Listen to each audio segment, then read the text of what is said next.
What's up, everybody? It's me, Jum Jumington, former CEO of Jumington Dynamics, broadcasting live from the Jumington Dynamics auxiliary hazardous material storage facility somewhere in the world. How's it going, everybody? Welcome back for more of the Colonel's Bequest. With the empty-headed Jum attempts to solve a mystery with a game that, quite frankly, doesn't really give strong indications of what it's doing behind the scenes. But I am enjoying it anyway. What's up, Silas? What's up, Jeremy? What's up, Utter Chaos? How is it going? Repo tonight? No, I'm still doing Repo tonight. I typically don't stream those collabs because they're very different from the rest of the content that's on there. And I tend to get, like, with those multiplayer games, like, I'm a little too focused in the game and I can't keep up with chat. So it makes it like an awkward situation for me. So I usually just join in and play and let other people stream it. You're not missing anything on my end either. I'm just gonna fall in a pit again. That's usually about the only thing that happens. But I will be playing Repo after this. Anna's streaming it. She should be streaming it. I shouldn't say should. She is streaming it. Anna's streaming it. Kaiju will probably be streaming it. I'm gonna look at YouTube. No, she may have already have it scheduled. I'm pretty sure that she will be streaming at 6 p.m. Eastern, and we'll be starting at 7 p.m. Eastern time. But she's coming back from being on vacation, so she's starting her stream an hour earlier to set that up.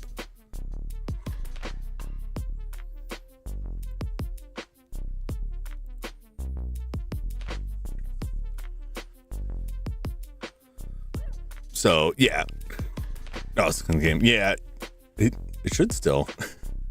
Did I set it? I did set it this. Yeah, so I'm doing Colonel's Bequest now, but we're not streaming Repo until the evening. So Fridays I can do some evening stuff. Let people around, so it works out. Actually, it works out really well for me because then I don't have to choose between continuing a game and joining in on a weekend collab, which is another benefit of streaming earlier in the day. So I did dip my toes into like the first section of a walkthrough because I felt like, man, I missed so much stuff. Like, just give me a taste. So I took the tiniest little lick of it. I've already forgotten most of it, which is for the best. So we'll go through. I'm going to start the game over because we're like 5 acts deep and I feel like I have nothing. But if I had carried it through the end, I probably would have learned this because I looked up like, how do I access the notebook? And apparently the notebook just quietly fills in information without any indication to you. Or maybe it's when it goes do something goes in there. Maybe I just haven't found anything. But apparently that notebook only comes up at the end of the game, and then it has like questions for you to answer or things to tell you, like you should have looked at this. So I was kind of spoiled by the Crimson Diamond giving you a notebook and like kind of goading you along.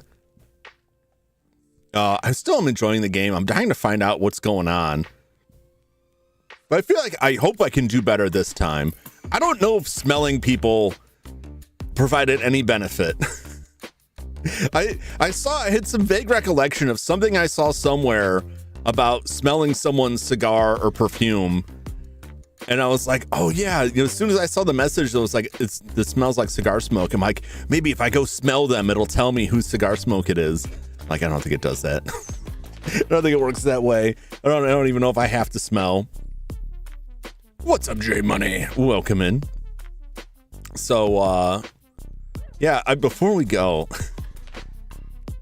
I started a medication recently. One of the side effects of the medication is potentially strange dreams.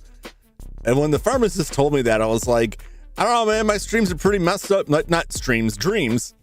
Strange dreams. My dreams are pretty messed up as is. My streams are pretty messed up too. My dreams are pretty messed up as is. Being a high anxiety haver, I have a lot of dreams that just fuel that. It never ends even in unconsciousness. So last night I got hit with this dream.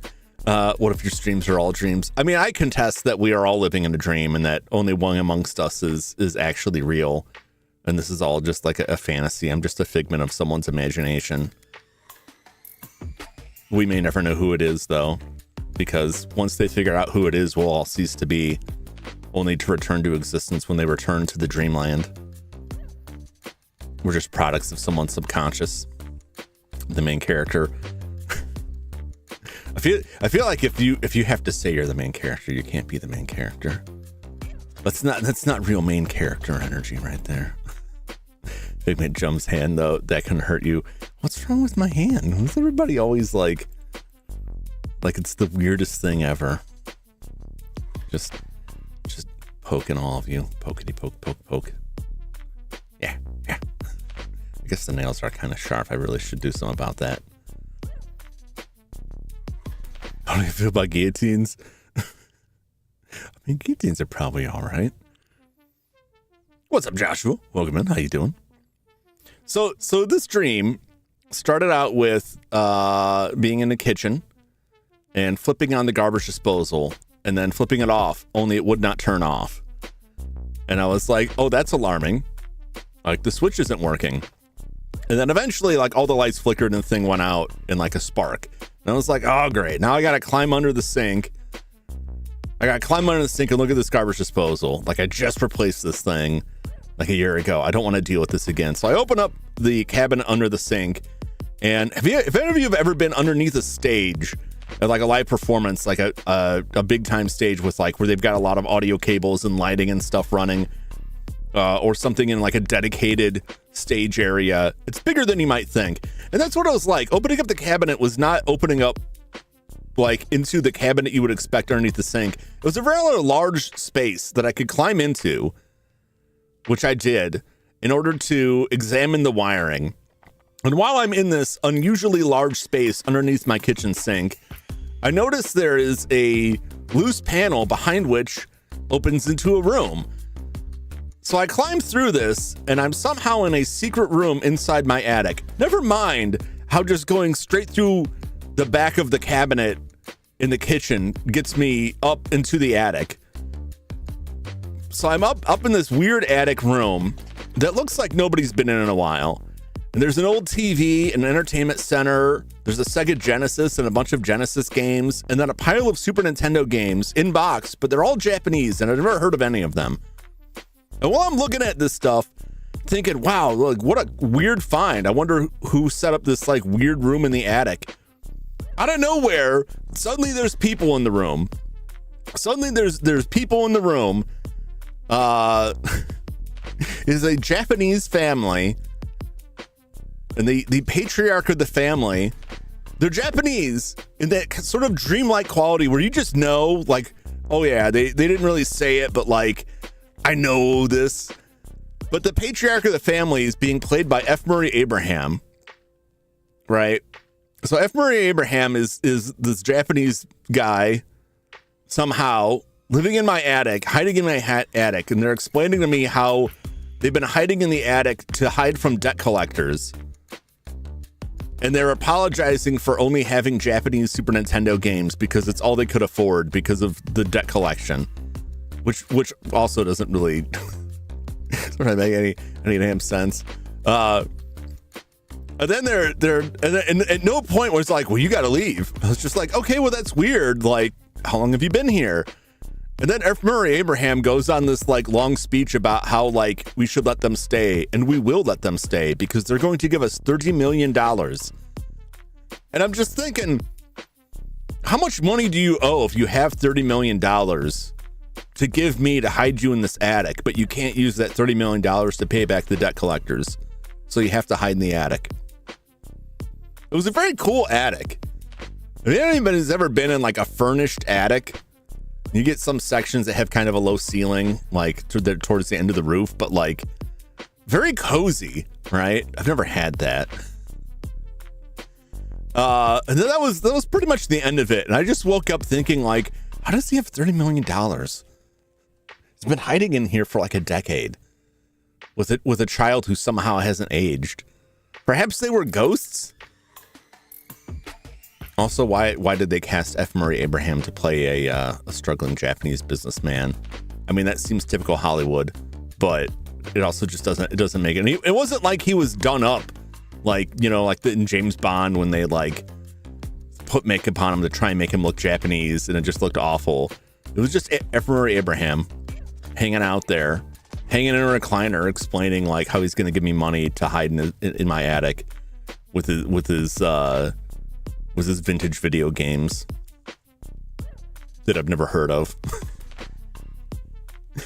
So it was very weird, and it just made me think like, man, I wish the area under my sink was like a huge open area I could just climb into, because I've had to climb in there. There's not room. I can't fit even half of my body under there, and I've had to work on the plumbing in there a lot, and it's a real pain. It's a nightmare. And it's like, it would be so much nicer if there was like a whole like coffin-sized opening in there, because I could just go in there and sleep and hide from the troubles of the world. I was gonna make them work. You guys gotta get out of my attic and get a job. It was very strange. It was very strange. Yeah, I definitely like. Right? You ever have those dreams where you just keep thinking about it and it's like, it's pointless? This isn't like a book or a movie that you could like, I wonder how it's going to end. Like, it was a figment of your imagination, there and gone. not to be continued. A coffin for your Christmas present. I would sleep in a coffin.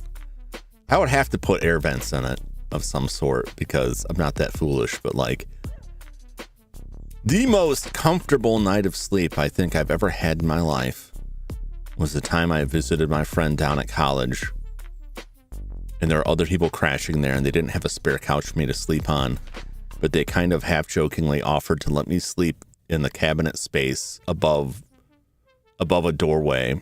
It's like a big cabinet set over a doorway into the kitchen. And I said, yeah, sure. And they're like, well, all right. And I fit like perfectly in there. Just get a little pillow and a little book. You know, read my book in there and then drifted off to sleep. It was very, very comfortable. Felt very safe. No one's gonna come into that cabinet and find me. And then the next day when I woke up and hurled myself out of there, there were people there who didn't know I was sleeping in there, and I scared the crap out of them. So it was like, that was just the cherry on top. If I could recreate that. But I think it would be very strange if I just constructed a cabinet like in the middle of the room, because it essentially would just be a coffin disguised as not a coffin that I would sleep in. And I don't think that would fly. It would save me a lot of space though if I just built this coffin and put the bookcases on top of it. I could just get rid of the bed and save all the space in the room. I don't know what I would do with it. I would just fill it up with other crap. There would just be stacks of books.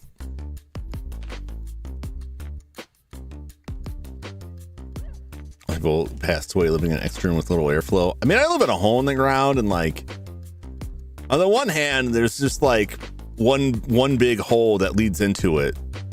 So you'd think like airflow would be pretty good. I often wonder, I should get one of those air quality testers because I'm probably like slowly suffocating myself. Coffee table to use as a bed at night. That would work. Except I have a bad habit of just like leaving stuff sitting on it. And then every time I want to go to sleep, I'm like, all right, time to clear all my junk off the coffin table. It's a funny dream I had in middle school where my English teacher and I were hunting dinosaurs. For some reason, the world was post-apocalyptic.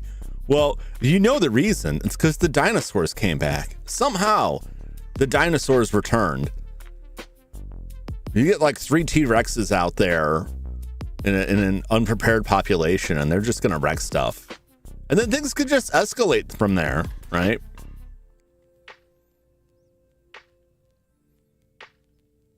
Trying to bring that back to life. Yeah. Nobody learns enough lessons from speculative fiction, right? People watched a whole bunch of Twilight Zone and then just like, what if we just did exactly what they did in there? People watched Jurassic Park and were like, that sounds like a great plan. What do you mean the part where they killed people? I didn't see that part. I fell asleep though. That's how I feel. I just watched Jurassic Park for the first time. It might be the reason. Yeah, I suspect part of the dream, and I kind of want to go through the episodes to see if anything lines up with this, is that I fell asleep watching Midsomer Murders, and it was still going on while I slept, which I haven't been sleeping great lately. So it just makes it worse when you have like terrible sleep and then you start having bizarre dreams. Yeah, I just have to make sure I turn the volume down enough so that I can just barely hear it, so that inevitably when someone starts yelling or screams when they find a body, it doesn't wake me up. I fell asleep watching Basket Case once, and then I woke up, and I felt like a low enough volume, and then I woke up like 40 minutes later when Belial jumps out of his baskets and he's just screaming, running around screaming. And I'm like half awake, like struggling to find the volume button on the remote, like, oh, please stop screaming at me. And it just felt like it was going on forever. It's not a very long scene of the Belial like claymation thing just flying around the room screaming. You ever seen Basket Case? That's a great movie. You should go watch Basket Case. I think it would. If it's on the TV, it does. If it's not on the TV, it probably wouldn't. I feel like if a real person like appeared in my space and started screaming, I wouldn't wake up. But if like a car crash happened on TV, I'd be like, huh, what? That's how I watch list. It's really good. The sequel's less so. The first one is very good. Very good. Anyway, let's roll over the game screen. We've been gibbering for a while. Not as long as usual. All right, so I have started over here. We're at Act 1. I'm going to try and take better notes this time, which unfortunately just kind of slows things down, which was kind of why I think there's 3 of them. I think there's 3 basket case movies. It may only be 2. Maybe confusing it with the movie, the Sci-Fi Channel original movie, or I think it was a Fangoria original movie where a guy loses his arm and regrows like a snake arm that pops out and eats people. Because it had like a similar vibe to it. It was very, very similar to Basket Case. Basket Case, 1982. Basket Case 2 in 1990 and Basket Case 3, The Progeny, both of which were also directed by another. 2017, Basket Case was selected for preservation by the Museum of Modern Art, which oversaw a restoration of the film from its original 16mm camera negative. The 4K restoration was released on Blu-ray and DVD by Arrow Video. Oh, I will have to get that.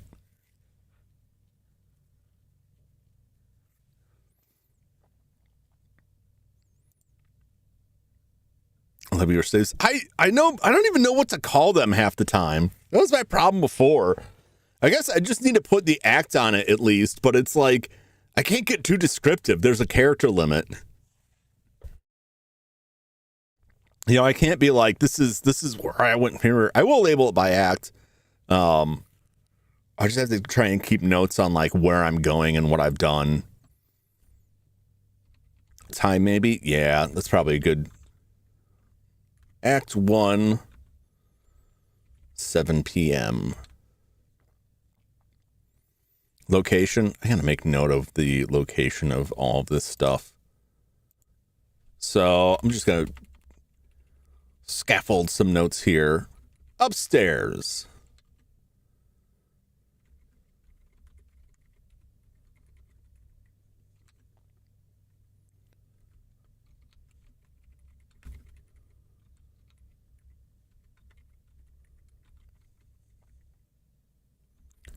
It's Ethel's in the nursery, which is connected to this room, the back room.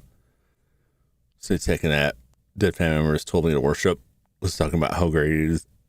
They're not ashamed of him. I don't know if they were. What? Were you haunted by ghosts with a peculiar political motivation? Were you like haunted by the ghosts of a political rally? That seems like a bad time. I don't know. That's the last thing I want to. This is like the last thing that I want a ghost to come and tell me about. Let me tell you how you should vote.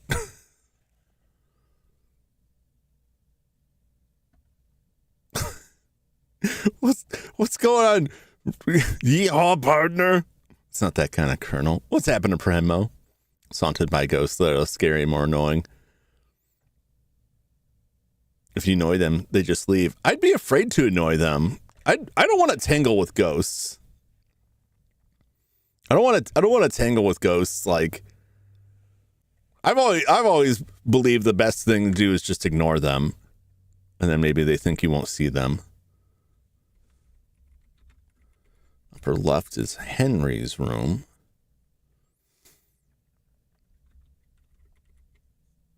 And the doctor is staying in the room in the back.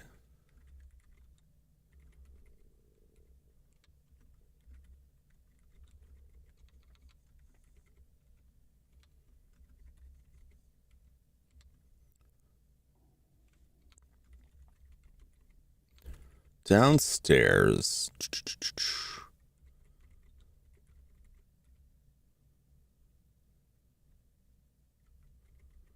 Back opens into like the garden area, right?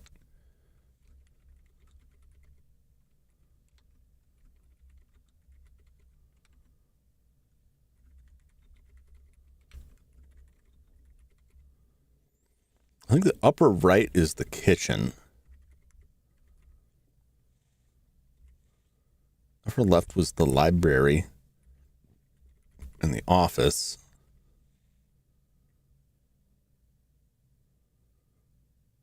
Isn't that right? The parlor? Sorry, it's the dining room in the kitchen. I'm typing up notes of locations here. This is man playing Phasmophobia every day. That's the thing. The ghosts in Phasmophobia aren't real. They're not here in the room with us. God, at least I hope not.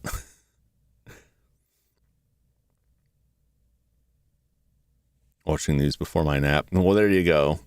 That's why I turn the news off. And the lower left is, I think that's like a billiard room.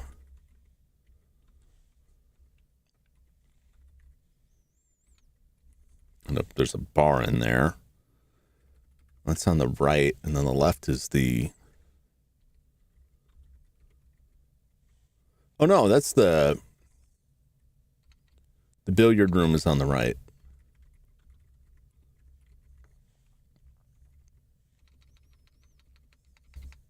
There's just a bar.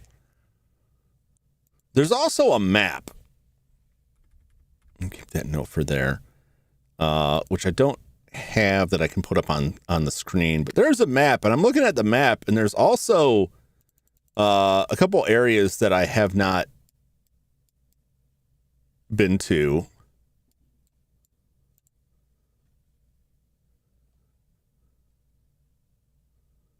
Like there's a carriage house and a stable past the playhouse.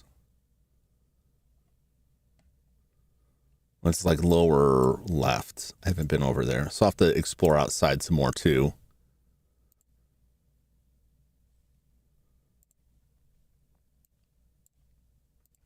All right, so let's get to the game.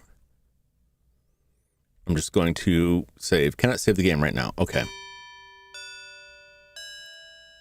Gotta wait for that time to click by. All right, can I save now?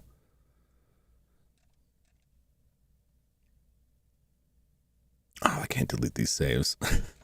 I don't think there's a limit to my saves, but Act 1, 7 p.m., dawn of the final day.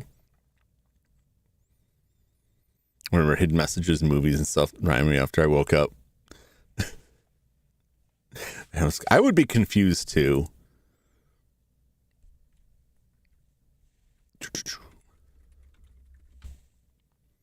So guest stream share with Lillian. Though a bit tired looking, it seems comfortable enough. Okay, so turn off the num lock there.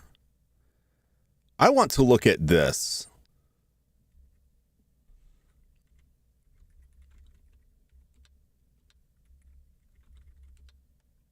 I don't know if this matters. What's the shoot? All right. Stuck in the wall there. It's weird. Sometimes the pixels be acting funny. Let's go talk to Ethel. Ask her a bunch of questions about stuff. It looks as if this might have been a nursery at one time. Now it has been converted into a makeshift guest room with Ethel as its current guest. Ethel was a stylishly dressed, overly made-up older woman. Many years of hard drinking have taken their toll. Yes. She always seems to have a drink in her hand. And she's Lillian's mother. Let's talk to Ethel.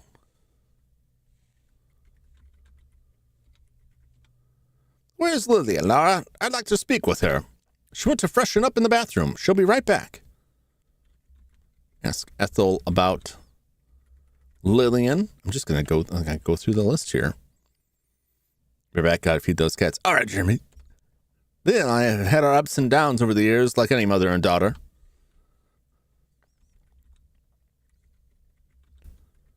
About Rudy. My nephew tries to pass himself off as a gentleman, but he's nothing but a worthless gambler and womanizer.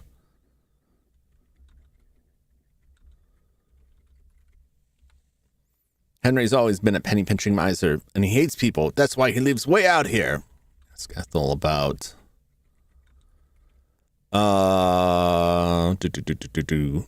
Gertie.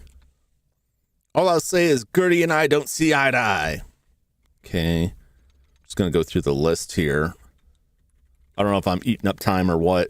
It doesn't seem like, it seems like time, the passage of time is entirely keyed to you leaving rooms. And I feel like if you're in the room doing something, maybe it doesn't pass. I could be wrong about that.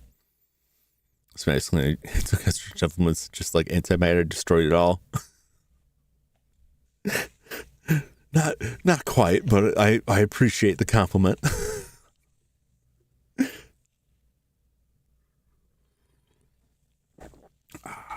Get a swig of my delicious slurry. What was the let's go about the doctor. I don't know if Dr. feels well, but I don't like him. I don't either. We can ask her about Fifi. That girl better watch her stuff around here. Oh, dear. Was there a Gloria? I was going to say Grace, but it's Gloria, right? My niece acts like she's a famous actress. Why, she's nothing but a casting couch cookie. What is that? What do they mean? Like the black couch that everybody knows about? Is that the kind of couch she's talking about? Its fame is only surpassed by the swimming pool.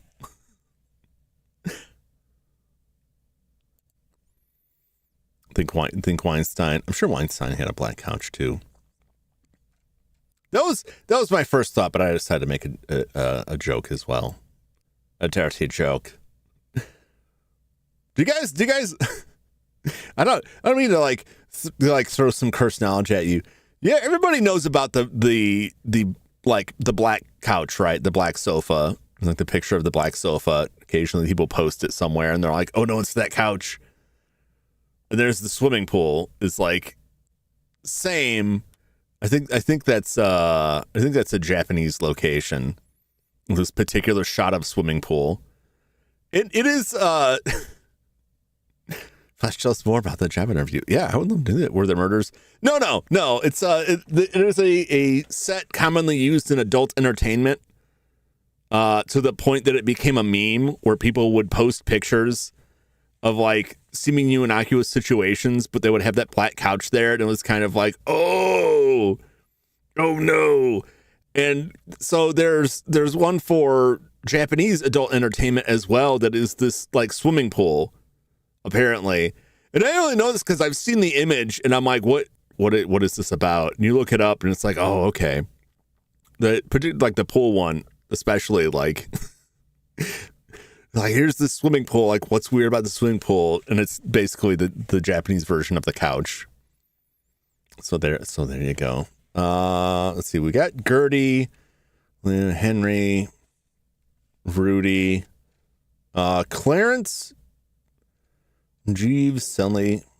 Okay. Clarence. About Clarence. Honestly, I don't know why Henry insists on keeping him. He's not to be trusted. I see. I keep hitting T to talk, and you don't have to. Jeeves? Damn it. About Jeeves. Sometimes I wonder about that man, what he's really up to.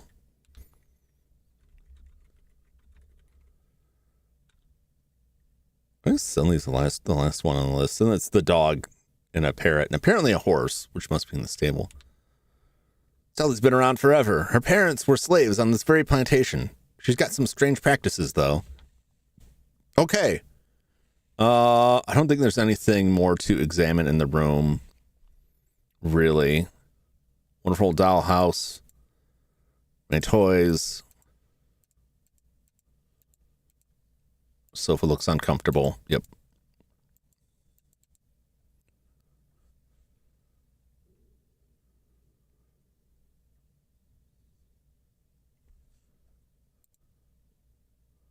Ethel's suitcase. I don't think I can go in there. I mean, she's the killer. You think Ethel's the killer? What makes you think Ethel's the killer?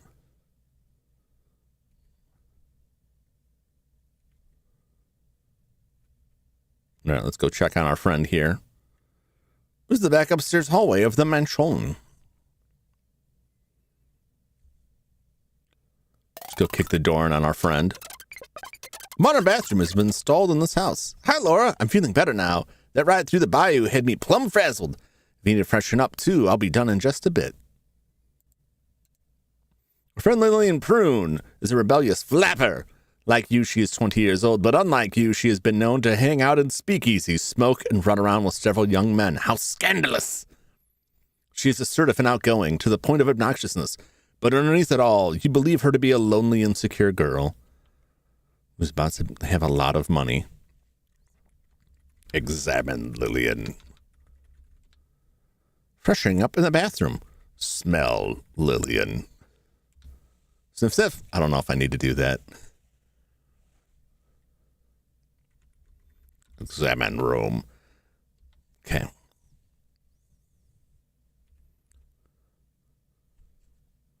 It's a bathtub. Claw-footed bathtub. The toilets. It does the job required of it.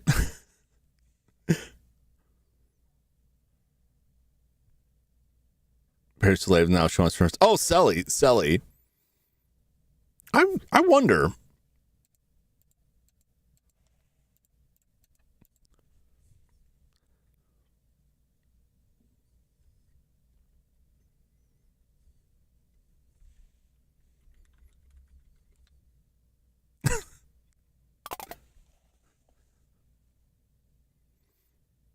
Did you think this was Leisure Larry? No, I expected them to just say, nuh-uh, or do this. I 100% knew they weren't going to be like, now watch Laura piss.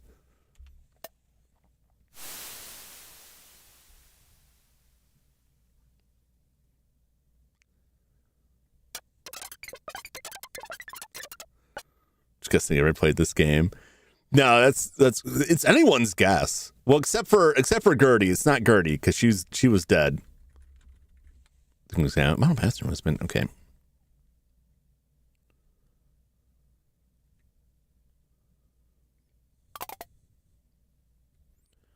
All right, let's start eavesdropping on people.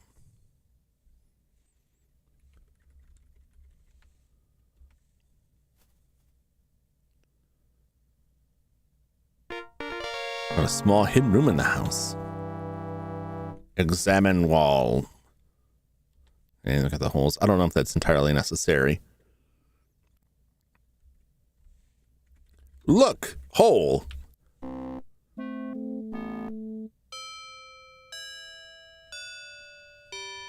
Well, advance the time by 15 minutes. Okay.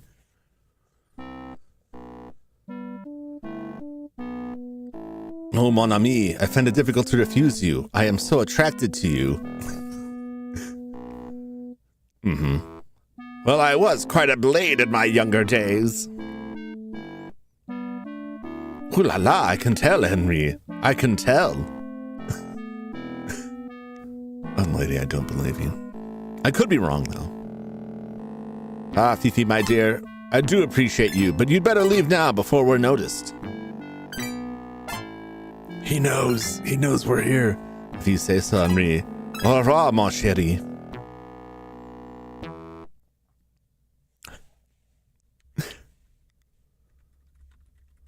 Anybody, anything going on in here?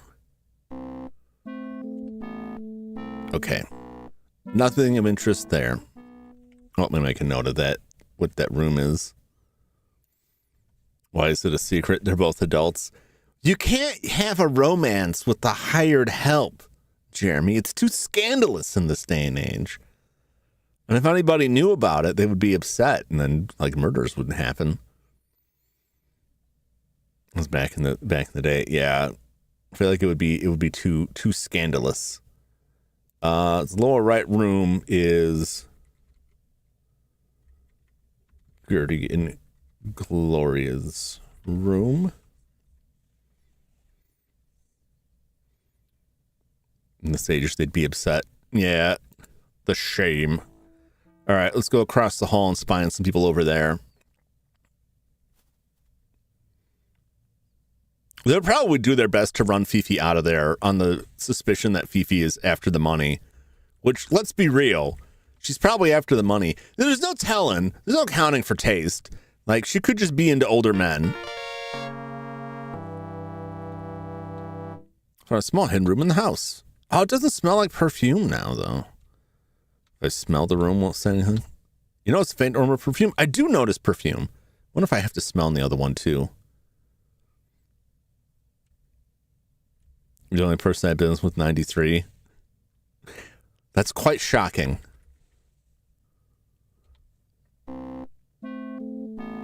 Gertie isn't deserving of any of Henry's money. Why, she's not even a blood relative. Hey, Judd, welcome in. What are you going to do about it, Mother? Well, I can certainly talk to Henry about her and those two brats of hers. You never change, do you, Mother? Glug, glug, glug. Never mind, Lillian. You and I will never agree on anything.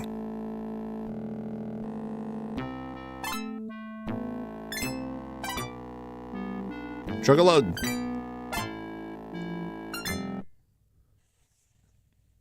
Interesting. Welcome in, Judd. How you doing? We're starting over fresh, Judd. I'm spying now. Now that I know I can. Nothing of interest in Rudy and Clarence's room. Okay.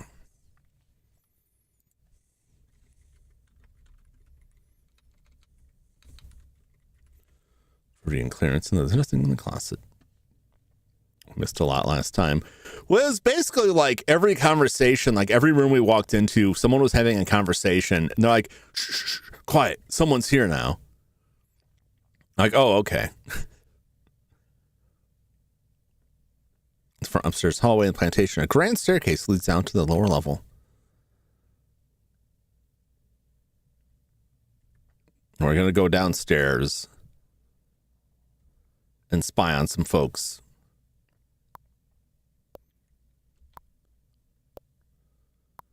I'm going to check out this armor. Hopefully it doesn't. It didn't last time. It didn't fall over and kill us last time. Very old suit of armor with one gloved hand holding a battle axe stands beside the stairway. Although it's well polished, all of its joints are completely rusted. Okay. Not spy on some folks here without getting crushed by the chandelier. People just keep talking about their secrets. This game is more realistic. Yeah, it's kind of part of it. The Crimson Diamond had a similar mechanic, but it was more open, where you pick up a glass from the dining room, and then you use it to listen at doors. So you wouldn't see it, but you would hear people talking, which I thought was neat. But now I get like, it's fun playing this now because I see all the things in that game so far that were like references back to this, and it's like, oh yeah, very good. This is the back downstairs hallway of the big house. Double French doors lead out back. Let's go to the side first.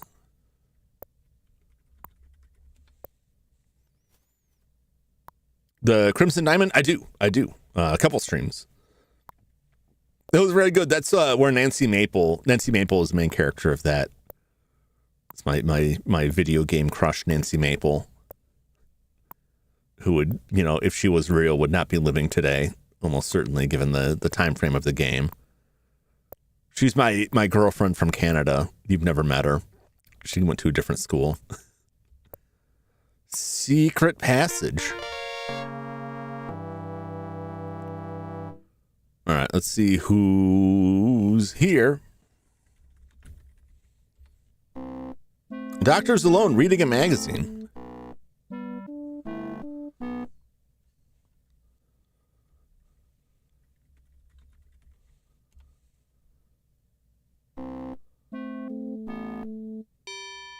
Clock's ticking. No, Silas, it's not like that. It's a hole in the wall. What a skinflint Uncle Henry is. Man, what I could do with his dough. How rich is he, darling? Don't know for sure. At least a couple mil.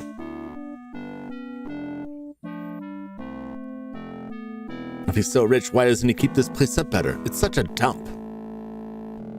7th time. Yes. Thank you for posting that. I'll keep it on my mind. The old miser wouldn't part with a penny if he could help it. I wonder if Fifi's getting any of his money, though. So they're already talking about it. I bet she's trying to anyway. Why, she practically has him wound around her little finger. Darling, it's disgusting. See, this is why they're trying to keep it secret. Not that it did any good. Speaking of disgusting, what are you going to do about Clarence? Oh, him. I've decided to break up with Clarence. I have a new beau, a director, no less. He's such a doll. His name's Jarvie Leinstein. Clarence isn't going to like it when you break it off. I don't trust him at all, the snake. Ah, darling, that reminds me. Remember that little medical problem I had? I don't trust Wilbur to keep it quiet. It could ruin my career if it got out. I've got to talk to him. You do that, my dear sister. As for me, I'm going to retire to my room for a while. Kiss, kiss.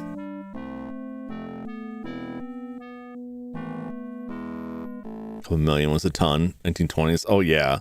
It would have been loads of money. What do you think her medical problem was?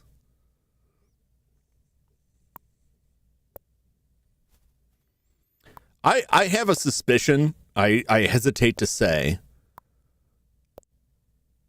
And it may be too adult for this game. Or not. Because my first thought would be, black lung. I think I had the same thought. Yeah. It's adoption, I think. Yeah. Syphilis. Black lung syphilis. I don't think it's black lung. Could be. I don't know if it would be scandalous about that. Think about what would be scandalous to get out. And it could have just been I had a wart removed from my butt cheek. And you know what I'm saying? I know it's too early for a boob job. Yeah, an unwanted pregnancy was my thought. But it could have been an STD or a rash or something like that. It could be something less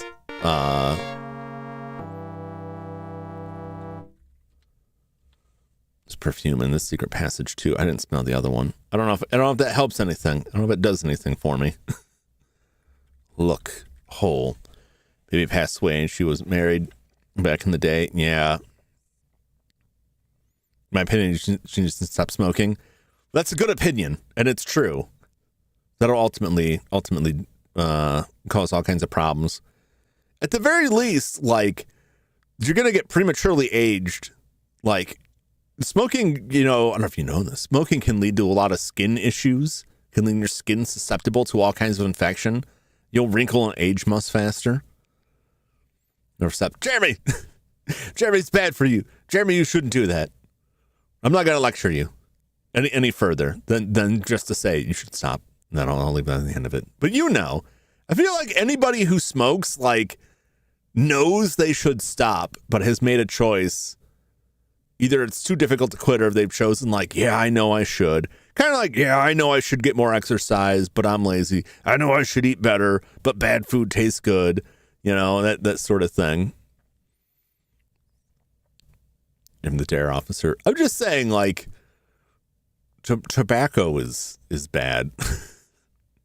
It's bad. I'd like to say anything in moderation, but there's no secret it's been specifically engineered to be as addictive as possible to get you hooked on something that will cause any number of health issues. Now, what I will say on the opposite end of it, and this isn't a defense of smoking, which I think is a bad habit and you should quit for your health, but I can't stop you. We're all adults here, presumably. Especially after what I went through with my family recently. It's oh yeah, there's all kinds of problems. But there's one argument I put to that, which is there's a lot of stuff. One of my bosses who died from cancer was the healthiest person I've ever known. Right? He had a very, very carefully watched his diet. He exercised regularly. Right? He took really good care of himself pancreatic cancer. Spread to the rest of his body. You know, and that was that. So experiencing something like that kind of lends to like, well, hell, to hell with it. Might as well just do whatever. But you'll say that until you have a stint put in, and then it's like, maybe I should have not done that. I'm 5. What is this? No, Silas, you're too young for this. There's no way you're 5. That would horrify me. Particularly you, Silas, with some of the things you've said. If you came and told me you were a child, I would be forced to ban you. Like, no, they're not getting me. Nothing I'm interested in the dining room. Okay. Sometimes it happens. Yeah, I mean, there's no guarantees in life.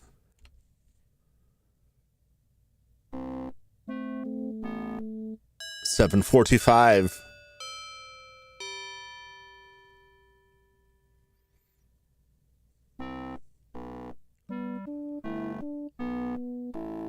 $9.5. 35. I was sweating for a second there. Like, oh God, no. Oh no, I missed it. What could you possibly want with that swampy land anyway? It's no good for anybody. He wants to buy the land. Do you know, Gertie, my dear, let's just say that I happen to know it's worth a great deal, and I have several rich potential investors who would back me up on any plan to exploit or develop it. Well, tell me. He wants to exploit the land. I've said too much already. You'll probably go and blab everything to Ethel. We have a motive for Gertie's murder, besides the inheritance, which is a pretty big motive. Voldemort! No. Well, if I were Ethel, I wouldn't sell any land either. You're no better than a low-down snake in the grass. I don't know what my daughter sees in you. My affair with Gloria is none of your business. Besides, she doesn't care what you think.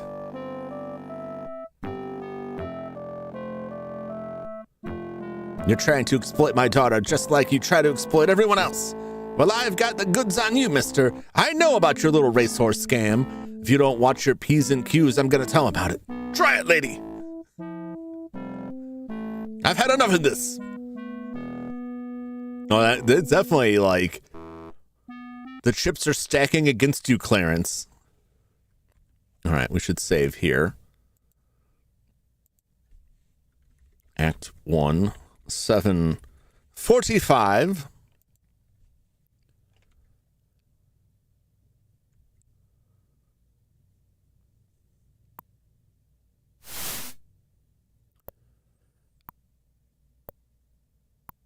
I was over the internet saying this 18 is released 13.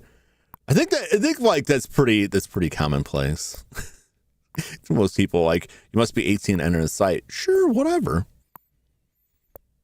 38. I appreciate that I have an older crowd. Not old, but older, as in not like completely young. I said I was 19. It's getting bold there. I wrote down, maybe not tell someone you got dirt on them. Yeah. I thought I was 36 the other day. I'm 37. I was lying in bed the other night thinking about stuff, and I'm like, I don't know, like X age isn't too old. And then I'm like, oh wait, no, I'm 4 years older than that. It's like, oh no. Oh no. Where do I go now?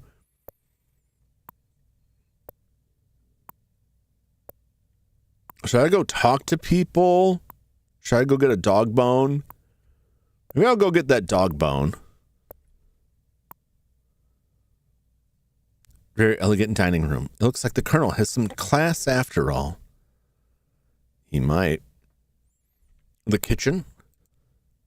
Lovely piece, isn't it? It's a hutch. Yep. Let's go look at this wall. There's a chute here.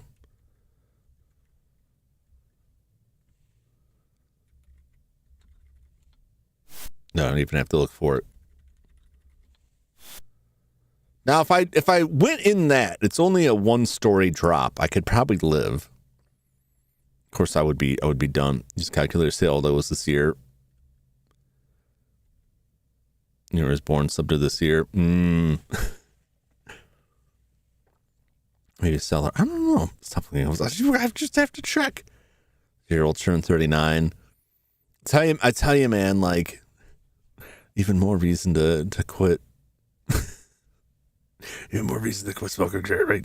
Take better care of yourself. You're still young enough. You're still young enough to make a difference.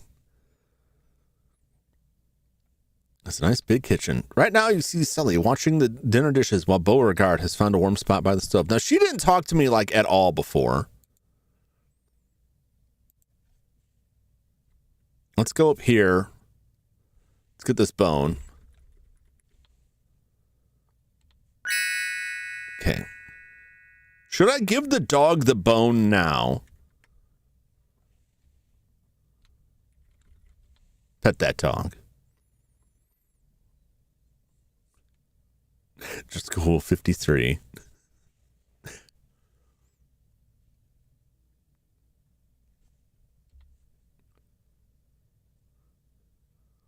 Can't verify any of this. Anyone could say that. I could say I'm whatever age. Nobody would believe me if I said I was like 23. The other day I posted something in Discord about like live fast, die young. Sky Axon throws it immediately like, you're not going to die young. Come on. You're too old to die young. Like, oh my God, no. Did it freeze? No, it did not freeze.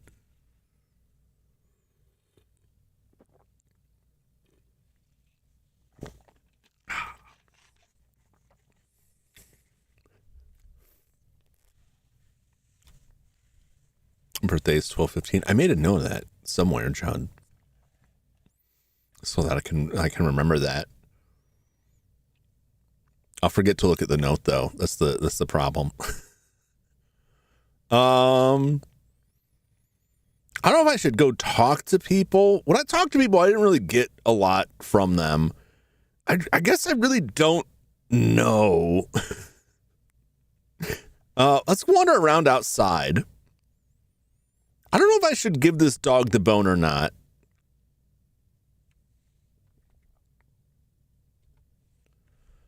Notebook and pencil, soup bone.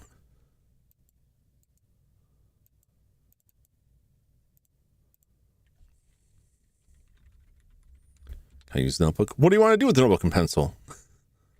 Take notes. You can't get that. Okay. Open notebook. You open your notebook and skim through the many notes and observations. Read notebook. Okay, yeah. I don't know why I keep trying, because I'm sure it isn't. They break the rules? No, not at all. Like I said, like I think this is about the personal information. It's more like for your protection. The only stuff that's like, you don't put like your exact location on there, or like, you know, if you're not using your real name, maybe don't use your real name sort of situation. But like, it's not like I'm gonna ban you because you're talking about this stuff. It's just like to keep weirdos from showing up on your doorstep. Like, I saw you in Jumington's chat. I know where you live now. I don't think anyone here would do that, but you never know. 9/11 is my birthday. You keep thinking, making a joke. That's rough. That is rough to have a birthday on that date, because like I feel like everyone will be like, nah, come on, that can't be real. Save that bone to stop the dog. That was my thought. That's why I didn't give the dog a bone last time.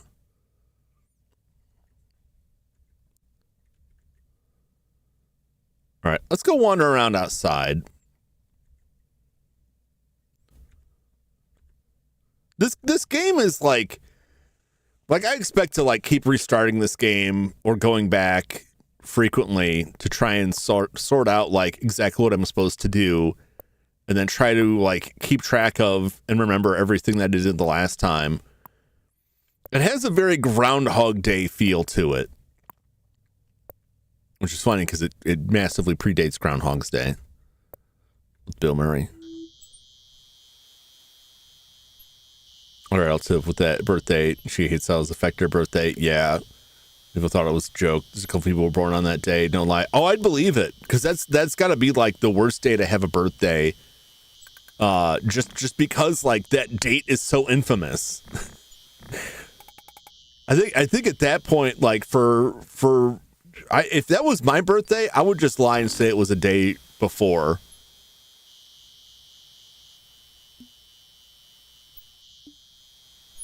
I would just Like, you can't do that on paperwork.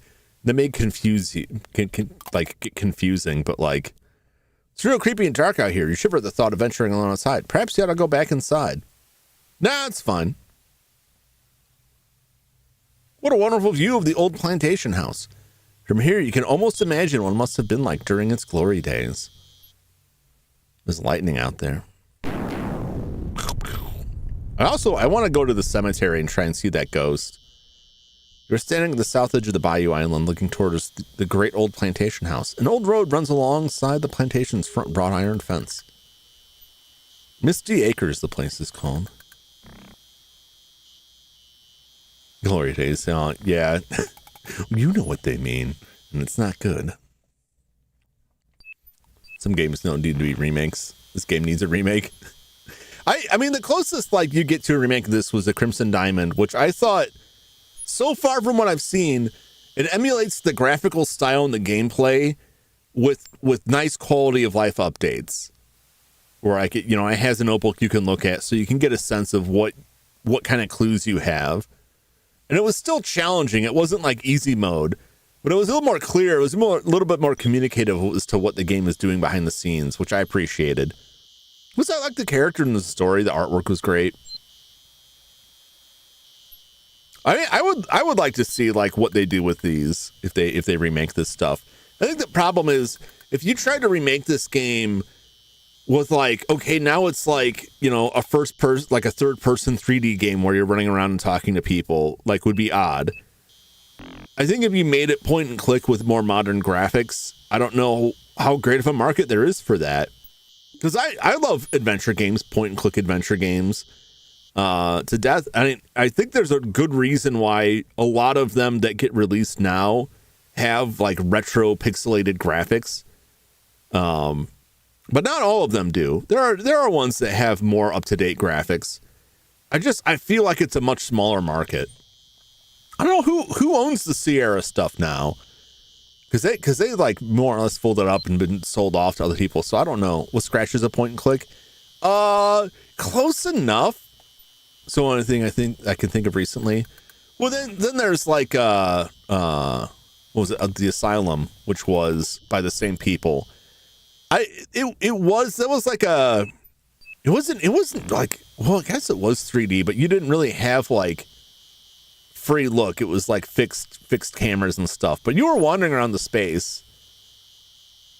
There's some Sherlock Holmes thing. I think there's some Sherlock Holmes stuff. See, then there's like a different graphical format. There's a couple Sherlock Holmes games. I get mixed up with. There's some like point and click ones. There's other ones that aren't quite like that are because I don't know how to make the breakdown. Even this isn't really like point and click. It's like, text prompt. There's some clicking. You're not really clicking on stuff as much. So it's a slightly different format, but it looks the same, like side scrolling or it's not really side scrolling. I guess it is. I don't know how exactly to define it because there's some that feel more like a dungeon crawler with an adventure aspect where you go to a space and you have a fixed view of the space. Kind of like how Enemy Zero was when you go into a space and there's a fixed view of the room and you can click on things in the room. Unless you're shooting Larry like Nancy Drew as well. That's right. It was a popular format for a long time. Circular driveway. You'd think it'd be along this route. I can see, I think, the clubhouse. Why don't I just keep going this way? It's kind of fallen out of favor, but that's like a lot of games. There's the carriage house. Just like a lot of game styles, like almost every style of game is back in some form now. Like someone's making like a throwback game for just about anything you can think of, which I think is very cool.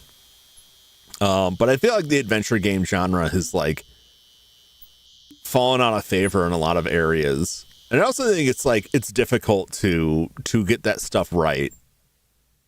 You're walking along the south edge of the Bayou Island. An old road runs alongside the old plantation's front wrought iron fence. In the distance, you see a carriage house. We did not find the carriage house before. I didn't wander over this way too much. Let's check it out. You have come upon a rundown carriage house. Old crates have been piled before one of the doors. For obvious reasons, it has not been used as a carriage house for some time. You have frightened off a little squirrel. I don't see no dang squirrel here. It's a large carriage house door. All right, let's go. Oh, there's the squirrel. Well, how do I frighten him? I was just looking at it from a distance. Do I have laser eyes? Boo, boo, boo.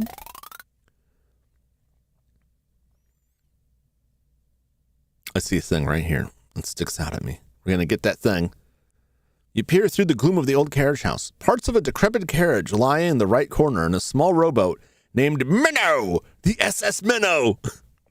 A 3-hour tour. Is it an oil can? Oh, is it? Yeah, you're right. It's probably an oil can. Can we oil up the armor? Grease up that armor.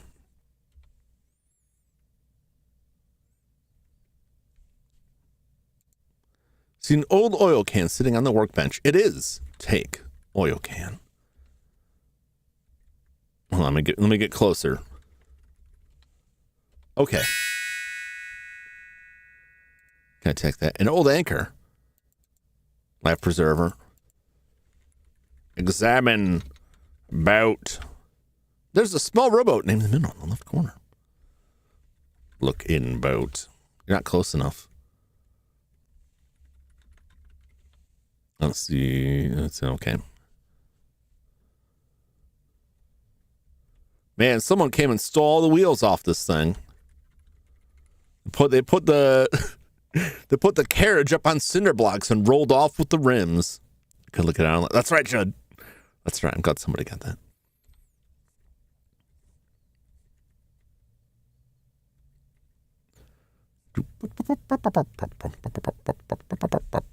What is all these just crates? Old boxes. Open box. Okay. It's nothing you want. All right, I don't even need to read what it says. Let's take this oil back. Okay, I just said nothing. Well, then how will I know? Something so funny about the game just saying, okay to confirm your action. Yeah. Like I said, the feedback, I refuse to let you earworm me. Look at this photograph. You can't stop it. There's something like the game is not great at providing feedback for a lot of things. Like the smell thing. I don't even know if I need to be smelling or if it just happened. But if I don't say smell, like I never get a sense that there is a smell there. Damn you. Yes, that's right. Let the hate flow through you. You are at the southwest edge of the Bayou Island. The old road and fence have been overtaken by the rising swamp water.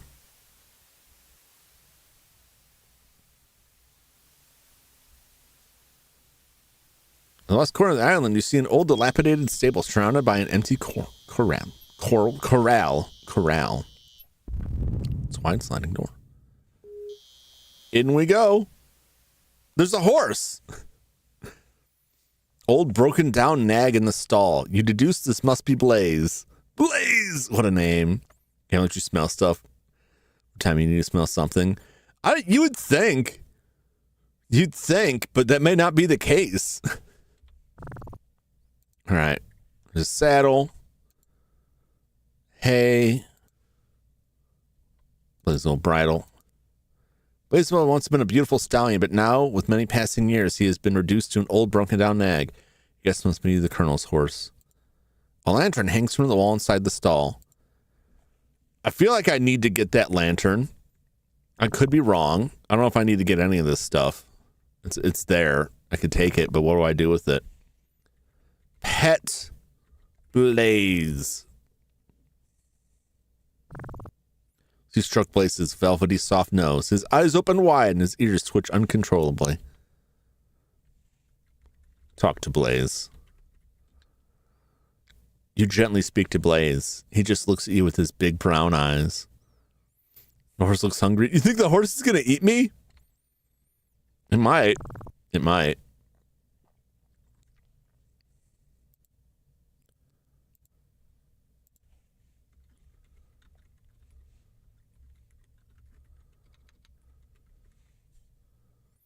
Do you like the pet? I mean, his ears were twitching, so I think that's good.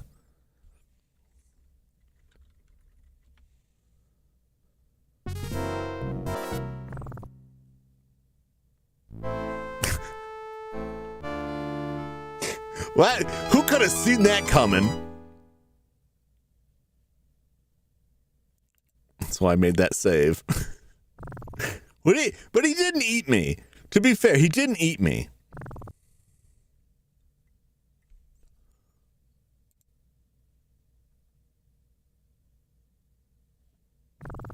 If I give him like a carrot or something, can I take some hay? Can I feed him some hay to distract him? You want to carry hay around? Okay.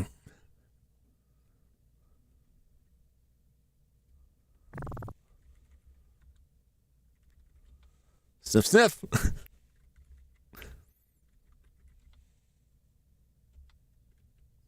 Isn't that? What's the saddle? They're not spelled right. Saddle's very heavy. Besides, you've ever been fond of horseback riding. Okay. The Gilligan Island have a Saturday cartoon shooting Saturday morning. It's called Gilligan's Planet. I remember that. I remember that, Judd. That was a ridiculous show. Can I get in here?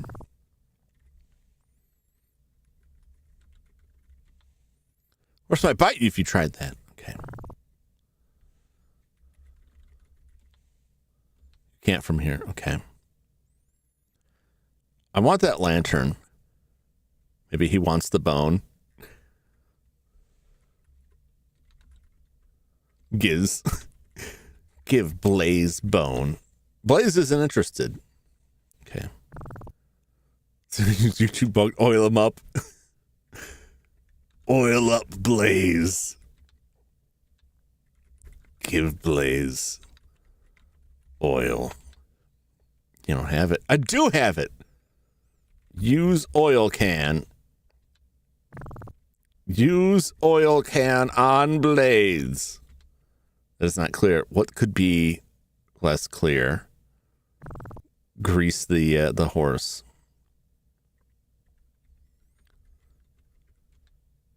I'm gonna pet him again.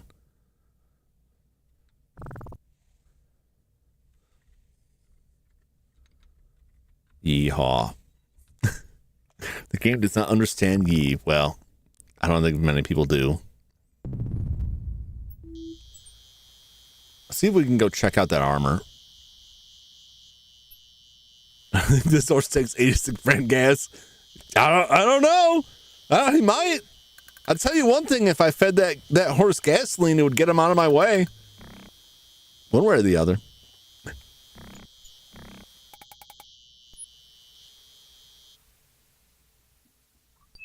I want to oil up that armor. Hee-haw. Setting another restaurant in the house right outside the Colonel's study.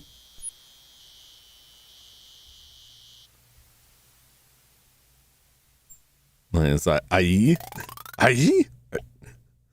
Appears to be the Colonel's study. It's a large desk dominates the room. Upon the desk, you notice a small glass case. In the back of the room, 2 large cabinets also catch your attention. You feel better now that you're back in the house. It was scary out there. Doors. Open cabinet.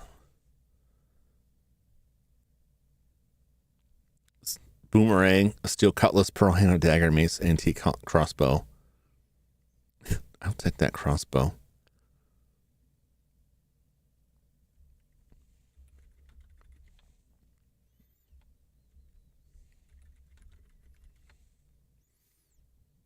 Carefully open the glass door of the cabinet. Look inside. Stored within this Colonel's rifle collection. Door open sound kind of sounds like the Lego death sound. It does.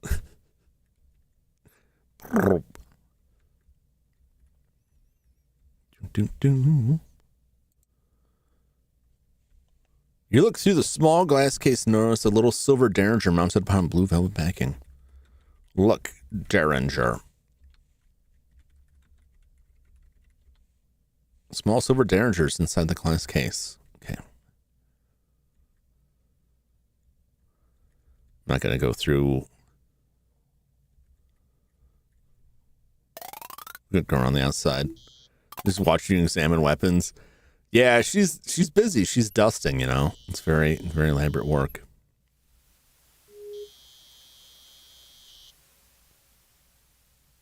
No, that's where we will find Gertie dead soon. Southwest corner of the mansion, just outside the billiard room. Or is it outside the billiard room? No, I think it's the other way.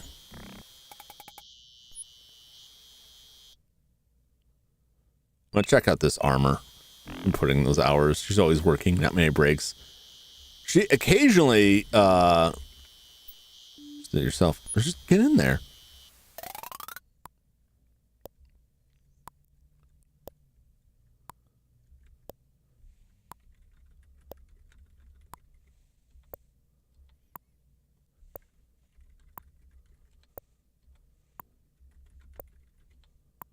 Sure, I remember. Would you like to oil?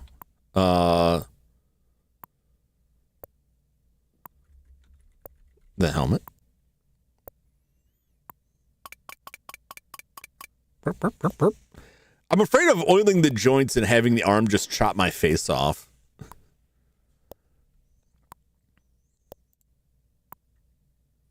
Okay.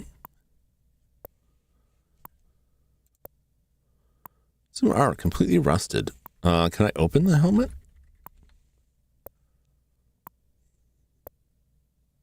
Carefully open the armor's visor and peek inside. Oil the hand, take the axe. I guarantee that axe would fall on me. I'll try it though. See small metal valve handle hanging by a hook inside the armor's helmet. You grab the valve handle. You also see an old yellow note pasted to the inside of the helmet. Curious about the old note, you read it. It says, "Our dearest daughter, Sarah, we knew you would know to look in the armor. This war is terrible. We fear our end is near. In case you're not the only one to find this note, we won't give too much away. Use this valve handle with your favorite water nymph." Oh, I know exactly where that is.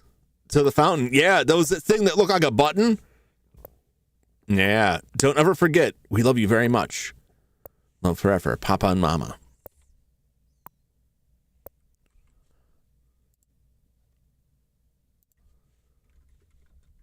$7.45. Armor oiled.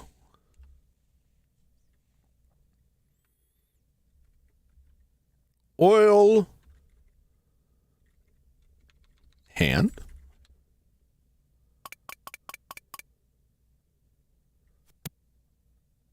I see, I told you. Wow, that's a sharp axe. That is a sharp axe.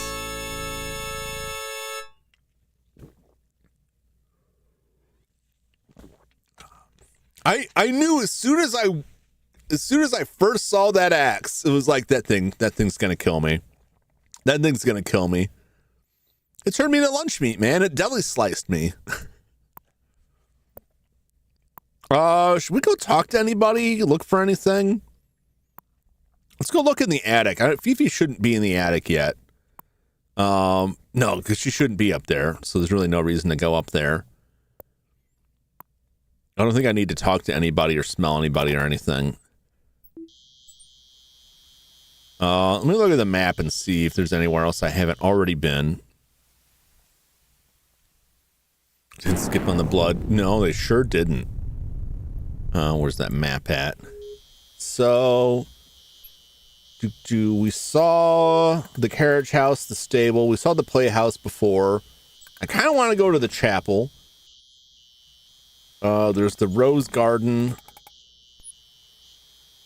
The hedge garden is off to the side. Silly's house. The gazebo. I don't think we haven't been anywhere else. We went everywhere else before. That doesn't mean we shouldn't go again. Piece of Jum extra thin, please. I would like it sliced wafer thin, like so thin you can see through it. Let's make a long detour around here. That is probably the stable. Or it could be the playhouse. You come upon a ramshackle little playhouse. Hanging from a nearby tree, you see an old rope swing. Seeing these long ago playthings makes you wonder about the children who used to live here. A charming old swing hangs from a nearby oak. have to stoop to get through that door. Can I get in there before? I don't think I could.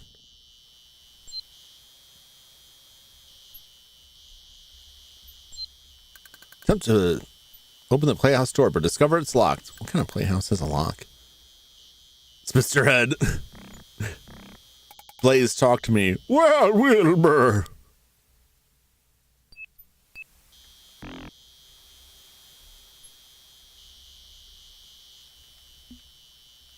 Don't feel like sitting around. Okay, fine. You win.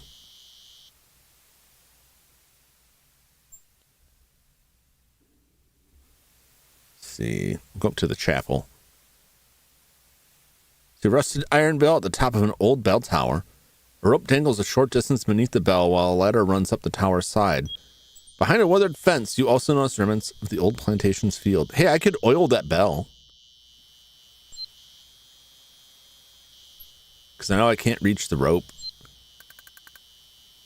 I don't know why I'd want to oil the bell, but maybe it will be of some benefit. Oil. Bell. Well, the North bell may have loosened it. Ring bell. Okay, well, we can't pull, we can't reach the rope, so we can't do anything with that right now. But it's been oiled. On the center of the island, there's a small, quaint chapel. Behind it, you see an old family cemetery. The ghost may only show up at a certain time, but at least we can look at the stuff.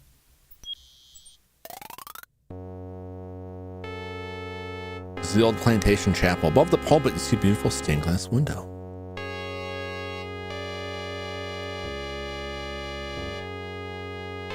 Love this music. Nothing special about the pulpit. Okay. Look in pulpit. Is there some notes in the pulpit? Okay, nothing inside the pulpit. Okay. Is just this light reflecting here? 4 pews in the small church. Okay, I guess that's just light. Yeah, it's on all of them. Okay, I thought it might have been a piece of paper or something. To the cemetery.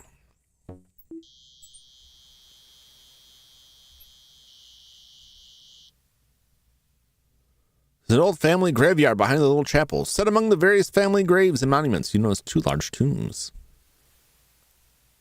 Graves and monuments belong to various members of the Crouton family, ranging from the large monument of patriarch Francois Crouton and his wife Claudette to the simple grave of Sarah Crouton, who was 17 when she died in 1871. Granite slabs from the door of Crouton. There's Dijon.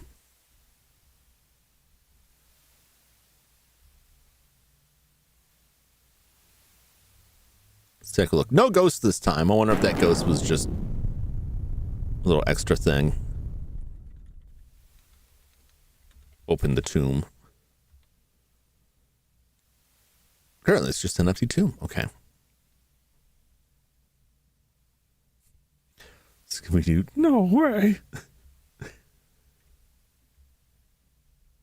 There was one time, I've been here 3 times, once in this game and twice in the others, and one time there was a ghost. But it's not like the ghost gave me anything. There are food pun names. I've been paying attention. I don't think so. It's all, you know, Colonel Mustard and the Crouton family. Unless it's like a linguistic thing, I don't think anybody else's name is a food pun. Lillian, Rudy, Fifi, Henry Mustard, Henry Dijon.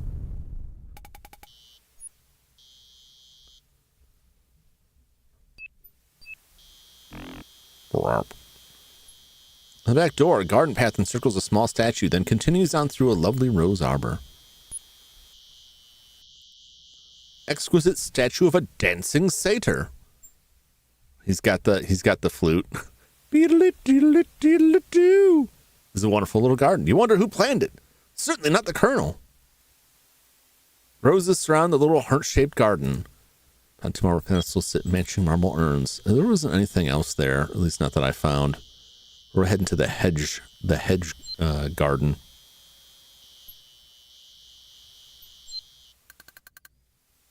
Standing at the northeast corner of the house right outside the kitchen. Beside the kitchen door, you see a doghouse and a cellar door.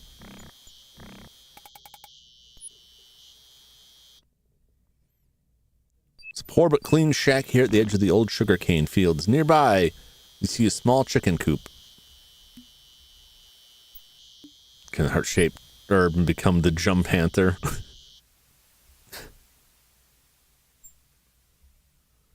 That would be crazy if they were growing that herb out here and like Henry was actually like an ancient immortal.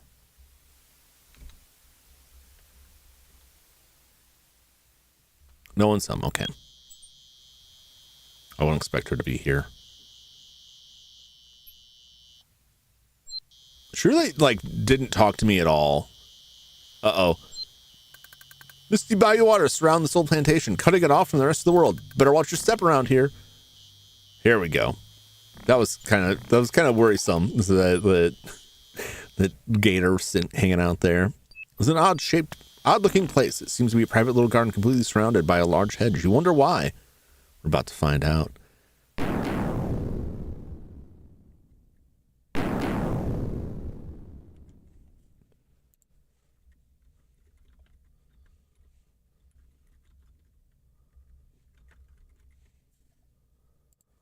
Let's go talk to the gator. There's just gators napping at the swamp surrounding the island.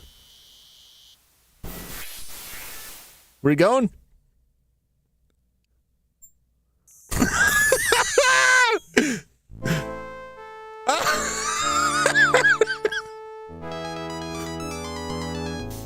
What takes I think F12 grabs a screenshot of this.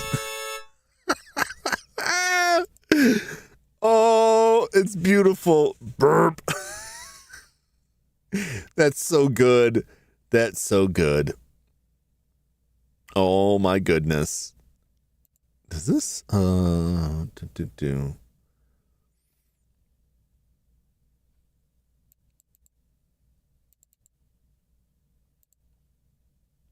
it doesn't do that. Well, it should somewhere. Hold up.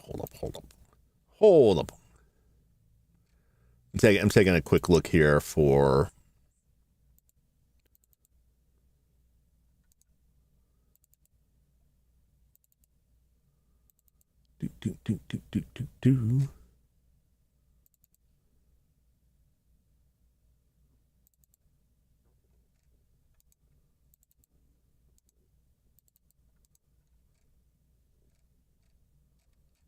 Oh, okay. Okay, never mind. I thought there was a button to take a screenshot in the game. I thought it was F12. Is it F11? F10?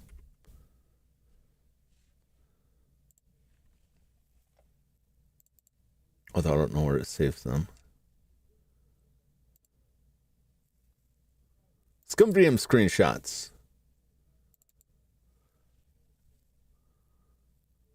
Oh, it's from something else. Hold on a second. ScumVM screenshot key.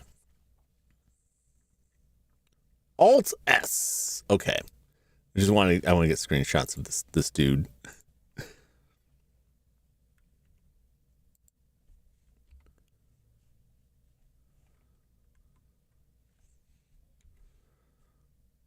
Make sure I got the screenshots. Very good. Very nice. I just want that gator.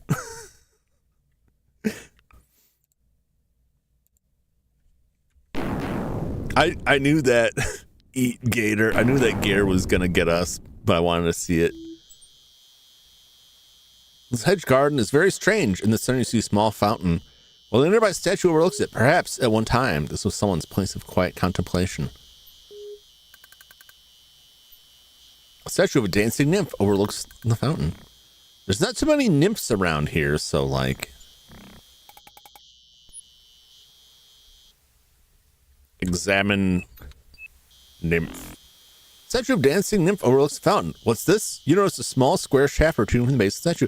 I looked at this before, but I just said examine statue, and it didn't say any of that.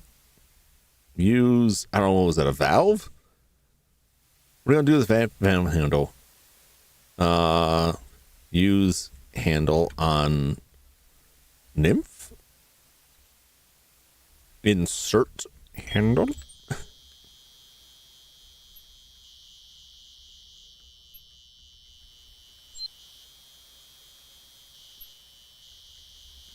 How do I rephrase this? Small square shaft protruding from the base of the statue.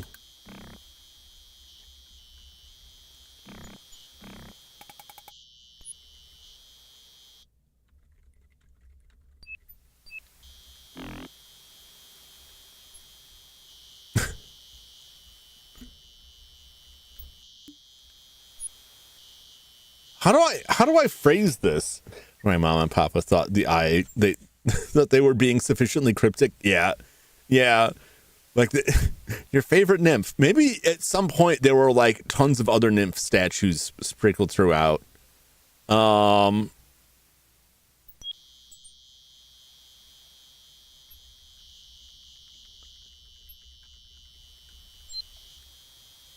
shaft won't turn itself.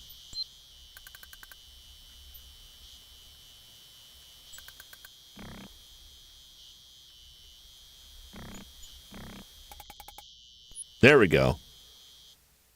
Surprisingly specific there. Attach handle to shelf. To shaft. Metal valve handle is now attached to the valve stem at the base of the statue. Crank handle. Use handle. Turn handle.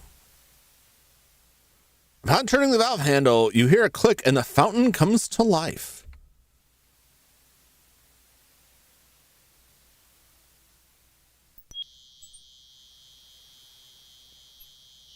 Okay.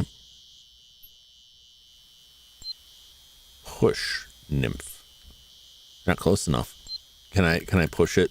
Push it real good.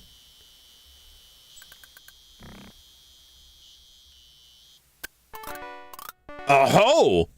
I could have done that before. These games tend to have like keyword glossaries. This one didn't.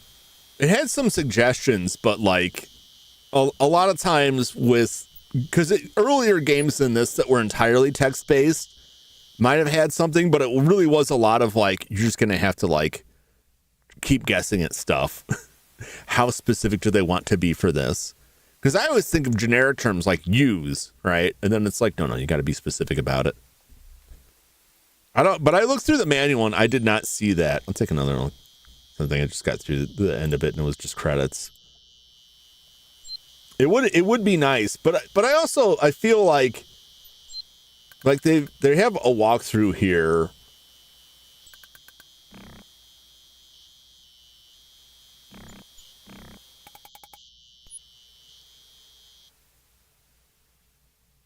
I can.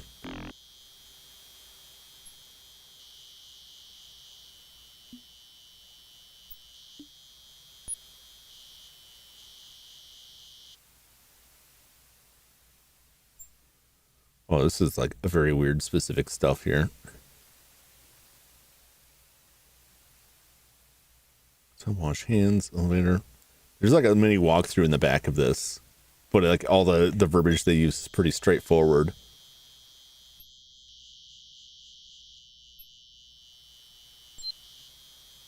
Well, I also think it's kind of generic.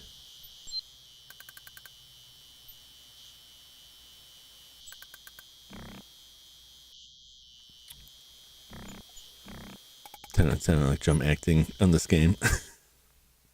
I appreciate it. You grab the statue and find it turns easily. As you turn it, you notice a hidden trapdoor in the ground opening simultaneously.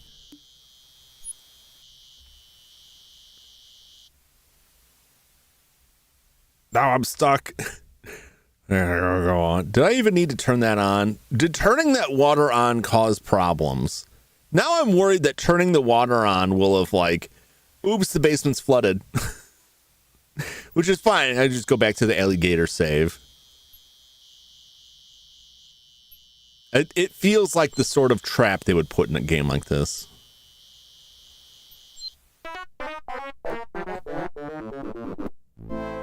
It's too dark. You can't see.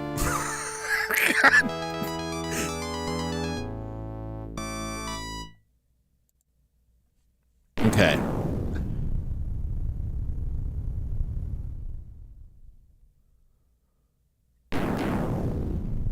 It's too dark. I can't see it.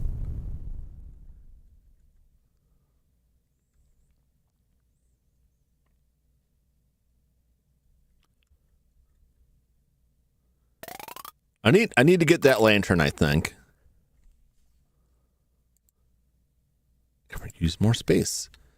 Examine cupboard.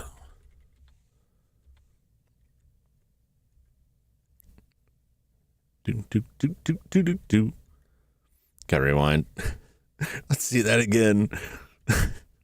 I was not expecting to just fall to my death there. Can I find an apple somewhere?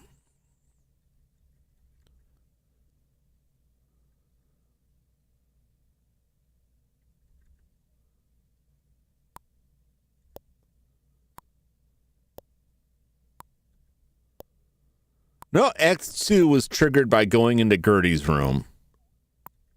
At least last time. So I'm going to try and avoid that.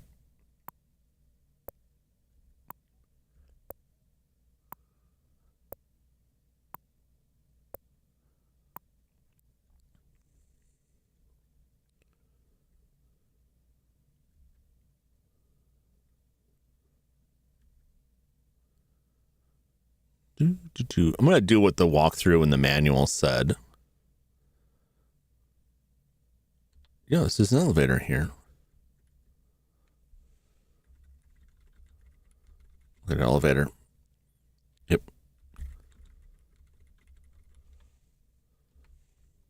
Gate. It's an elevator. Okay.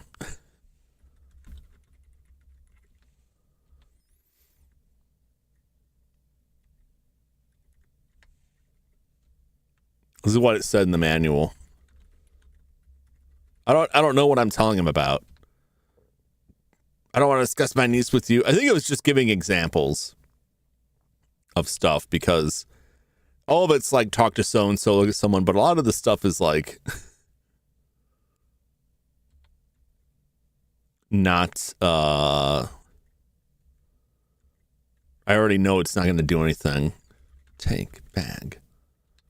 Open bag. Examine bag.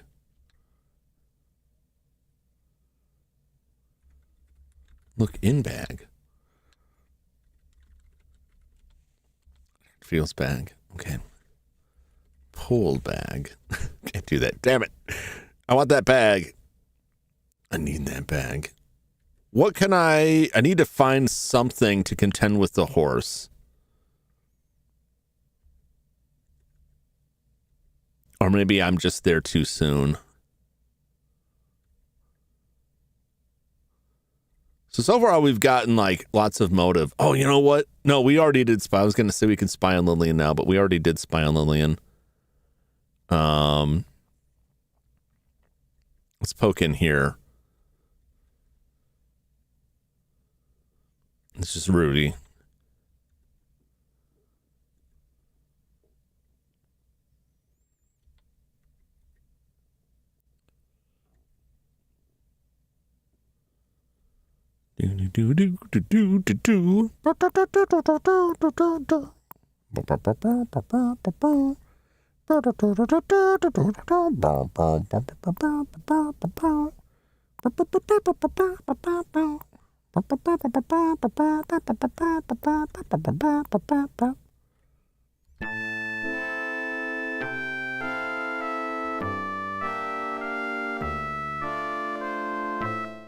Okay.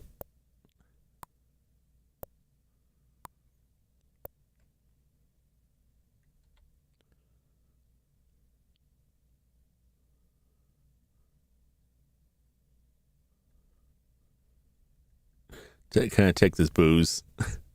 Can I get the horse drunk?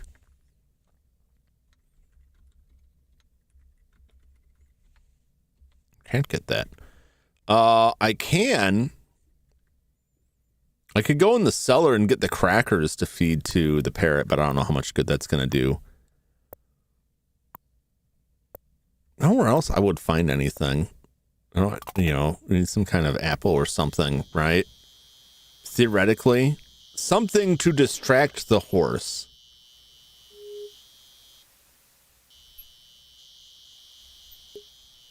Unless it's unless I'm being misled.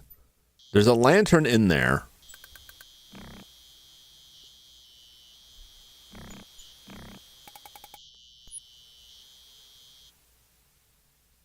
But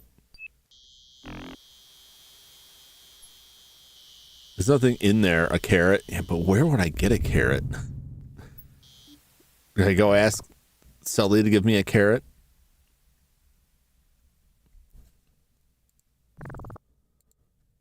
What is this old bridle? Hay.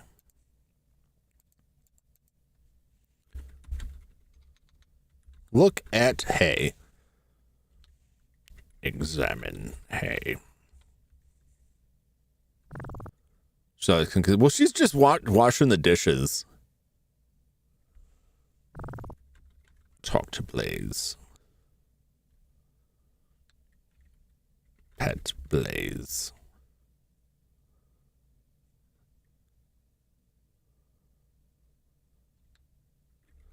Pet Blaze. Keep petting him. Keep patting him. Not sexist. No, that's not. She's the you know, she's the cook. So maybe no. I assume because if she's doing the dishes, she's got to be doing the cooking. I don't see Fifi or Lurch doing the cooking.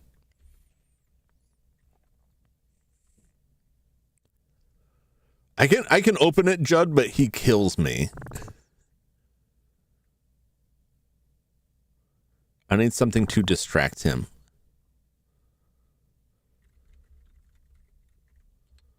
You're not close enough. Okay.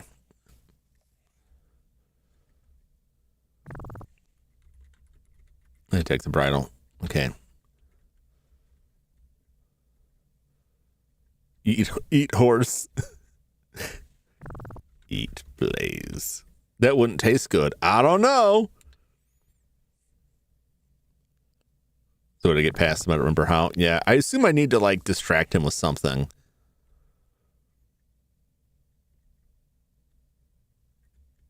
Like distract him with some food or something like that.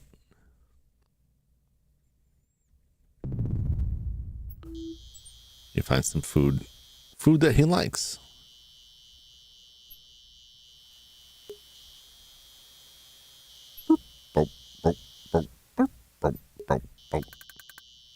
Let's go the other way. There's the old carriage house.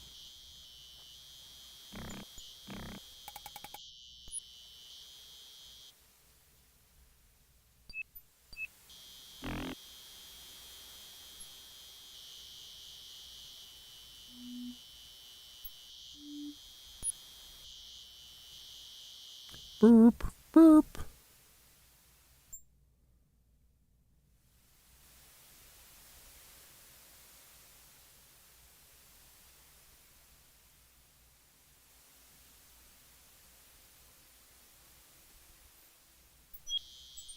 Let's see, there was like a sugar cane. Hypnotize the horse. There was a... Arr. I open the cellar door here.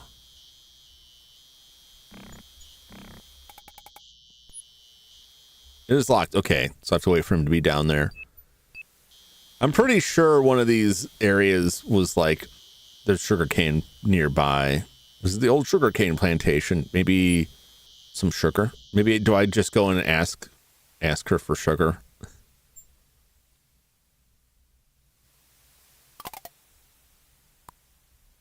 Where would there be sugar? Sugar would distract a horse. Feed some sugar cubes. Can I open this cabinet?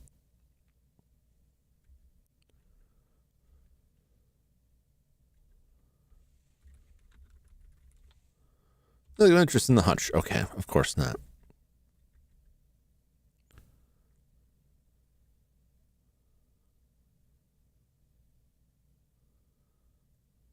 Let's open the cupboard.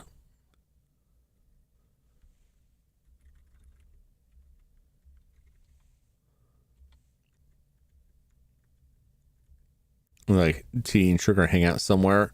I don't think so. I don't recall it. Everyone's drinking booze.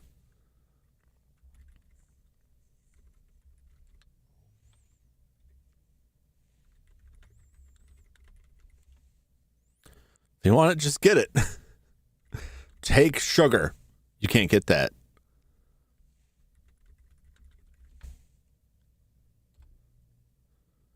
Washing dishes, photograph on a warm spot by the stove.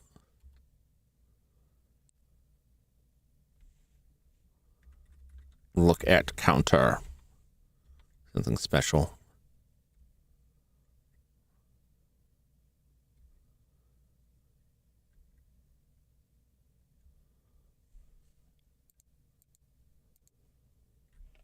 Stool. Old butter churn is empty. I feel like the dining table would be where you would have something like that sat out. It's a lovely piece, isn't it? It's like artwork.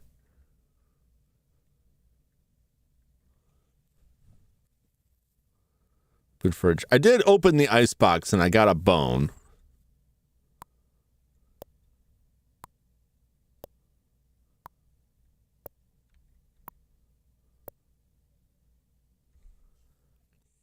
It's a horse statue.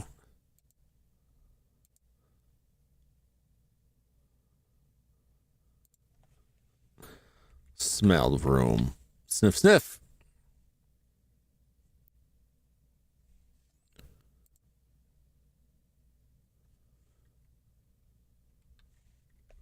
Take cognac. Don't care for it. Maybe the horse does. Get the horse drunk. Marble statue, lovely Greek maiden stands in the corner.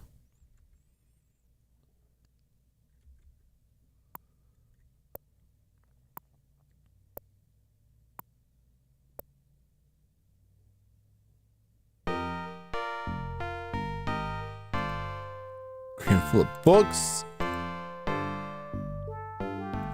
Dusty tables.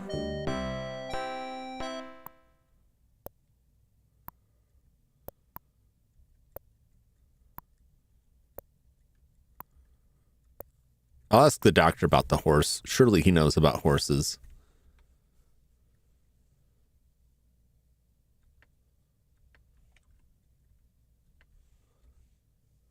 Ask doctor about Blaze. Look at him now. You wouldn't believe he was a splendid animal one time. I do love horses, you know.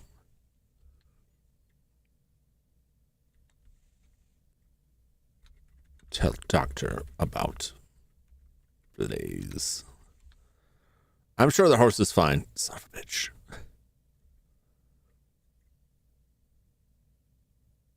And the study is through here. Various object next. Display in the fireplace. None of it interests you, though. Okay.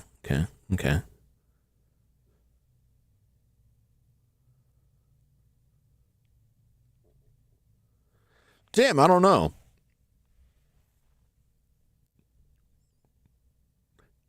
Take horse date. Tell Blaze about Glue Factory.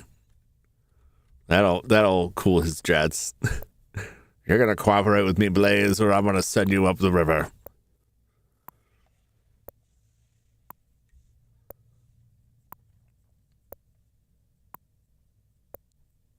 If people weren't in their rooms, or if the game would allow me, because it definitely does not allow me, I would just be like rifling through. Ask Fifi about Blaze. She doesn't talk to me in there when she's dusting. Let's go up to the attic. Maybe I can steal something from Fifi. Maybe Fifi's got some like apples here. Something under it. I don't believe so. It just says it's dusty. Must be Fifi room. Fix it up nicely. Smell room. Sniff, sniff.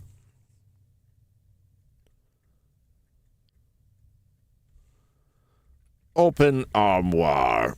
Nothing there for you. Okay, of course there never is. And that door is locked.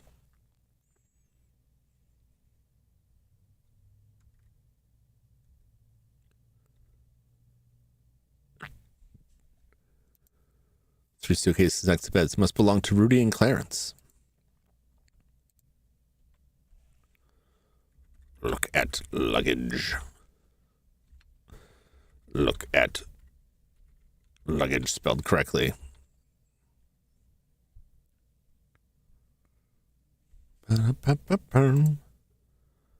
Tables could use good dusting. Wonder if I've got anything in my luggage.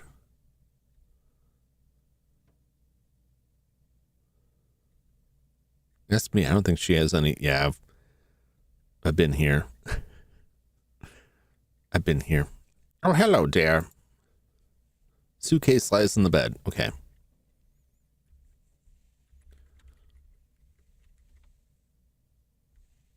See clothes you packed for the weekend. Examine suitcase.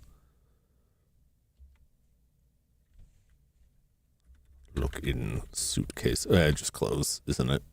Clothes packed for the weekend. Okay.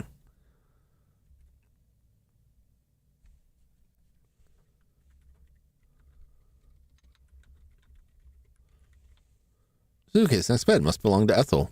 Let's open this. Let's steal it. Let's steal this from Ethel. It's locked. Son of a bitch! Let's look at this bear.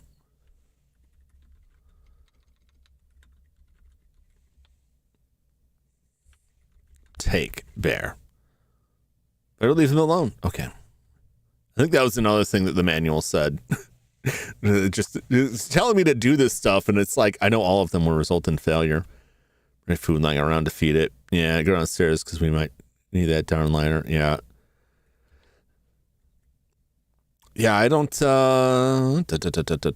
going to be something silly, probably, or something that I just haven't walked to and seen.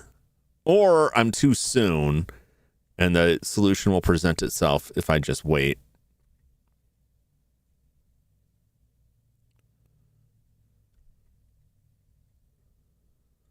It's a closet.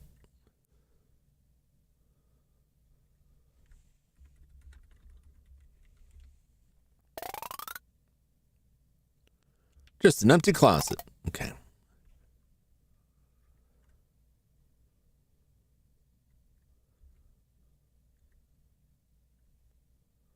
It's a cozy guest room, which Gloria and Gertie are sharing. I'm going to restore. Can't do that right now. Okay. There's the horse. But this, I don't want to start Act 2. We haven't done anything. Is there anything out here? Is there anything down here? There's the gazebo.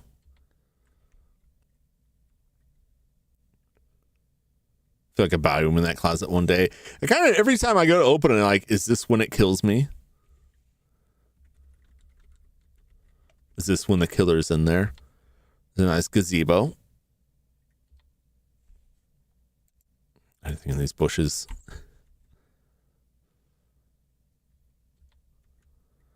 Do.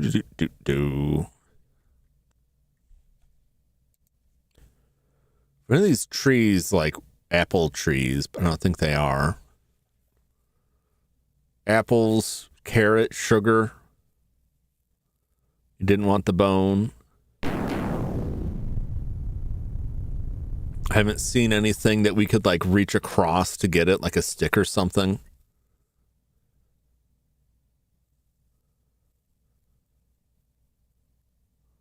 There were oars in the carriage house, but I doubt I doubt this game is gonna let me carry an oar around. Opening the closet, getting a splinter and dying feels like a very King's Quest kind of death. Yeah. No doubt about that. Although this game's got its fair share of like, oh, you went down the stairs, you're dead. All right, what do you want from me, horse? What do you want from me? What do you want?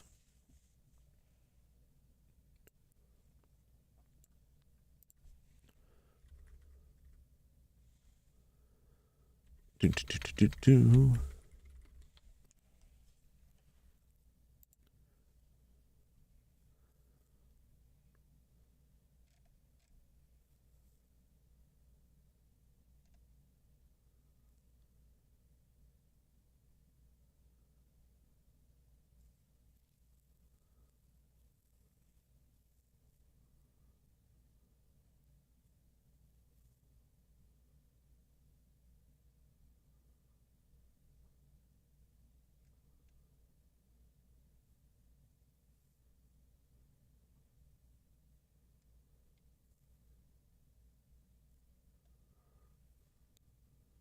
Slap horse. It's possible. It's possible. I'm gonna go back to the carriage house.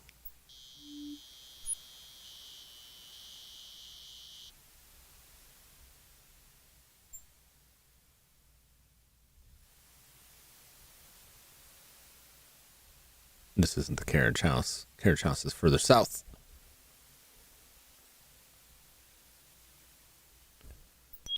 There must be something else. Well, I say that. I thought I looked pretty thoroughly.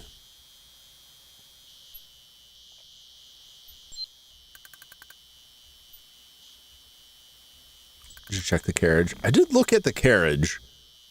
I'll look at it again. I swore I looked in the carriage. But maybe I didn't use the right command. Maybe I just examined the carriage. Look in carriage. Inside the decrepit carriage and find a crowbar. Thinking it might come in handy, you take it with you. Okay.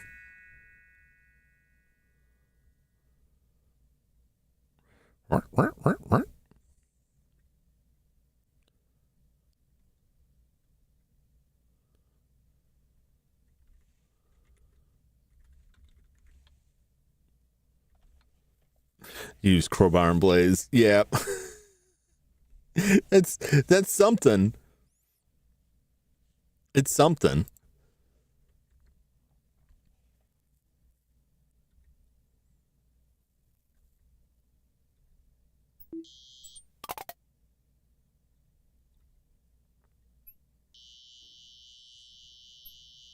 Look before. I don't think I looked in before. I think it was the problem. I think I just looked at it. Although I don't know. I'm not gonna call the game a liar yet.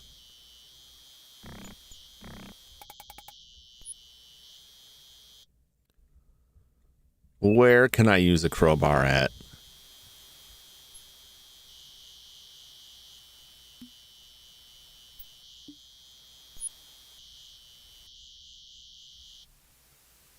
Let's see if the item. Yeah. It's fun. This is exactly how this stuff, tends to go for me, that it's like, I've made progress, but it's not the thing I was looking for. But perhaps it is the first of a chain of things to get the thing that I actually want.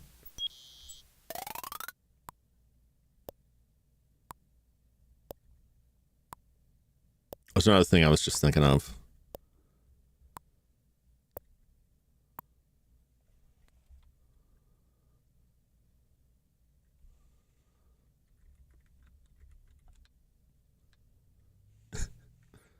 Smell smoke. Sniff, sniff.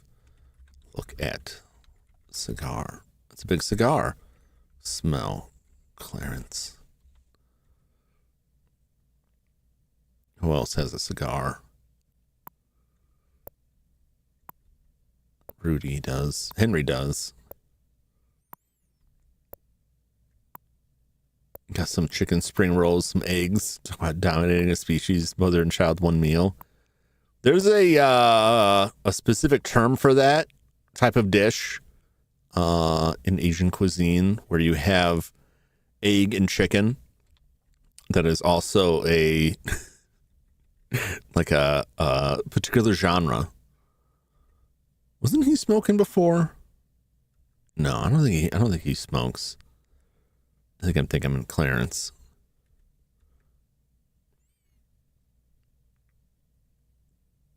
Oh, Yaku Donbury. Yeah. Yaku Don. Yep.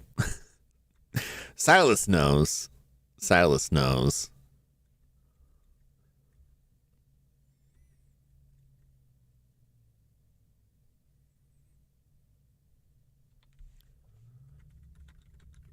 Look at his cigar.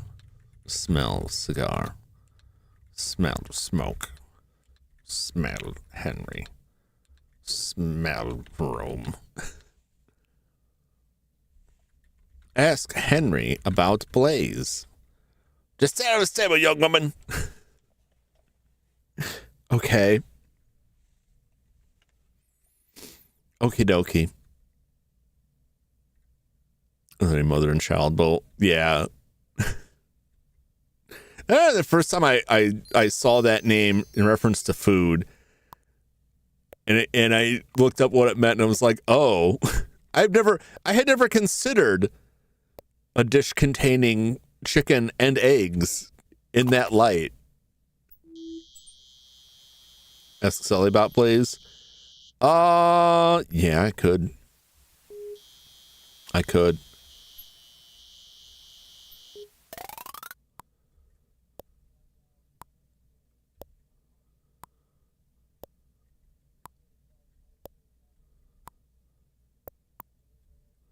I'm thinking of the crowbar. I don't think the game's going to let us crowbar lock doors. It's like, why would I do that? Is what we're going to get. I don't think I can crowbar the horse. So what else could you crowbar? If we find somewhere that is like the gate is stuck. Or is there somewhere we found where something was like it's stuck, not like locked?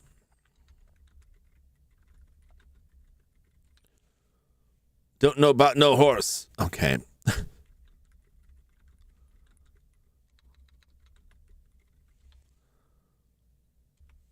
Okay. The cellar door. I checked the cabinets in here. There was nothing in here. The cellar door is locked. We were able to go into it later when Jeeves is in there. So I just need to get Jeeves in. I think that's in Act 2 when we're able to go in there when Jeeves is hanging out down there.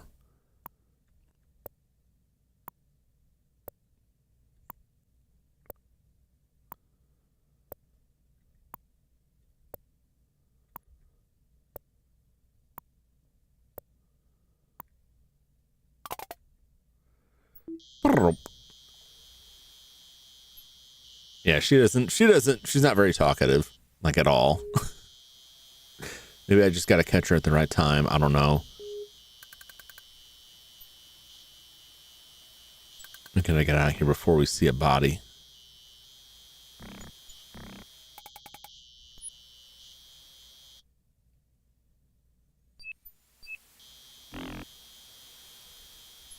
I'm sure I'm still missing stuff. Probably. Although I feel a little bit better about it because everyone is still in the same room where they were, and I caught all of those conversations. So I don't know what else there might be there to catch.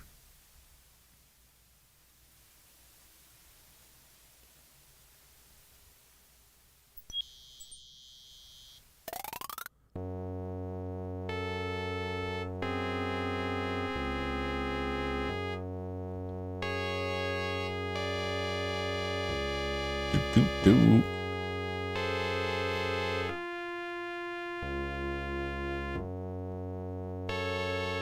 There's nothing else in here.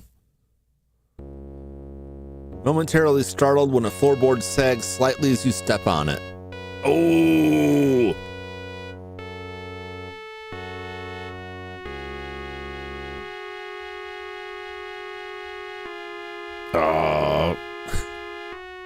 pry, pull, pry, tear.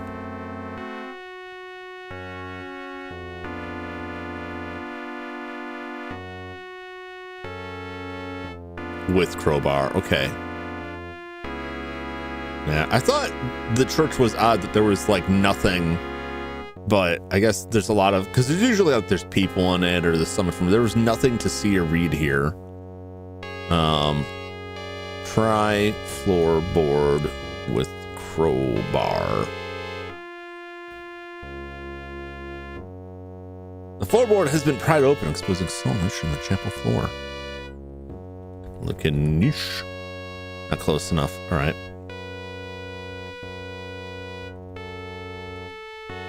Inside the niche, you see an old leather-bound Bible. Take Bible.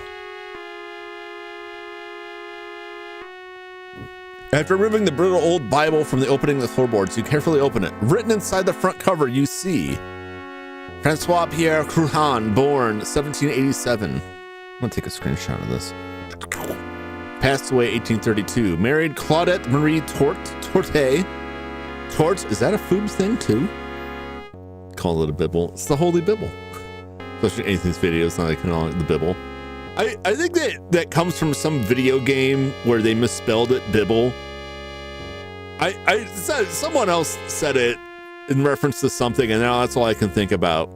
Mostly from the original Legend of Zelda, because the magic book in the Legend of Zelda it's originally called Bible, but everyone just called it Bibble because it was like, oh no, we don't want to be religious. It's the Bibble. That one passed on a long time. Yeah. Claudette Marie Cruhan, born 1796, passed away 1856. Thomas Simon Cruton, born 1816. Claude Francis Cruton, born 1819. Thomas wed Mary Frances O'Neill, 1848. Mary Frances Cruton, born 1827. William Thomas Cruton, born 1851. Passed away 1851. Oh dear. Sarah Marie Cruton, born 1854. She died 17 years later at the age of 17, which obviously 17 years later should be 17.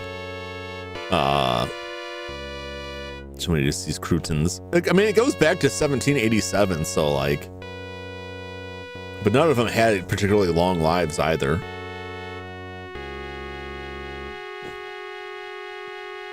Unseasoned. Somebody crouton salads unseasoned. Well, see, the thing is, like, you don't want like fresh croutons because you want them to be like crunchy.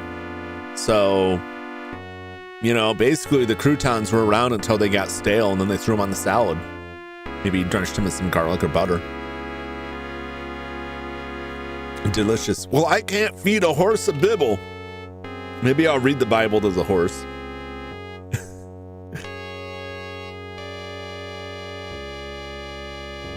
Upon further searching through the old Bible, you notice a strange notation on the last page. It says, Sarah, our end is near. The bell will ring solemnly on our final night, and then will sound no more. Sir Lancelot will forever salute us. Do not weep for us, my child. We will watch over you. We love you. Do not ever forget that.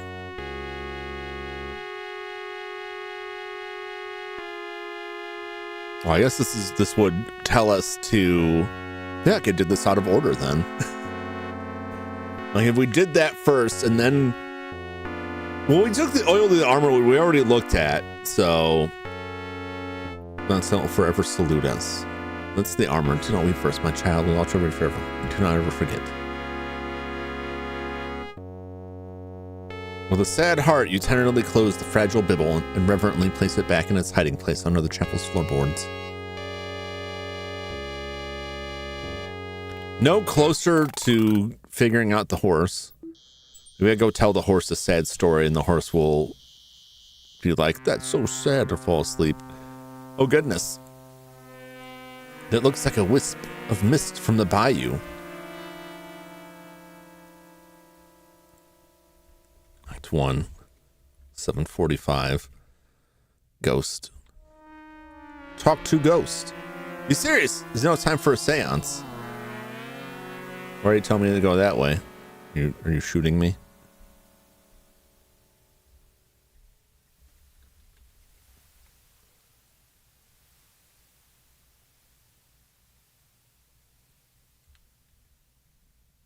Well.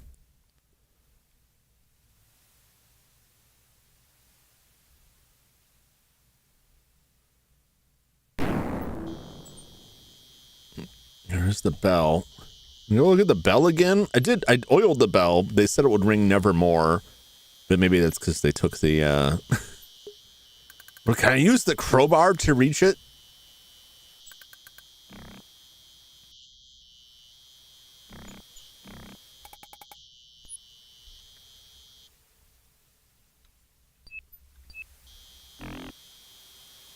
Reach up and try to grab the ring attached to the end of the rope. The short rope was too high for you to reach. Pull rope with crowbar? Wouldn't do any good. Okay.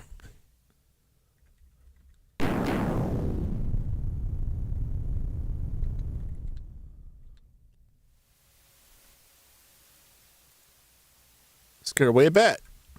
Stop it. Can I look in the bell? Maybe they stashed something inside the bell. If it's never going to ring.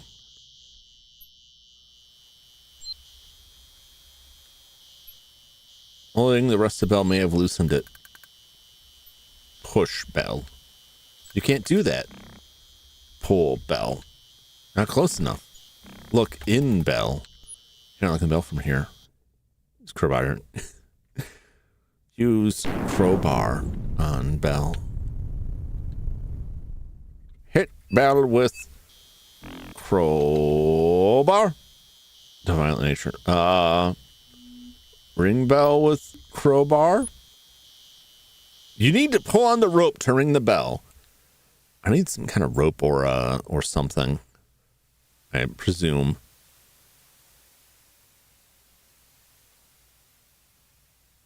Push, pull, shake. Shake bell is not clear. Talk to bell. Ring with crowbar. Or something. Yeah, maybe.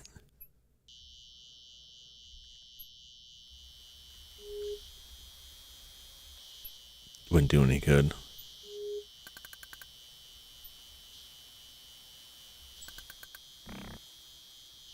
Okay.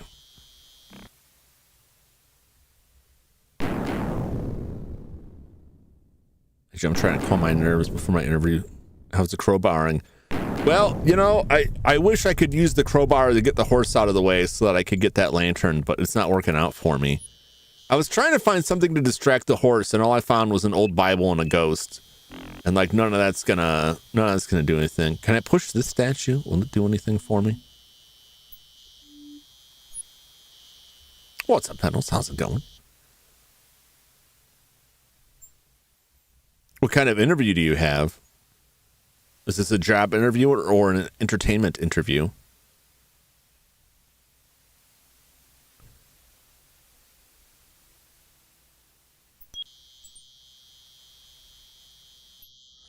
Da da da da da.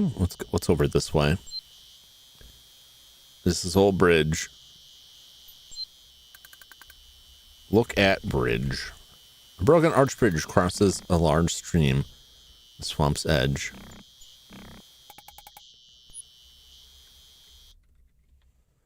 Very vicious gators enter the swamp surrounding the island. Don't mind me, gentlemen. I'm out of here. Is there anything else up here that I might have missed?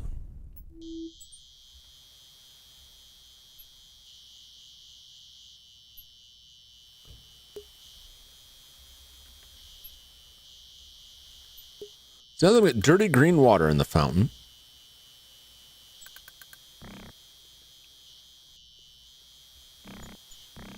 Can I push this statue? Maybe I can fall on that bridge. Oh, I probably can. Let's see if I can open this. Push nymph. So I bulge your muscles. Can't move the statue. Okay, so I definitely needed to turn the water on first. Attach handle to shaft.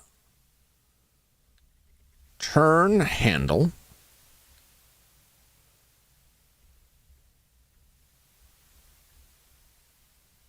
Push statue. Okay.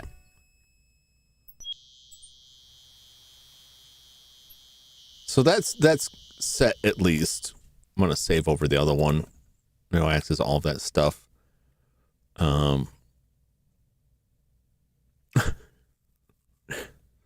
Just gonna have a billion saves here. Act 1, 7:45.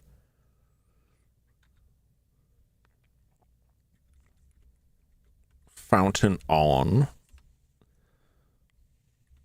Look in fountain. There's nothing but dirty green water in the fountain.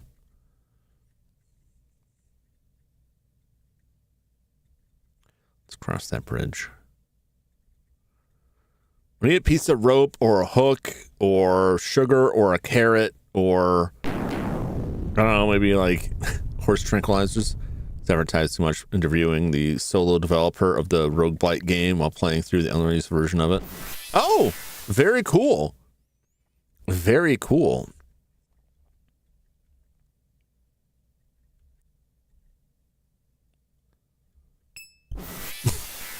Ah! I hope your interview goes well.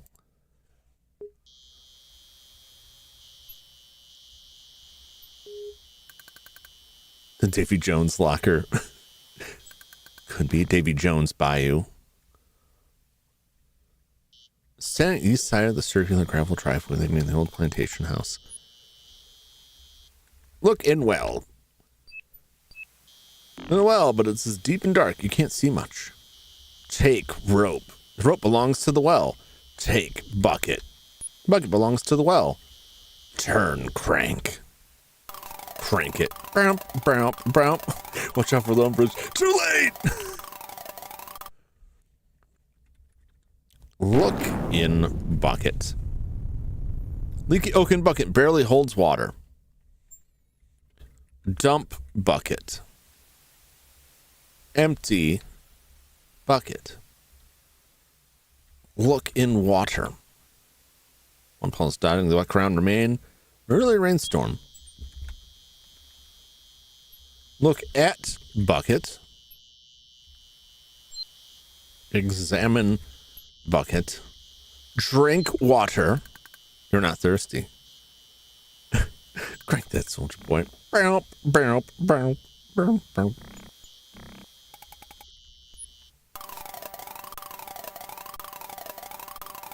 Okay.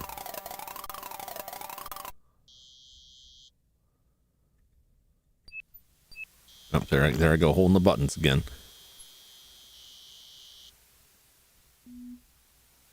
Boop, boop, boop.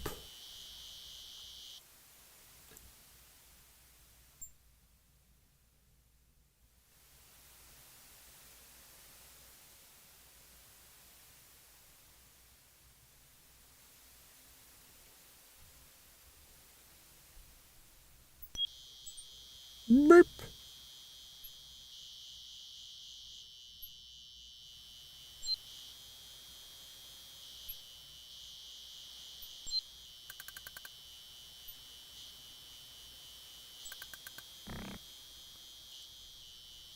Back them now. Oh, thank you, Judd. Can you do backflip? Yeah, you. All right. Well, I'm just gonna save it as is. I don't know where else to go. I am suspecting that there may be something down in the cellar, or well, I know there's crackers down in the cellar, but as for the parrot, maybe it'll work on the horse.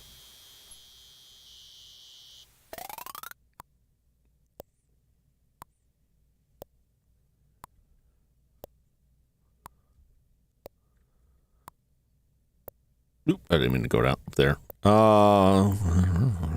One last look around.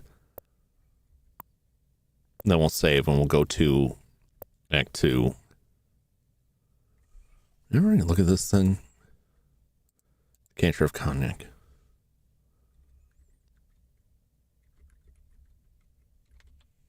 Looks like fine cognac. open decanter. How do you spell this? It's just ER. I'm getting too fancy. Okay. I don't know. It's a thing there, but it means nothing to me.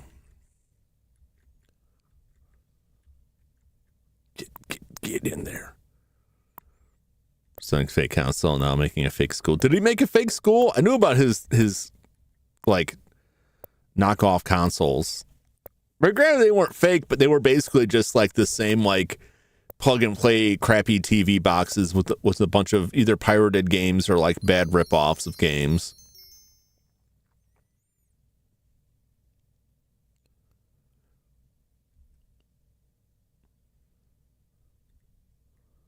Okay, we're gonna save.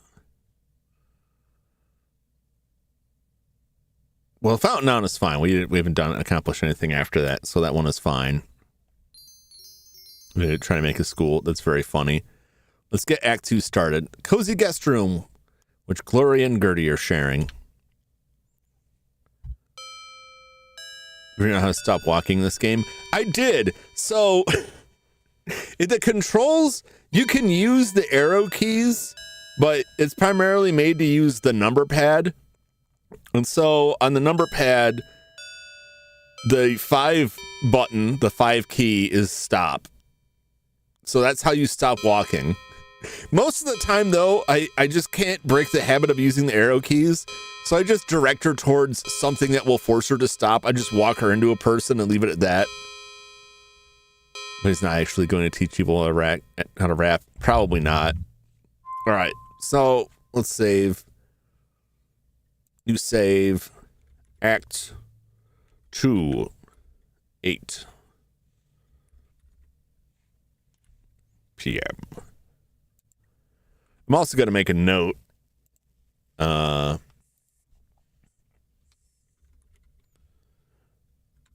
2 is 8 p.m. What starts? It starts by entering Gertie's room. Well, she sleeps. I don't know if there's a note to that. That's what she emphasizes driving the magic school bus.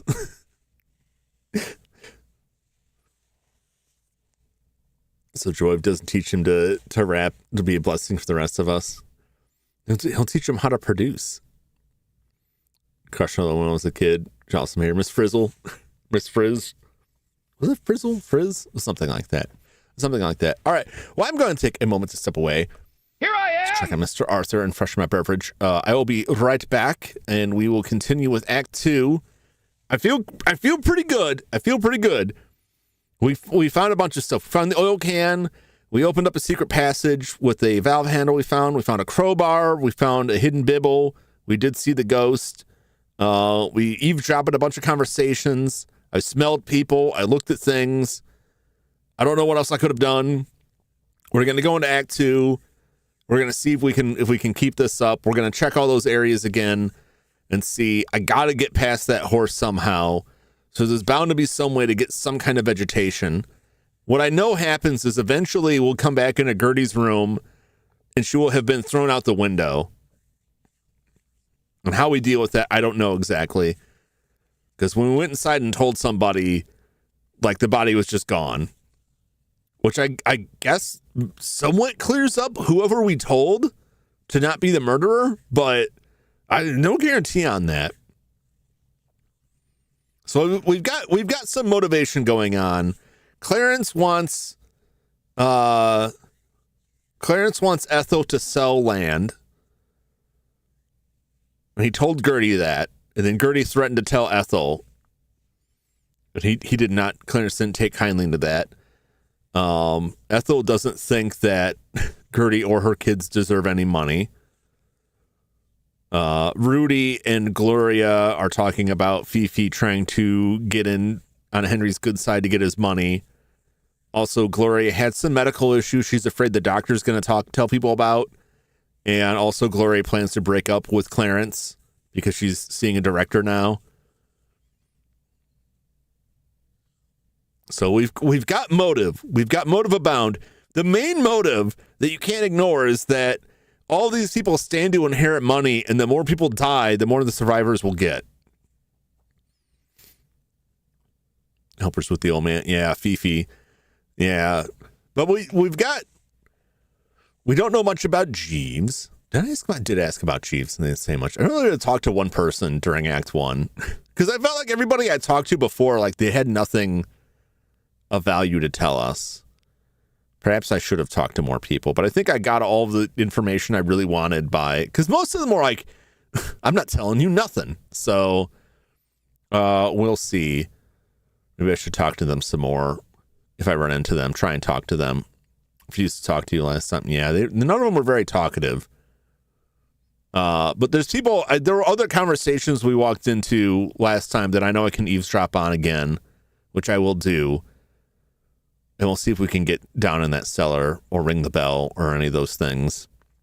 Well, the cellar we could probably get into. We'll see if I can ring the bell, get past the horse, get down in that secret passageway. I'm curious about that. We saw Sally at her house, her shack once, but she also wouldn't talk to us. Maybe I just didn't ask her the right questions. Asking about the stuff you overheard. It did suggest at some point to tell people about stuff, but I don't know, I guess I just wasn't telling them the right stuff because nobody cared. Although I feel like every time either the manual or the game says try this, it's a thing that fails. So they're not giving me anything. No freebies. I don't know what I would tell them. I tell Ethel about Clarence. Maybe.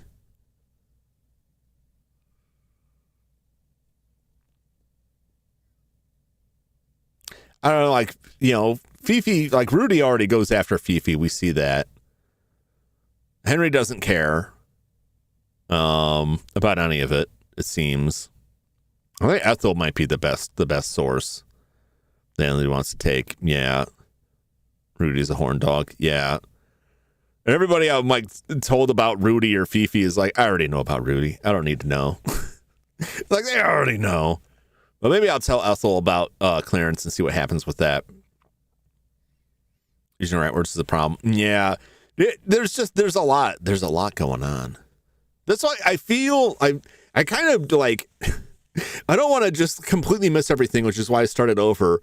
But I also feel like you kind of have to play through it once if you're going through it blind and just accept you're going to fail at the end, and then just carefully look over the notes it presents you at the end is what I understand. And then that tells you hey, you missed some stuff. So you can play it again and be okay, this time I'm going to find stuff.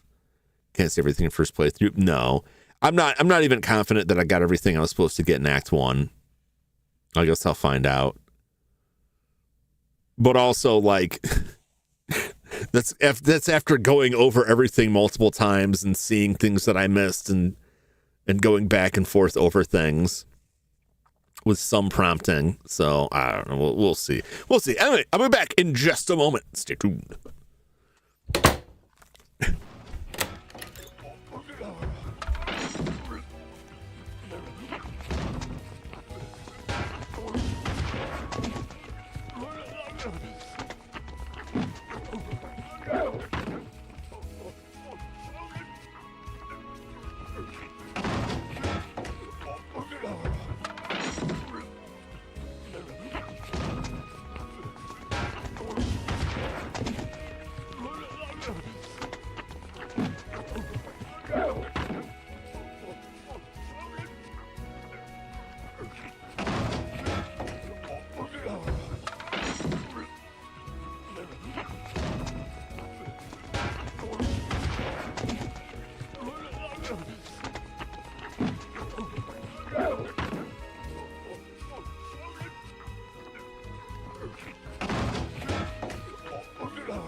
We're back. Let's get into Act 2. Welcome back. Thank you. Gertrude Dijon is the Colonel's widowed sister-in-law. She obviously is behind the times. She looks like she has just stepped out of the gay 90s. Bit of a snob, she walks around with her nose up in the air and has an annoying habit of constantly playing with her many strands of pearls.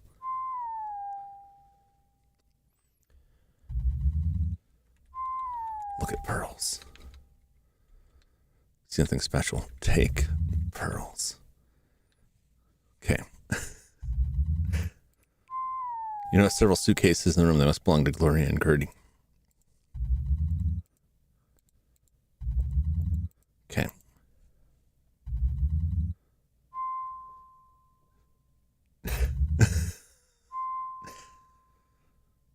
You know, Gertrude, she seems rather unpleasant. It's dark outside, difficult to see out the windows.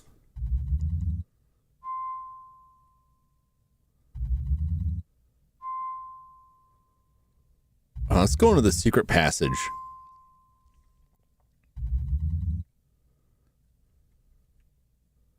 We have people to spy on here.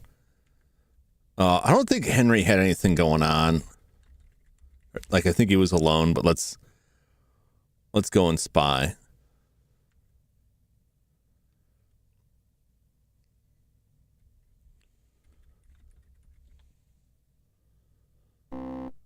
Nothing of interest in Gertie and Gloria's room. Okay.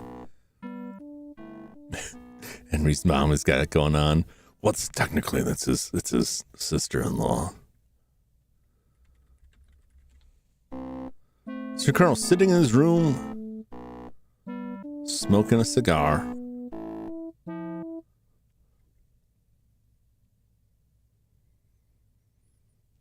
Well, the Colonel, I think Clarence kills Gertie possibly because we smell cigar smoke.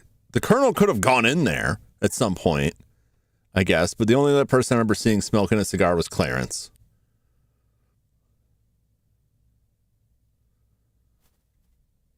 Let's go over to this side. See if we can spy on somebody. I know there's people talking downstairs. She needs someone to love her. Oh, you can try.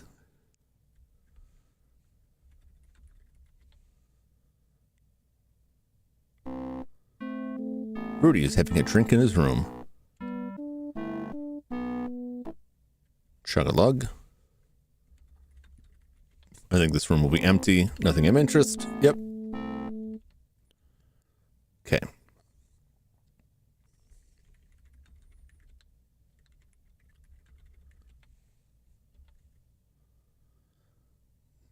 Do.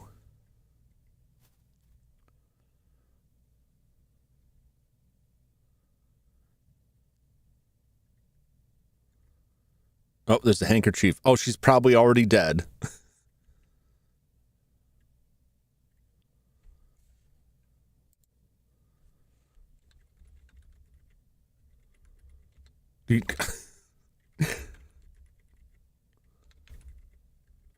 I like it.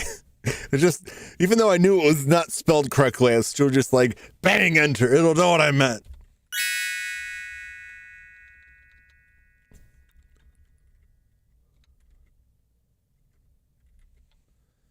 Okay. The murder already happened. Something happened in here. A small table is lying on its side near the wide open window. Is that cigar smoke you smell? Smell the room.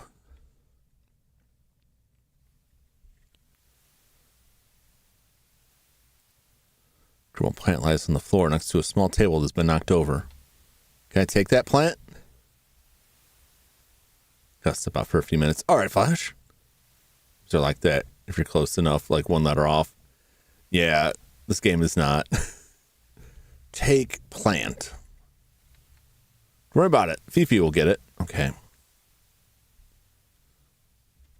Look at window. Look out window. Curiously peers through the window in the darkness. Looking downward, you think you see something, but can't make out any details. If we go downstairs, we'll see somebody walking outside the window with like a witch hat on.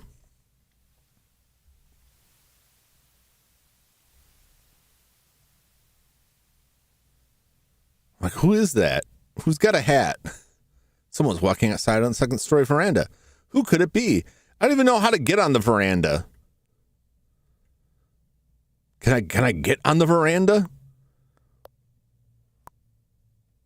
Maybe someone's room opens to the veranda. No, let's go spy on people down here.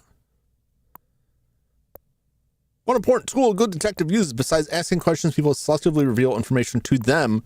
Listen to their response. If you tell Gloria about Fifi, you may receive additional information about Fifi, or at least what Gloria thinks of her. Only if you found items you're confused about or like more information, try showing it to others. Maybe more information about it to you. Thanks, Daddy. I'll show people that handkerchief. I never saw it either.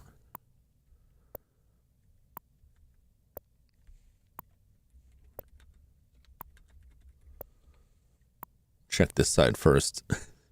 I see a ghost. He's in my mind. He's like Professor X. He's just sending me psychic messages.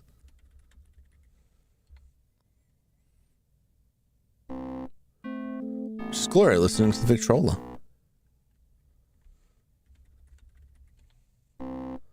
Nothing of interest in the library. Oh, is the doctor not there anymore? Where'd the doctor go? Is the doctor gone already? Are we too late for the doctor?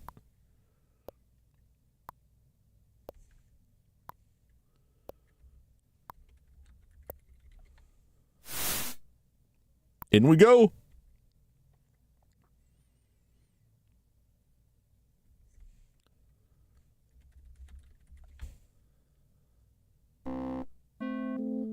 You know how she'll all feel about me, don't you, Polly? Ark! I think that she's drunk. I don't care what they think, especially Gertie and that conniving daughter of hers. I think I'll have another drink, okay, Polly? Have a drink. Ark!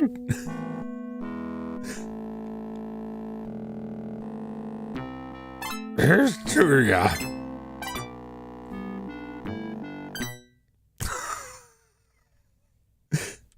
Perfect time to talk to her. Oh, was she in there last time? We can go in there. Nothing of interest in the dining room. Okay. Where is everybody then?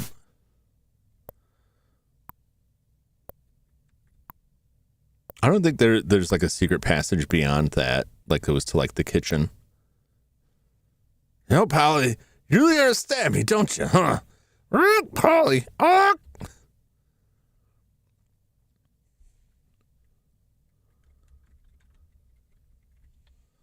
was more interested in the parrot. She doesn't seem to notice you. Show Ethel handkerchief. Oh, doesn't even look at it. Okay. tell Ethel about Clarence. How's about a little snort? Okay.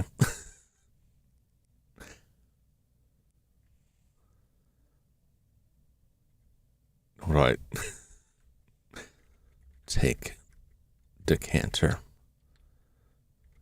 Give Ethel decanter. Pour drink. Okay. Ask her for a date. Examine Ethel. Ethel sits at the bar as usual, is hitting the booze. She seems to be taking an inordinate interest in the parrot. Examine parrot. Go parrot swings merrily on its perch. Okay.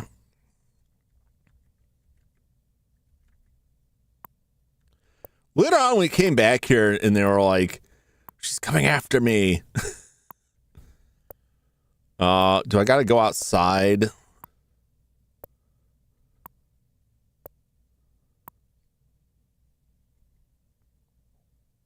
To look at this body first? Well, later on, when I fed the parrot crackers and no one was in there, it was like, they're coming to kill me. Okay, it's 8:15. Can I quickly go back there? No, child. It ain't no use getting yourself upset. Things have a way of working themselves out. I know, Sally, but it just doesn't seem right. Oh, hi, Laura.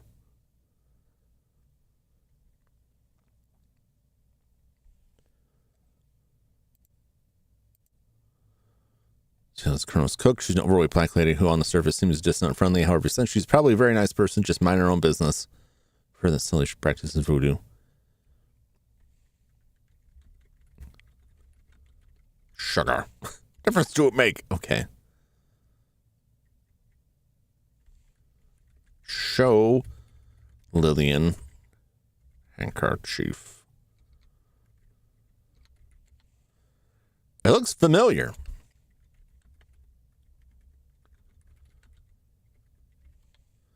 I don't know. She's probably around someplace. Probably drunk as usual. Tell Lillian about Chandler. What's his name again? It's not Chandler. Chauncey. Clarence. God. He's up to something. I only wish I knew what it was. What's the matter doing these days, child? Oh, you know, Mother, Sally.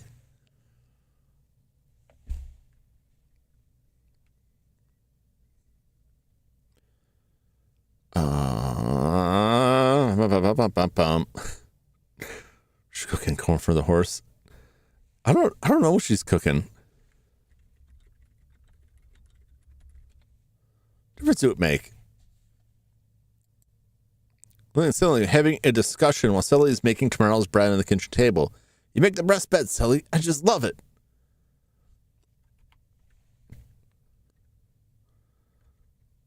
We'll all be piping hot tomorrow morning. About bread? Say what, child? Okay.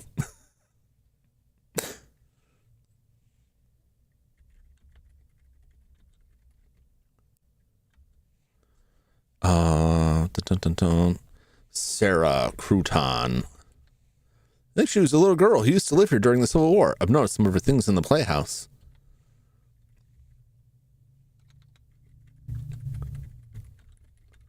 Tell her about the ghost. You're just seeing the mist, that's all. She doesn't like you.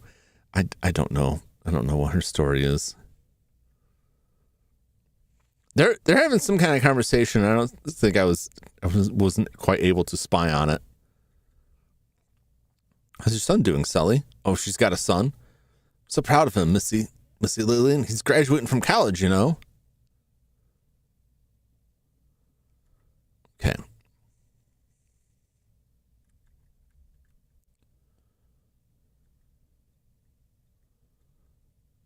I don't think I can spy on that. I'm gonna go back in the secret passage, see if I can spy. Then I'm gonna look for the body. But I don't know what to do about the body. It's just gone as soon as I tell someone about it. It's probably gone.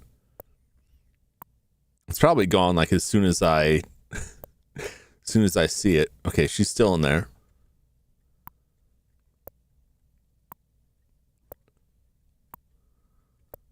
Is there, I don't know if there's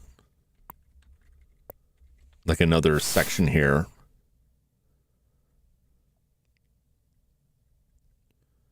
I don't think there's, because that's the dining room, right?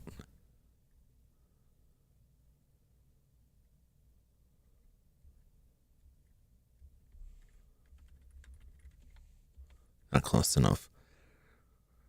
Well, this would have to be the dining room. So this doesn't, the passage doesn't go to the kitchen. Okay, it's the dining room. So we can't spy on the kitchen. Damn, I was hoping we could. There's nothing to spy on over there. Go check the library.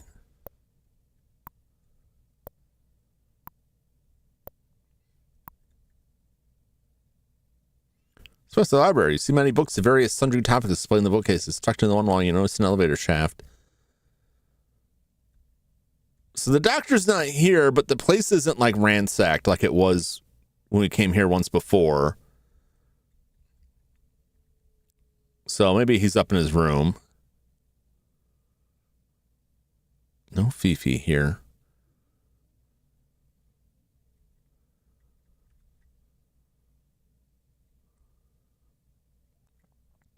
Still alive somewhere? Yeah.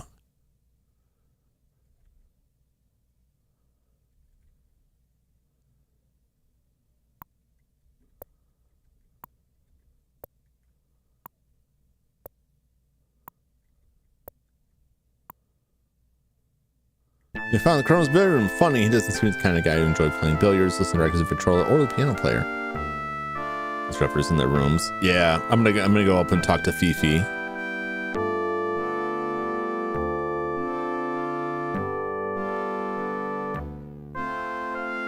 This girl is more in the mood to listen to music than talk to you.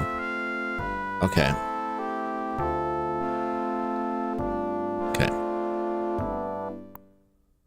Let's go upstairs. Let's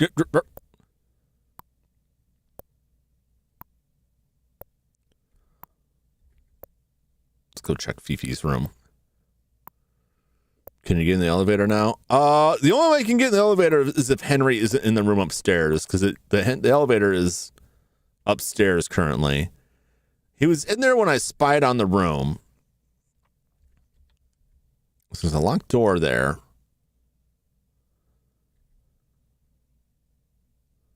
So Fifi's room. Although her room is in the attic, she's fixed it up nicely.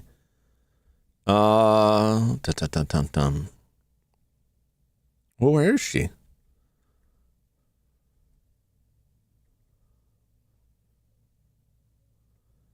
Damn it, I could have spied on this. Leave me alone, you cad. No, I did spy and there was nothing there. So now she'll go upstairs, I want to say.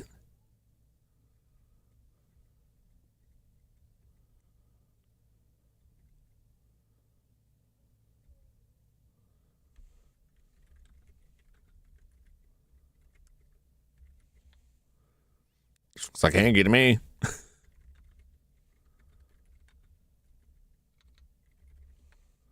No, she's after. I've got her completely pegged. Okay, he doesn't really know much else.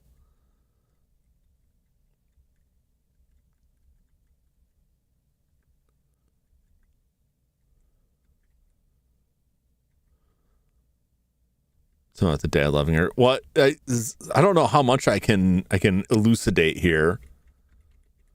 Let's tell him about Gertie. Leave mother alone. She's trying to rest.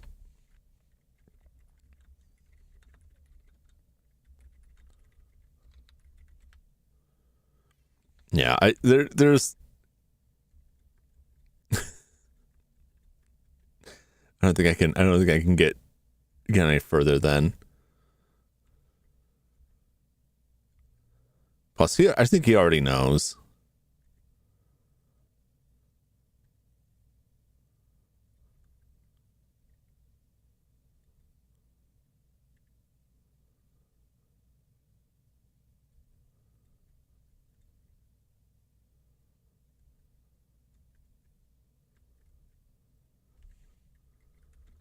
Let's talk to Henry. Quit coming to my room. Okay.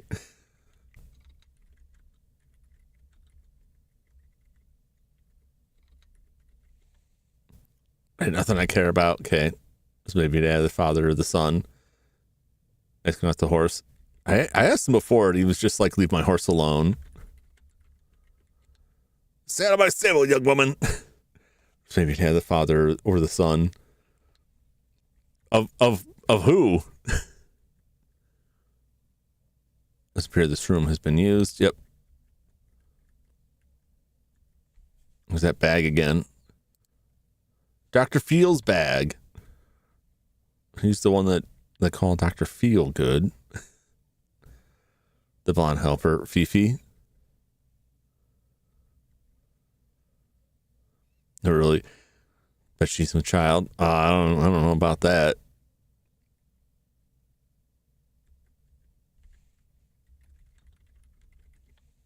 Stay on my elevator. Yeah, he doesn't want us in there. Let's check upstairs. Let's see if she went upstairs.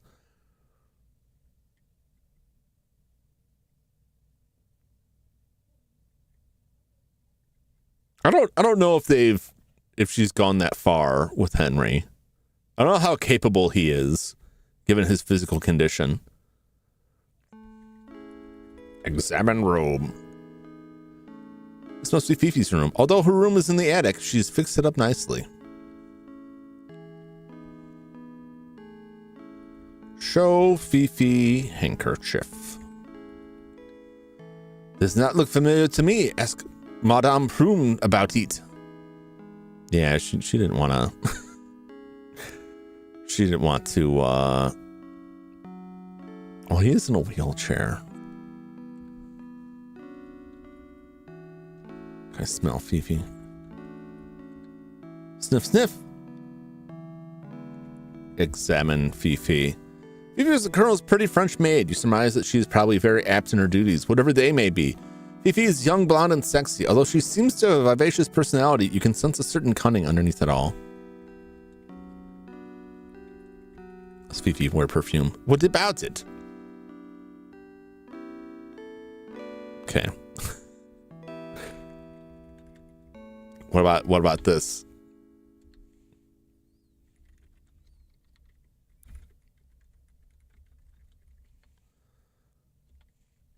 Use crowbar on Fifi.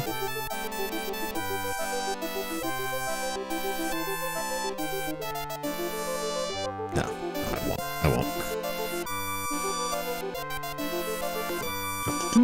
Smell Fifi.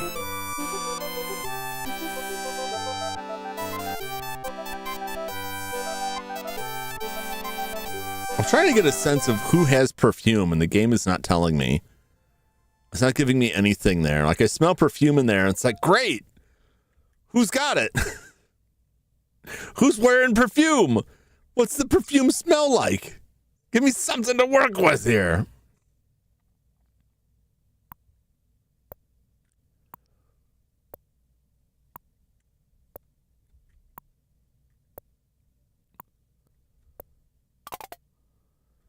All right, let's go outside. We're gonna find the body here. As far as getting people to talk, a lot of times they, like, I know I'm gonna screw myself because I'm not talking to people, because when I talked to them before, everything I would ask them, they would just be like, I don't know anything about that, or don't ask me about that. It's like, okay, well, I guess I feel like I wasted my time, but I also feel like there's gonna be a point in time where it's like, oh, you didn't ask them about this. I didn't say anything. Oh dear, it looks as if Gertie has accidentally fallen from upstairs with no care of herself. Or was it an accident? No. Ah, son of a bitch, the body's already gone.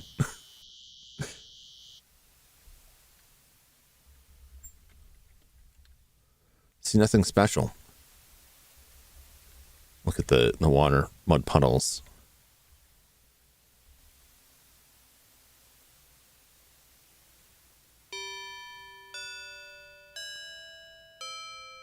Son of a bitch. There's the doctor and Clarence. They're outside talking. Can't go on with this any longer. I must tell him about... Quiet.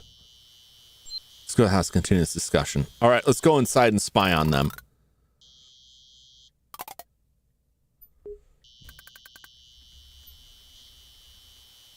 See, nothing special.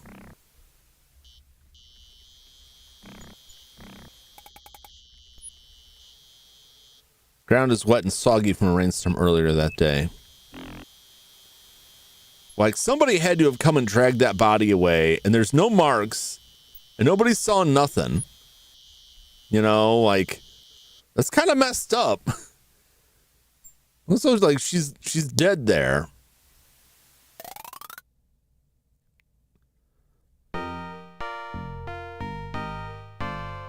I can't seem to convince anybody this is about some cupcake body spray. Smell like what I love to eat. That sounds dangerous, Jeremy. Can you smell yourself? Smell. Laura. Sniff, sniff. But all it ever says is sniff, sniff. Except for one time when it was like, you smell perfume. Which makes me feel like the smelling stuff is just pointless. This one card game. It is tough.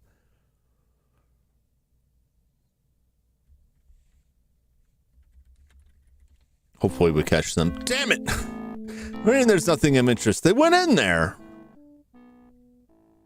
Or no, they're in the study. Aren't they? And I can't spy on the study. Because this is the library. Okay.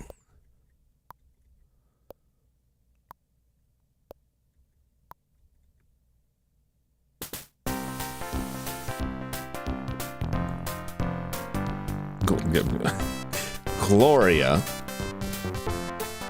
about Gertie. Mother, oh no, it can't be. Like, I feel like I should tell somebody. And like, she's right here. I don't think she did it. I think Clarence did it.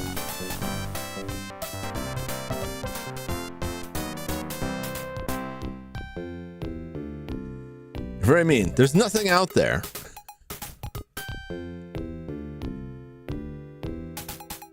Well.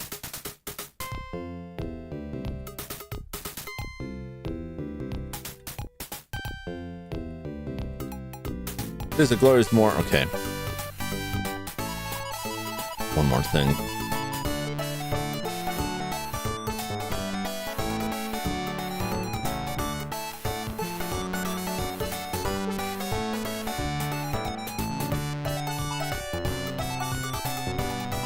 About Doctor. Okay, she doesn't want to talk to me. The feather boa. Yeah.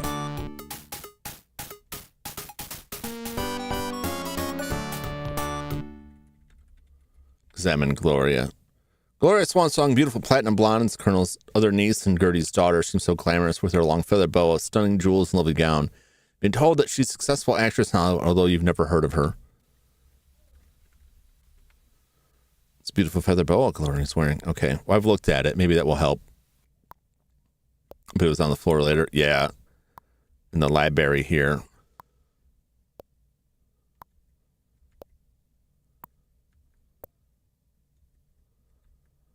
So they went in the study where I can't spy on them that I know of.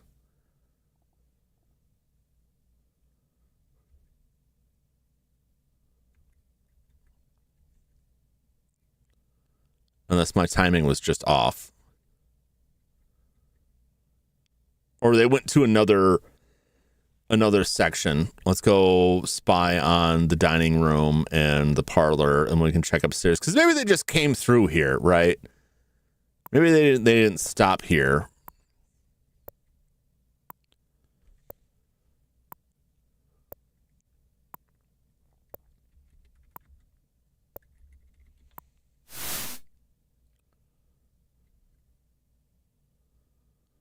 Let's check the parlor.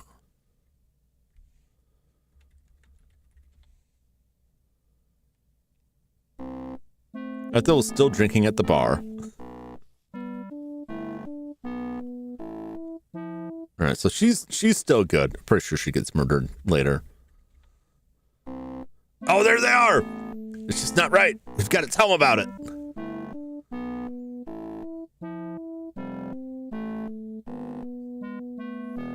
No, it'll work out, Wilbur. I've got some plans. How are you going to replace that $100,000 we took from Henry? Where would you get that kind of money? I know people. I can do it. Trust me.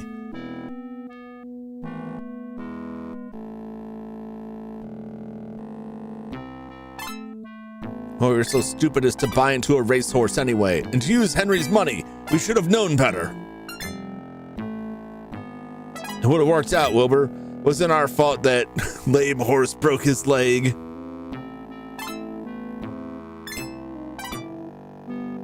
All I can say, Clarence, is you better do something fast, because if you don't, I'm fessing up. I'll handle it, Wilbur. Just don't be stupid and say something. There's more motive for Clarence to kill yet another person.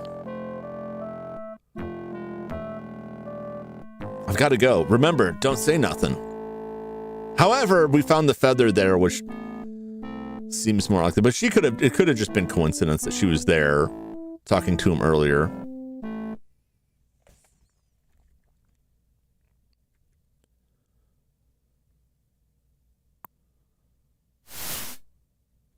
Let's see if the doctor's in there still.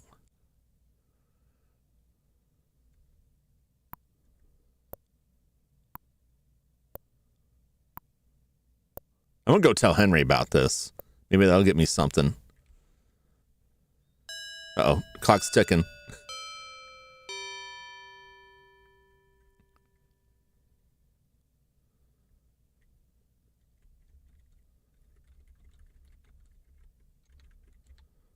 Special fondness for us, especially racehorses. Clarence. Must be confused. Colonel, I ask Doctor about Clarence. Jesus. Clarence can be a big rough at times, and he sometimes gets himself into situations, but he's really not a bad fella. Ask Doctor about racehorse. I don't know anything about it. Ask Doctor about Gloria. I did help her with a little problem once, but I shouldn't talk about it. Ask Doctor about Gloria's problem. Okay. Tell Doctor about Clarence. Just Clarence could solve some of his problems. Tell Doctor about Gertie. Oh no, I better go check on that.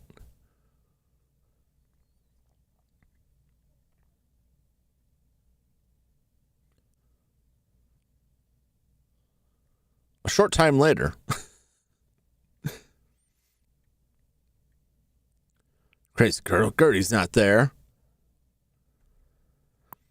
I feel like I need to examine outside to figure out what happened with that.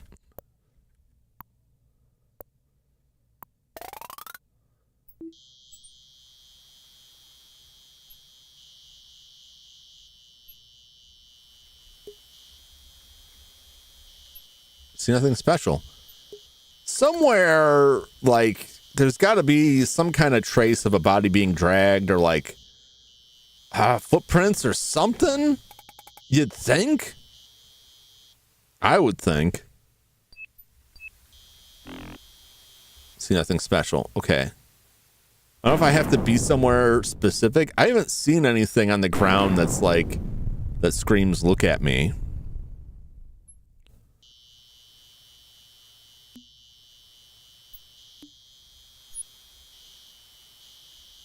Go back. Go back where? Go back to what?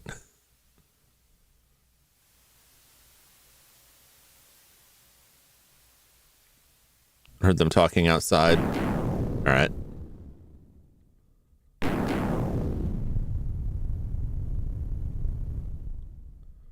Some yellow stuff on the ground, was there? I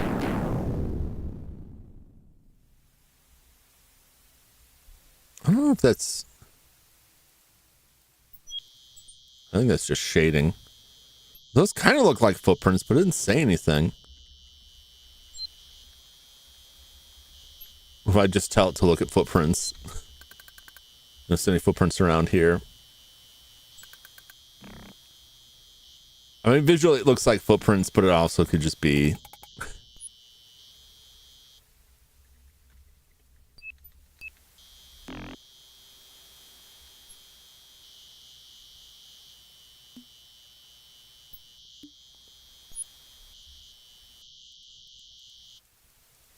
just clicking around wherever.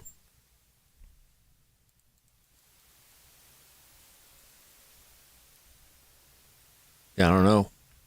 I don't know. I'll go back to look at that horse. Like, it would make sense if they just dumped the body in the bayou. That's a long way to go with the body.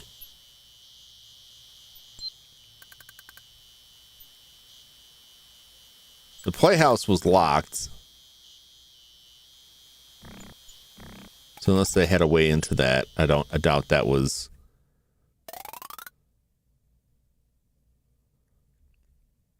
Let's look in the boat. On body search here.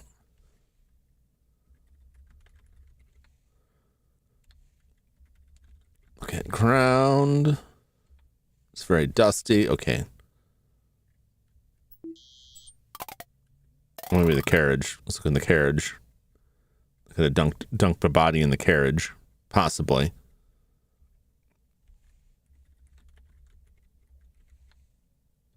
Nope, nothing there. How stable? Yeah. That's where I'm going next to see if there's anything different with the horse. Not that I expect the horse to have moved. Like, oh, the horse is in a different room in the house now. But, like, it's another place where they could dump a body.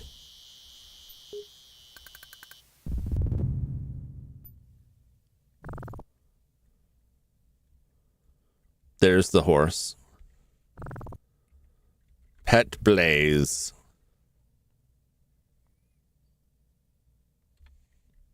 Can I brush him?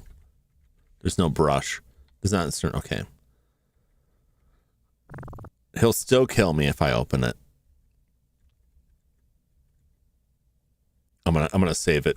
I'm gonna save it here. I'm gonna try it again.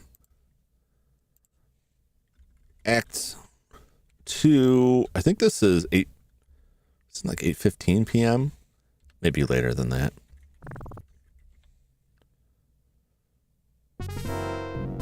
Nope.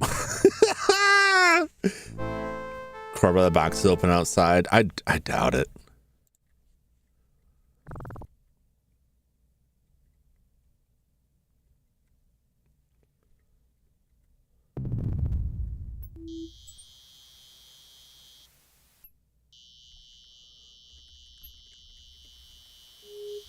Nothing special. Okay. Damn. The body's just like gone. Gone in the wind.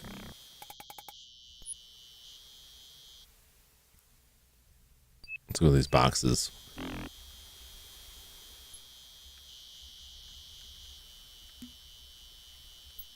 Oh, crates are piled in front of the carriage house. Open crates. So crates, there's nothing of interest inside them. Okay.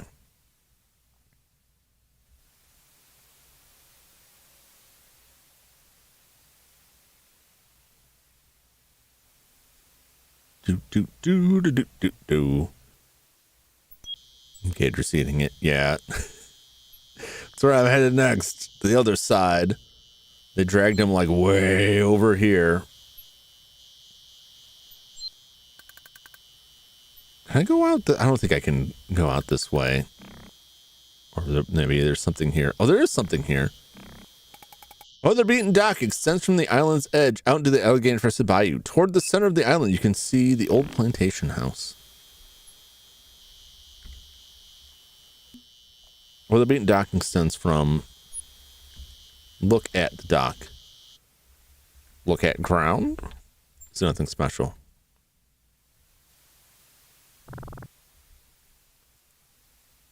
Oh, no! I should have stopped her walking. I thought she was going to get stopped by the crates. Man, this game really wants you dead, I'll tell you that much.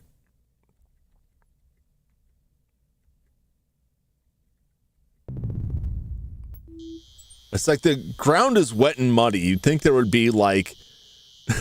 You can't drag a corpse. Someone may have picked up the corpse, I guess.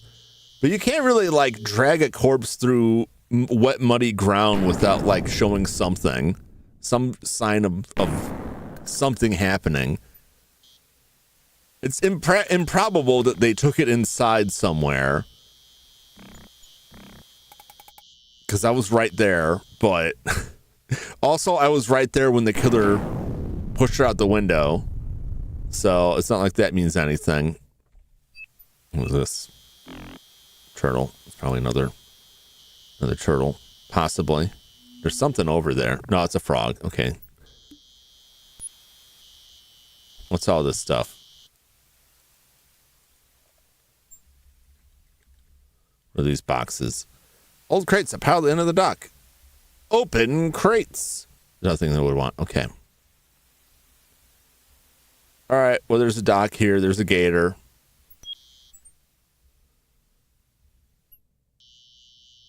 Okay. It may just be too late. I hope not, because time has moved because we walked into a room and talked to somebody, but like...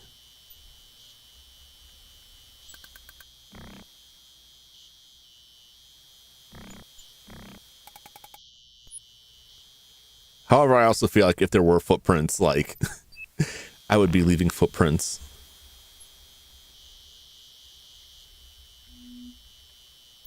Went and saw a rainstorm earlier that day.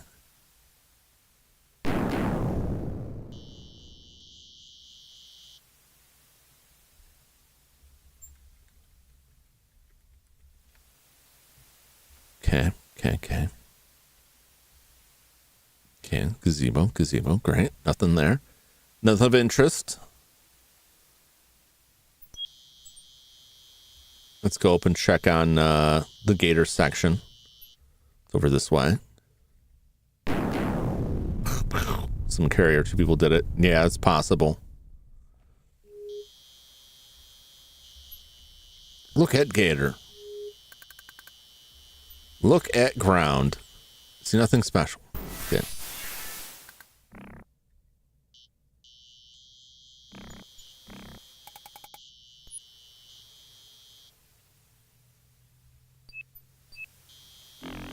Okay.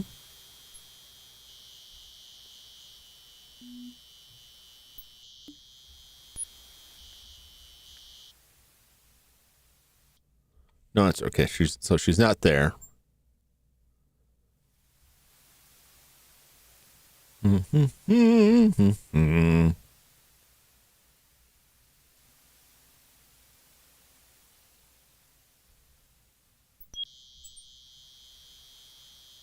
Let's open the cellar.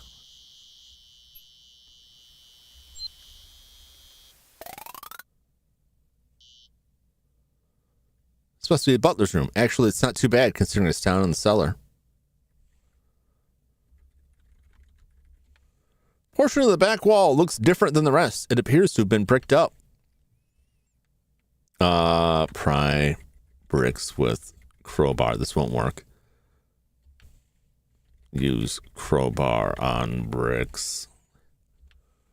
Remove bricks with crowbar. Even though the guy's sitting right there. That's not clear. Okay. That's fine. Jeeves has a sink here. Great. He's got a toilet. Great. Small dresser. That looks like a closet. Crackers.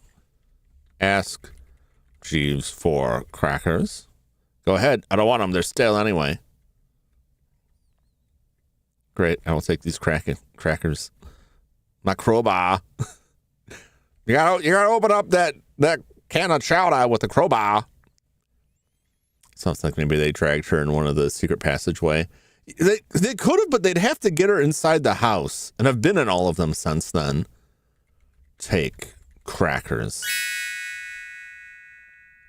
Ask Jeeves. Show Jeeves the handkerchief.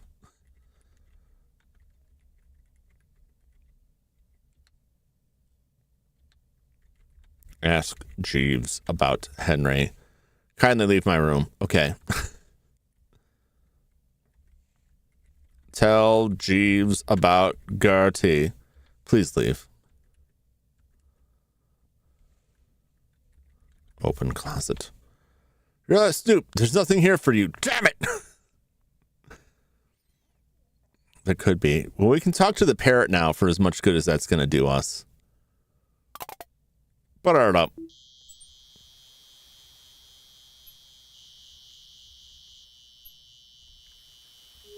Pet dog.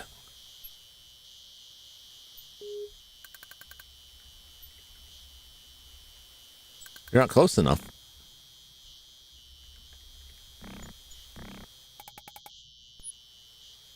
Well, well, look who's home. Beauregard!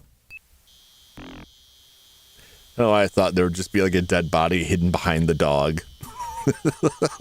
Like they just stuff a whole human being in there. Southeast corner of the mansion, right outside the parlor. Look at ground. See nothing special. Okay.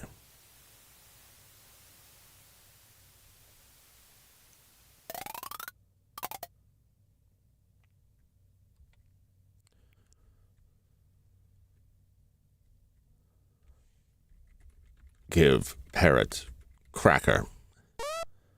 You give a cracker to the parrot.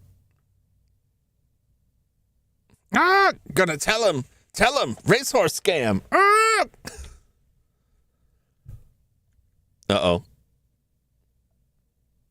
Someone's can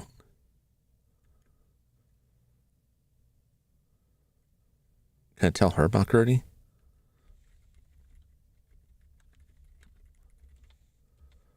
All right. She's plastered. Yeah, I think she wasn't. I don't think she was gone until the next act, but I could be mistaken. Let's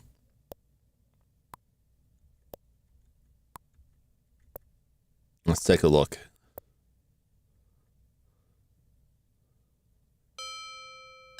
Oh, damn it. We're in Act 3 already. I feel like this is no good. Everything all right, Gloria? Suppose, darling. Let's just get on with this game.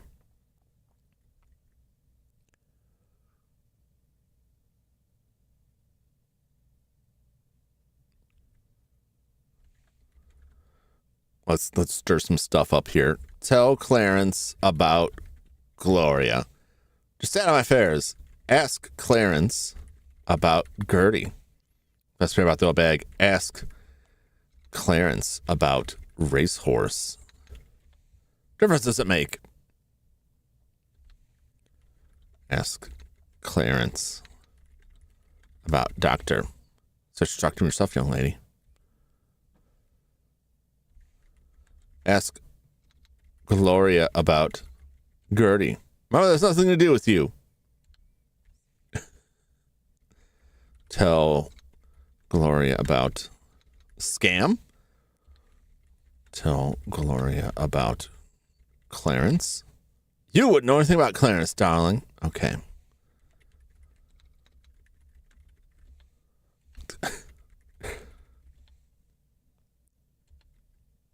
All right. Well, they're just playing billiards. If I go, please step aside. Jesus, lady. If I go spy on them, maybe I'll get some information.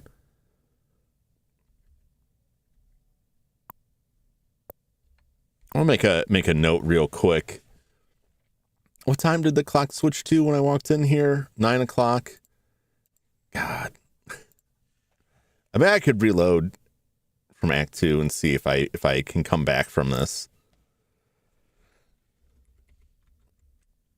Act 3. 9 p.m. Starts walking into billiard room. After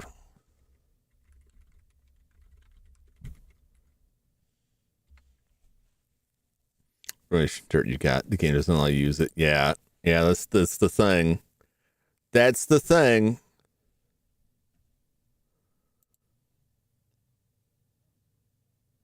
Well, I don't know. We'll look around for a minute here and then decide if I want to go back to the start of Act 2 to see if I have winged something up here.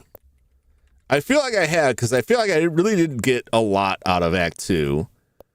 And the time just kind of like passed by. Oh! What's this? An old cane lies on the floor. Take cane.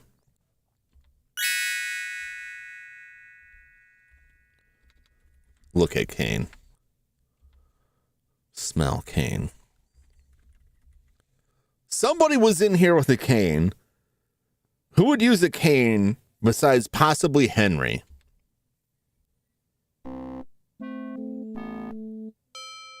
Damn. For the belt? Yeah, that's true.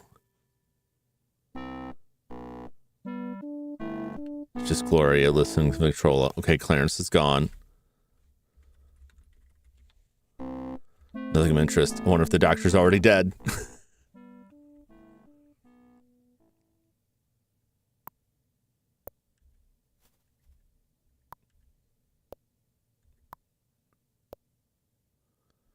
Yep. Something looks wrong here. A chair has been knocked over and there are signs of struggle on the floor. You wonder how small pink feathers got on the floor. They look like they come from a fellow or a feather boa. Look at feathers. Take feathers. Okay. There's a poker here. Look at poker.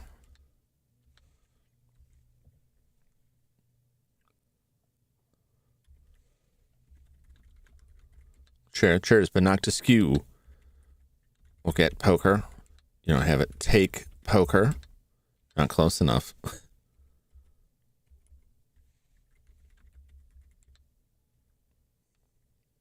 Shoot the fireplace poker as I fall upon some small pink feathers scattered upon the floor. Okay.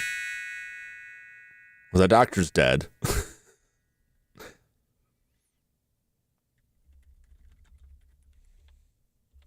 Okay. I feel like I definitely missed some stuff in Act 2. Maybe not. Maybe not.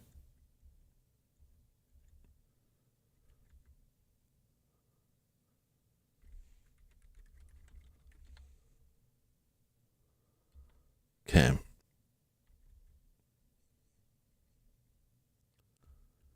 We use the poker on the fireplace. Maybe we'll find something of note.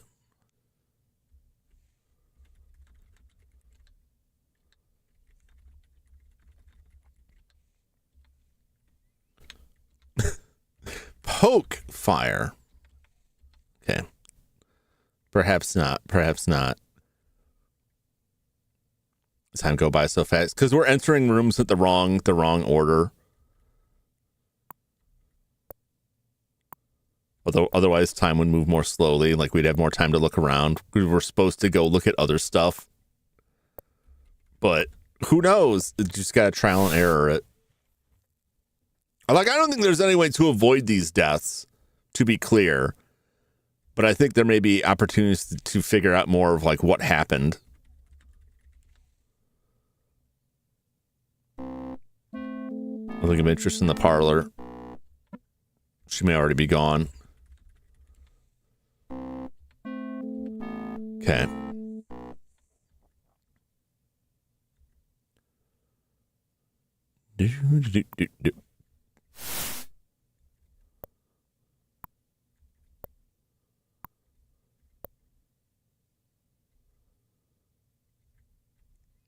So Clarence had motive to kill the doctor.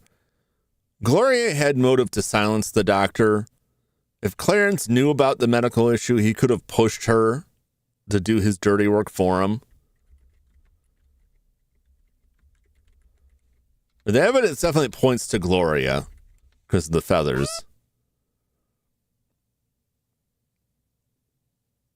She's after me. Ah, so afraid. Who is? Who's after you? Who's after who? And who is the me in that scenario?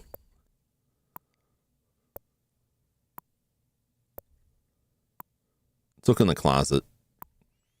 Return that I made toast. Delicious toast. What do you top your toast with?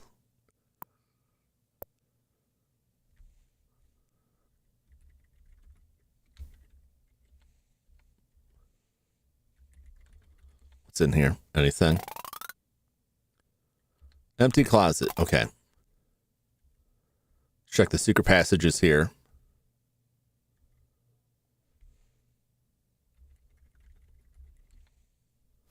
Butter toast. Very nice. Very nice. But then like some tasty butter and some crunchy toast.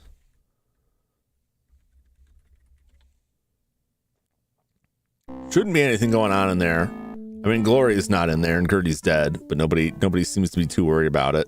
It's like, I found your mom's dead body outside. She's not there. You're crazy. All right then, Gloria. Where is she? If she's not dead, where is she? Well, I don't know.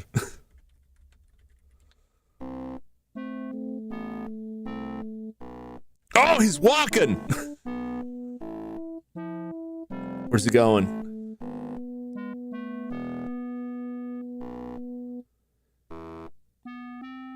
He got up on his own. He's out walking around. He could have killed Gertie. But why? What's his motivation for it besides just not liking any of them? That's information right there.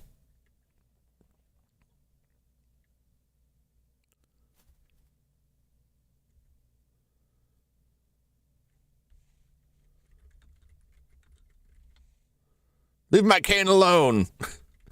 Ask Henry about Cane. Leave my things alone. Ask Henry about secret passage. What about it? Ask Henry about Gertie. I have nothing to say about the woman. Tell Henry about Gertie. Yep, pull the wool over my eyes, young lady. Tell Henry about Clarence. Tell Henry about racehorse? Who cares?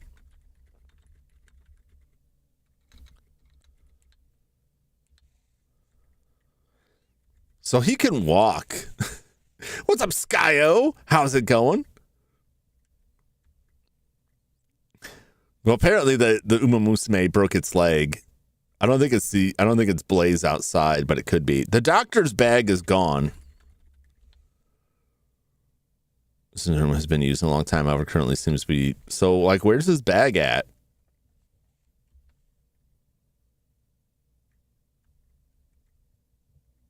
Can I push the Murphy's bed? Can I close the Murphy's bed? Close bed. I can.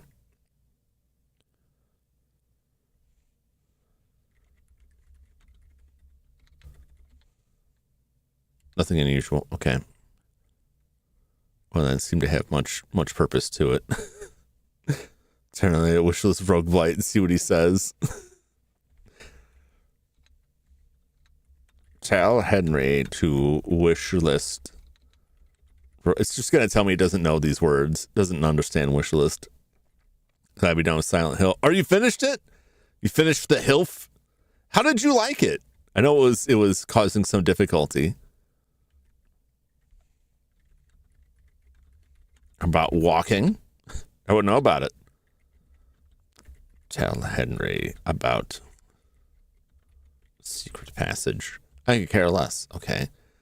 God, he was just, I don't know jack about Jack. Those flowers took a turn for the WTF. Not in a good way. Oh boy. So I'm going to say, who cares? Like, I'd hate him forever. It'd be nice. It would be nice. Oh, probably not right spot. Pull armoire. So who can I spy on here? Can I catch anyone up to no good?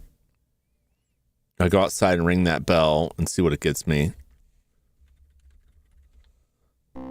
Nothing? Okay.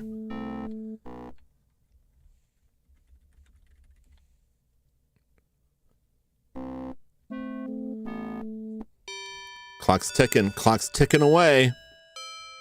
Nothing made sense, just randomly rolled credits, had a lot of unnecessary build-up. Does that game have multiple endings? Who is this so-called director that Glory is seeing now? Why I ought to punch his lights out for getting between me and my gal. Gloria was never your gal. Just because she went out with you a couple of times, you thought you owned her.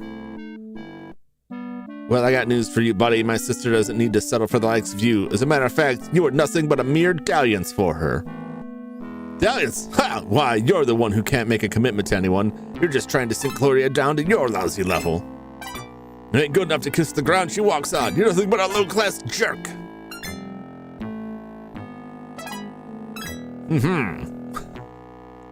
Quit butting in between me and Gloria. This is none of your business. I'll handle it the way I want, and I won't be asking your permission. I'm warning you, Jack. If I see you near my sister again, I'll cut you up in little pieces and feed them to the dog. Got it?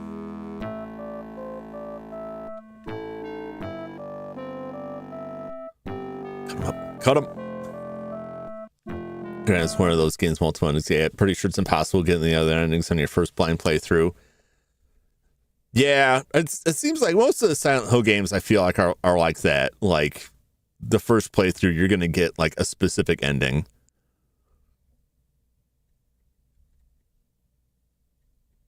Lillian's not here. She was down in the kitchen.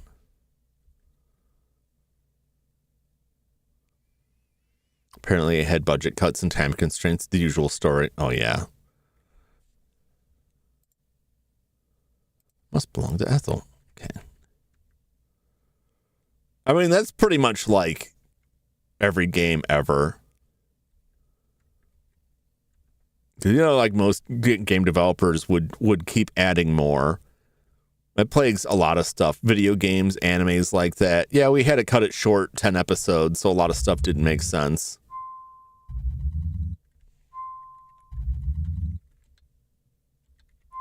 Examine Clarence. Clarence seems to be resting in his bed.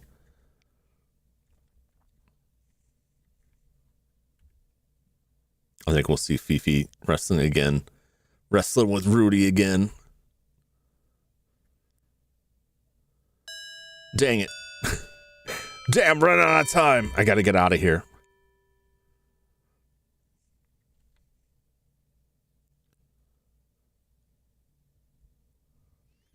Stop it. Leave me alone. Get out of my room now.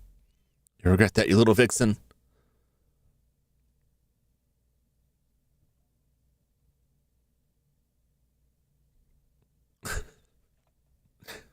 Well.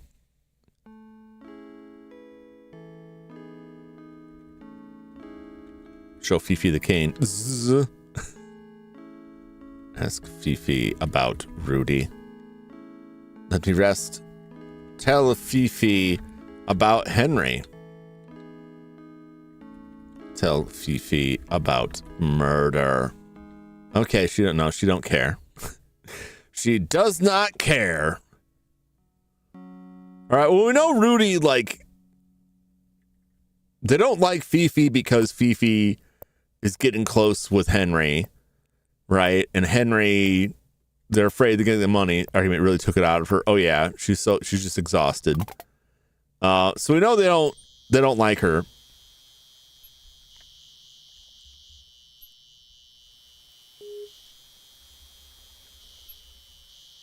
And then on top of that, we keep interrupting Rudy, like trying to assault her. She's totally not into it. But Rudy's just kind of a scumbag. So like that doesn't mean much.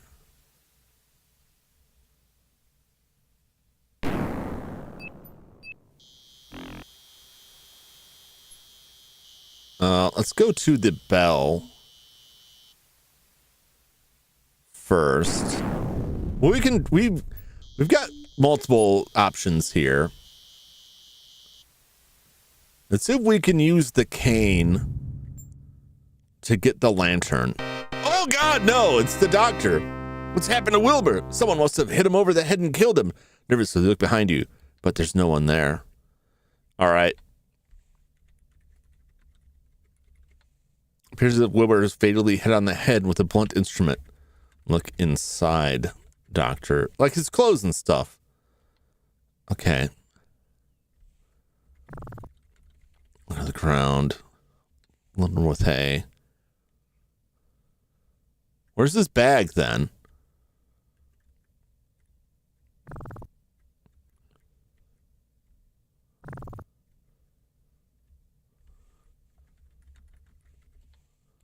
Isn't just more hay?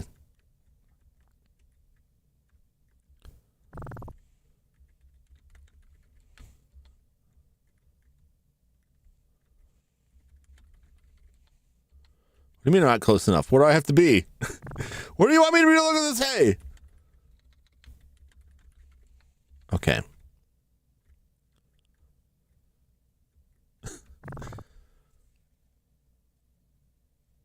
Is Horn wearing a see-through nightgown? I don't believe so. I think she's wearing normal clothes.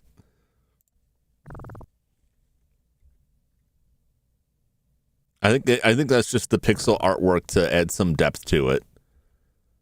I can see where you're drawing that conclusion, but oh no, I don't want to leave. Don't tell me the body won't be gone. Bales of hay. Look at hay. Examine hay.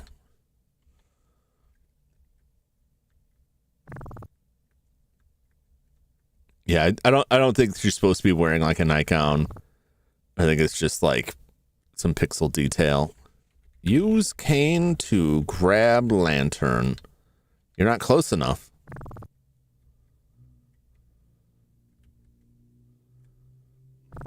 All right, what if I show the horse this lantern? the cane. Show Blaze cane. Blaze is interested. Show Blaze handkerchief. I have the hooked down phonics that Blaze is interested. Okay. Horse kill the doctor? I don't think so. He's way over here.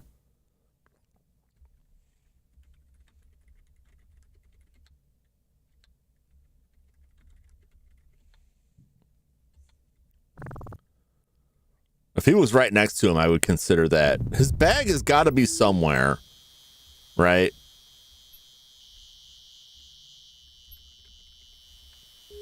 Well, now we know where he went. Because we didn't know before, like, what happened to the body.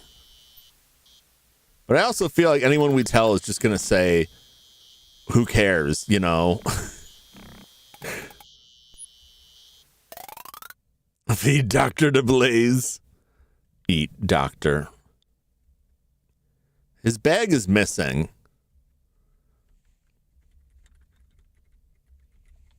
I keep coming back to this thinking like someone will have dropped something in here. They're dead now. 2, possibly 3. Gertie is dead. Her body is missing. The doctor is dead in the stable. We knew he was dead before. Ethel might be dead.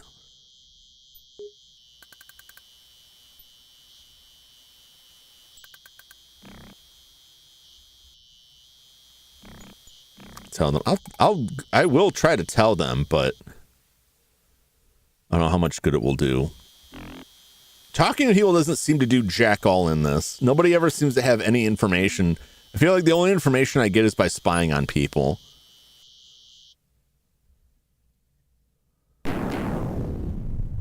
Use cane to pull rope.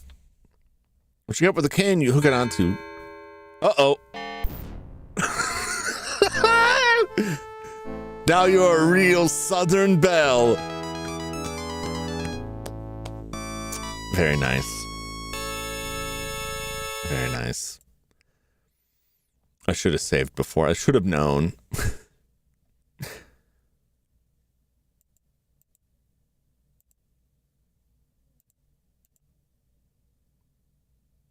I think I said, oh, I didn't save. This was the last save. 8:15.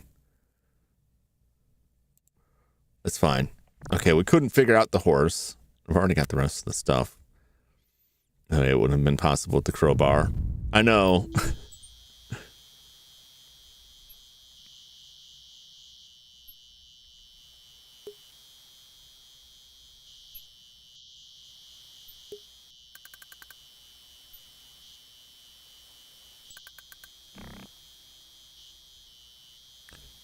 All right, let's avoid going in the room. So just try and spy on the spaces here. Okay, I didn't save. I didn't think to save.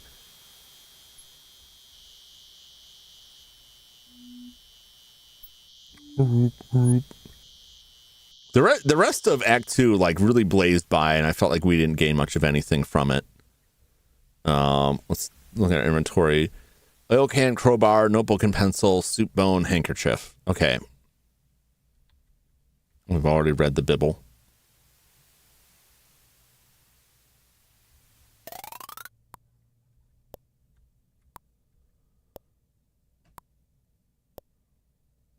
Let's do some spying here.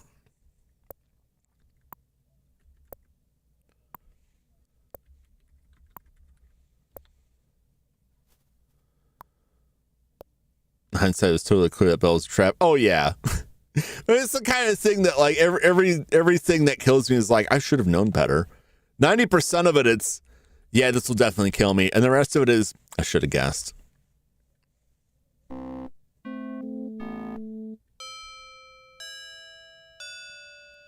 Did it really? Okay. I think I had the time wrong.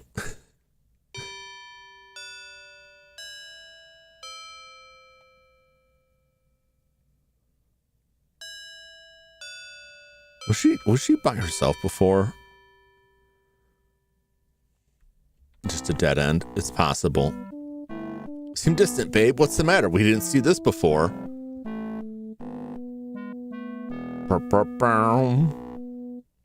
Yeah, darling, this is very difficult. What's difficult?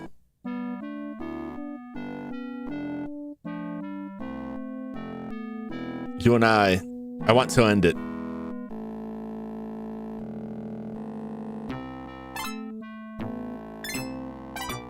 She's a very strong girl. She does. Are you joking or something? That's ridiculous.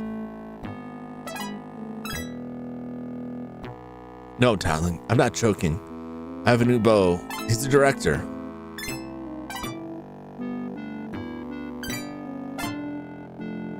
Yeah, well, I have to think about this. That's why she hasn't disappeared.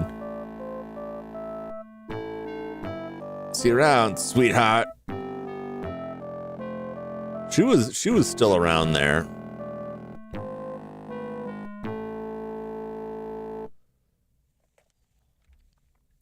Last time, anyway.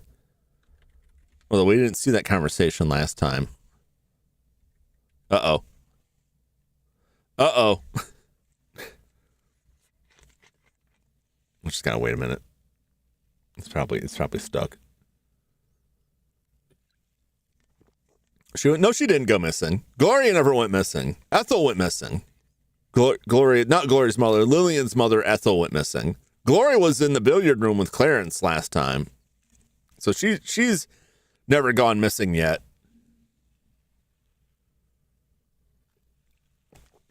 Seems ill-advised to break off relationships when there's murder on the loose. They don't know there is. Because up to this point, the only murder that we happened upon was Gertie's body.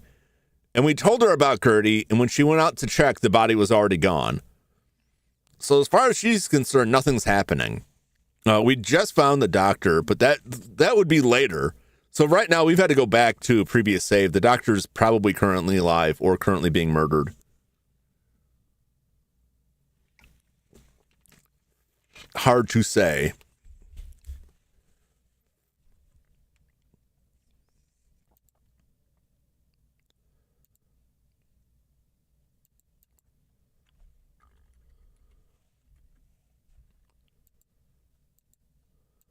Okay.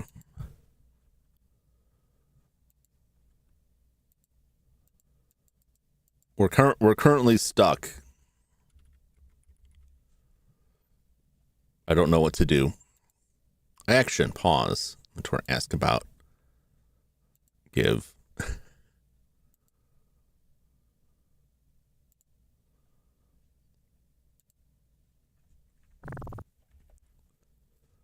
I mean, the game didn't like lock up. It was just kind of like stuck there. That happened to me once before. And I think it may have even been the same area. Let's look around elsewhere. I was looking at the item inventory, ever giving info about it. Not yet. Not yet.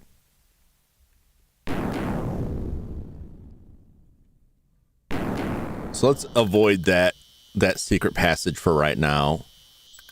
We do get like more info, like they're breaking up.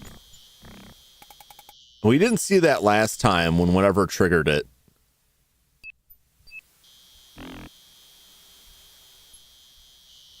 What triggered it last time? Walking in a billiard room after Clarence talks to doctor. We went in the billiard room. So last time we just went in the billiard room.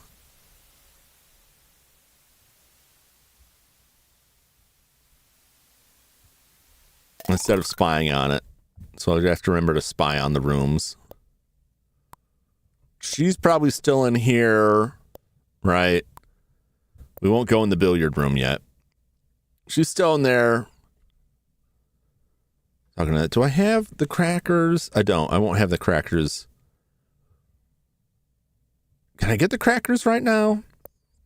Let's go out and get the crackers. Let's see if we can get the crackers.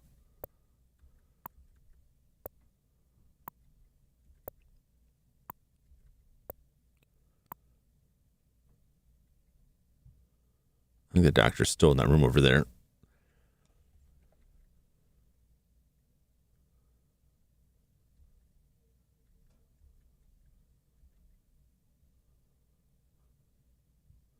You know how they all are. It'll be fine, Miss Lillian. You'll see.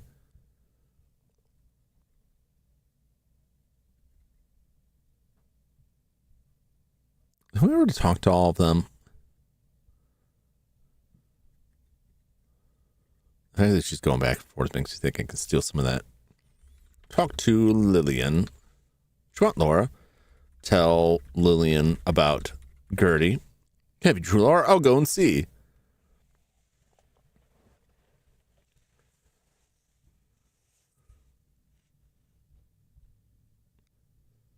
A short time later.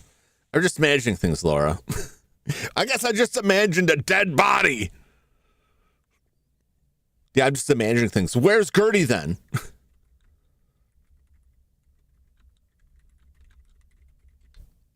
This is a phrase question. Make sure in the formal question. Yeah, she doesn't know. Ask Lillian about Gertie. Tell us about her. Tell Lillian about Ethel. Please, just stay away from her, Laura. Okay. About Clarence. You've already told me. Oh, I did. Okay. So I did already talk to them.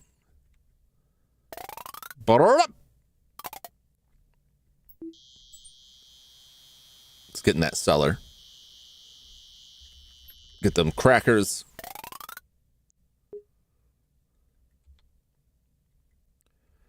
Now, he didn't want to talk to me at all. Let's look at the wall. Look at wall. Examine bricks. Brick wall, right? Okay. What is that? Very detailed out there. Some kind of, it's all bricked over. I'm fairly certain that's where the chutes would lead. If not there directly, then like behind there. Ask Jeeves for crackers. Take crackers. Give Jeeves cracker. Pet Jeeves. Okay. Maybe these crackers are poisoned. Hey, Jeeves is slowly dying. We're about to feed poison crackers to this parrot. Gotta stop and pet the dog, though. Pet dog. We gotta look inside here just because I thought this was cute. Look in doghouse. Well, well, look who's home. Beauregard. Okay, nobody's out there having fun. Not really. Look, someone was murdered. Nobody believes me, and that's very unfortunate. I don't like it.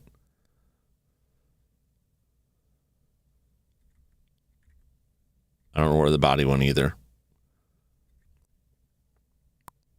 It troubles me. It troubles me greatly.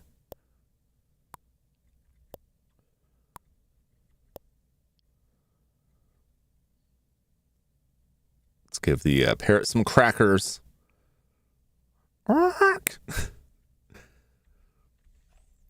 Give Polly cracker.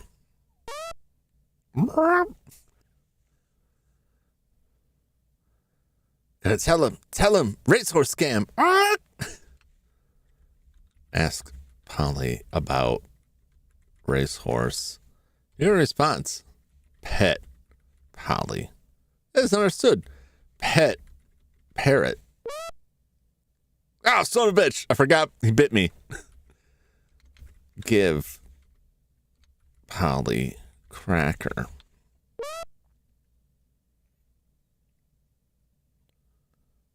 Cracker.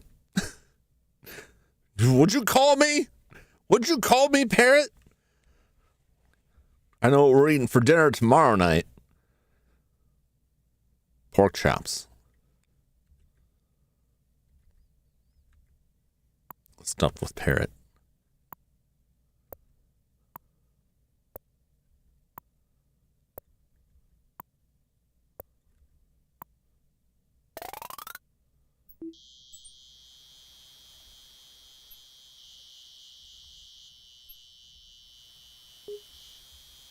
I mean, I'm going to take a look up here. I don't think there's any reason to look up here.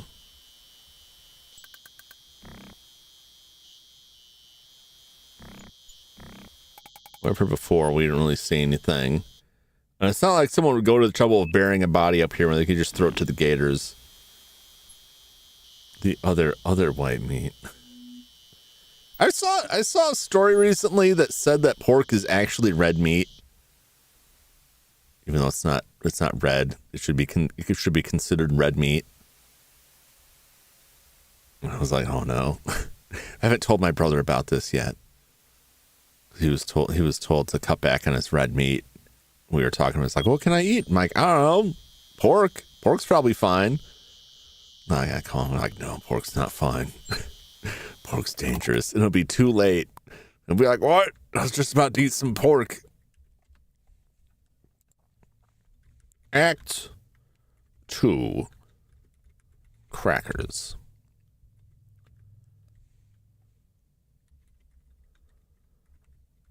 I'm not going to spy on the billiard room, but I will spy on the library. And we'll see if it happens again. That's why I'm saving. Look, hole. Doctor's alone reading magazine. Okay. So he can have bird only. He can have fish. He can have delicious fish. But the doctor is also the cardiologist. Like, lentils are good, and beans. He's just like, no, that's terrible. I won't eat beans. I hate beans. Like, oh boy, you better learn to love them, my man. Let's see what I've got in my inventory. 5 crackers. I have a limit on the crackers. Oh dear. Soup bone. Handkerchief. Show me potato salad. Look for me. Ask Ethel about it. Yeah, Ethel's wasted. Tell doctor about parrot. Ask Polly if he wants a cracker. Tell doctor about Clarence. You've already told me. Tell doctor about Gloria. Poor Gloria, she has more problems than she lets on. If only she'd listen to me.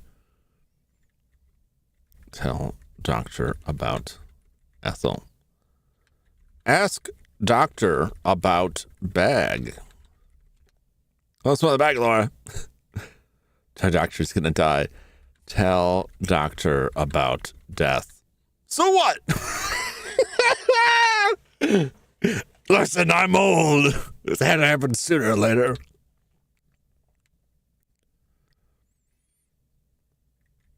Ask doctor about racehorse.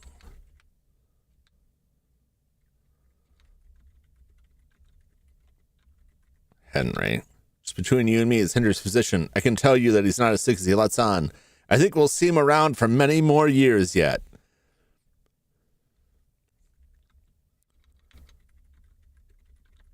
Secret passage. So what? Ask doctor about Blaze. Okay. He's got nothing for us.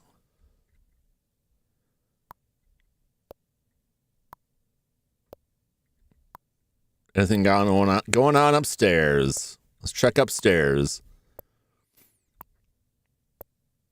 The clock has not, well, maybe we're already at 8:45 and I just didn't note the time correctly. I wonder what else I may have missed.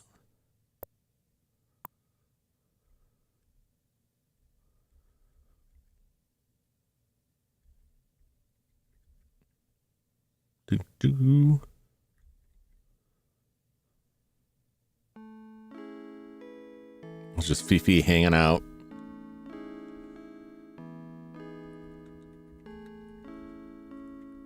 I think I already did all this. You've already showed me that. Okay.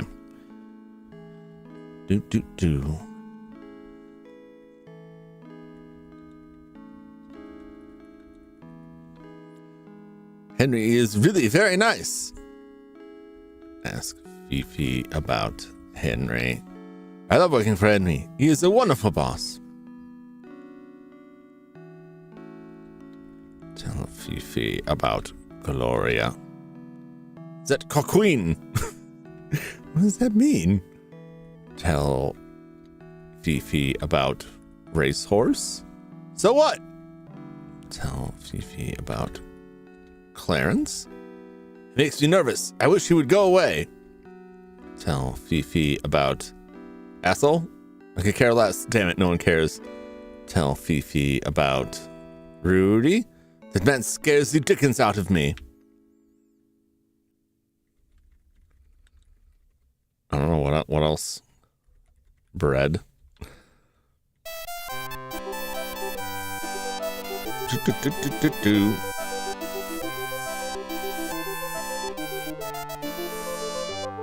Dude, I was thinking about it.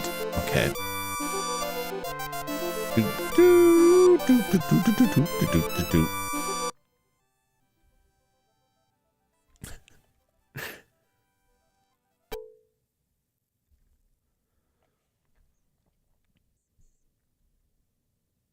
Is there a way I can get like the current time?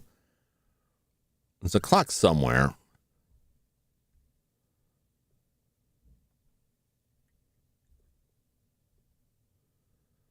Where is Henry right now? Oh, the elevator is down.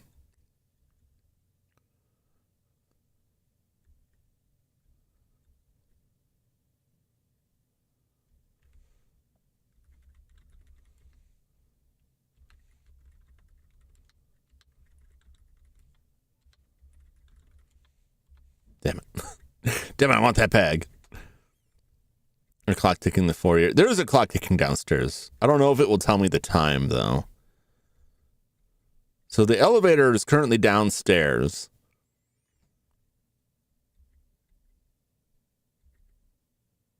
So Henry went downstairs. Unless we'd go downstairs, and if it's not there, then what else is there?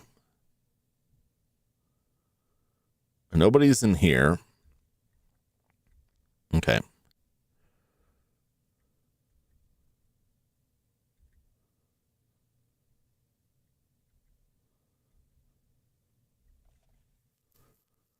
Welcome back, Judd. I search the clock downstairs, and I'm going to look in the library again to see if the elevator is down there. And if it is, then I'm wondering where Henry is. Where could he have gotten to in his wheelchair? He wasn't in any of these rooms. Granted, I haven't been like all the way around outside, but he'd have to be somewhere, right? The elevator's not down here either.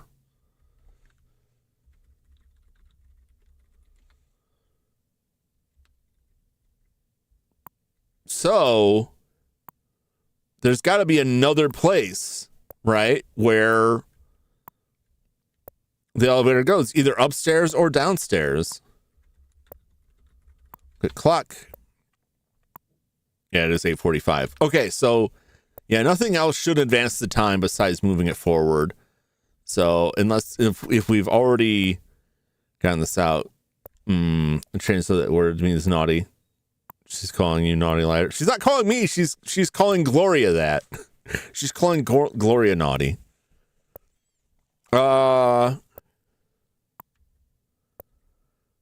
I don't know. I think we just move on to the next day then, right? Because we're at 8:45. Not the next day. The next act is at 9:00.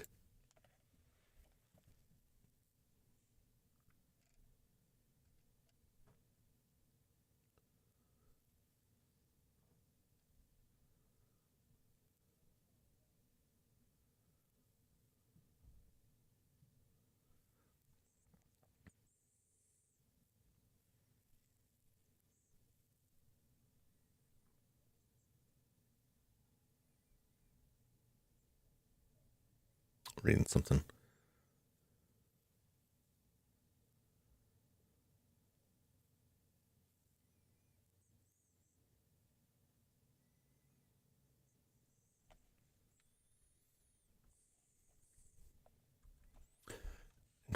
Interesting. Okay.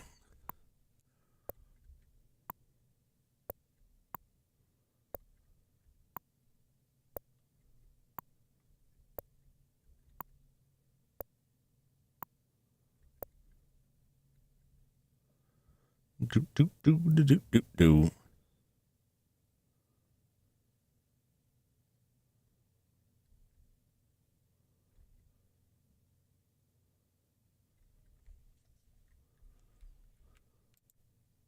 Pot of coffee bubbles on the stove.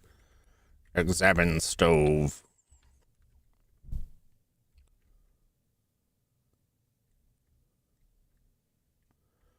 Hell, this game is so unique. It's would this be EGA or CGA? I think it'd be EGA.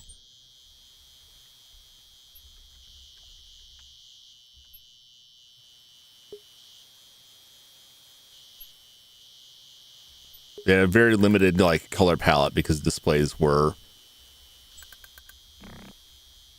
pretty limited, and so were the graphics. You peer into the dark interior of the doghouse and look around. What's this? Why, it looks like a necklace of small amethyst and quartz stones. Beauregard must have found it someplace and brought it here. You quickly grab it and take it with you. Okay. I got some clues here.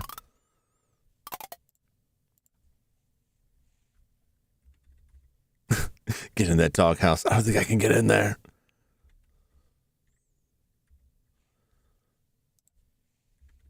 Look at necklace. Interesting. Show Lillian necklace. Not close enough. God forbid Lillian have to turn her neck. Necklace. I was wondering where I got to. Well, Missy Laura, thank you. I didn't say you could have it. But I guess you can.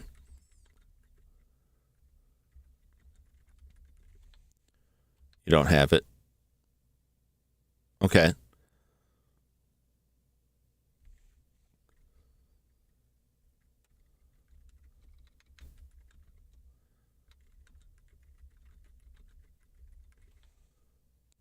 Okay.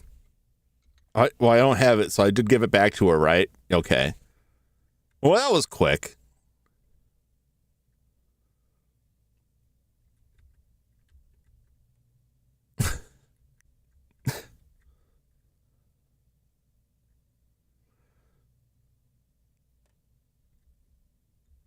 I would be afraid I wouldn't be able to get back out of the doghouse. Be like that guy in Japan who climbed inside the toilet pipe and got stuck and died of exposure. And then there was a wild conspiracy about it because he had done some work for the company that owned the Fukushima power plant, nuclear power plant.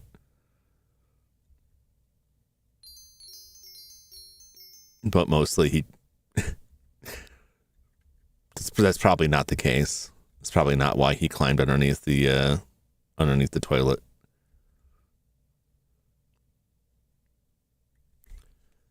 All right, what's in here? Tables use good dusting. Most of these look uncomfortable. It's a miniature replica of a cannon from Spanish-American War, rendered in pewter and wood. Knickknacks. But that one has a name. That one is called out. Let's rifle through this. Now that Henry's not here, we can go through all of his things.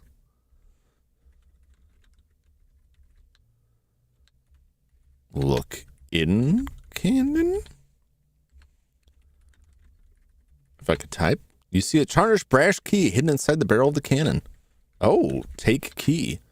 Remove the key from the barrel of the cannon, take it with you. Look at key. Examine key. Read key. Okay. Let's open this. Open dresser. Is that a thing of interest? Okay. Okay, that's fine.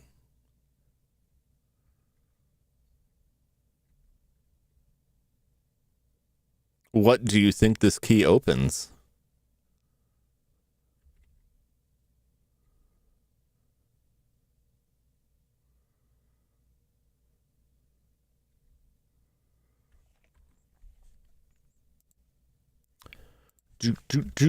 Act 2, 8:45.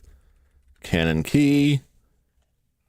The dollhouse outside the playhouse? Possibly. There's also the locked door in the attic.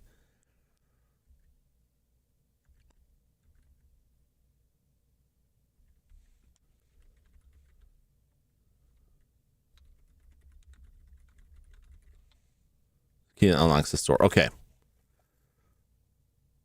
Get an elevator. The elevator's not there. Otherwise I would, but the elevator is not on the first or the second floor, which means it's somewhere we can't access right now. There's either a third floor, it's either above or below. It's either downstairs or up in the attic somewhere. I think if I open the elevator, I would just fall to my death.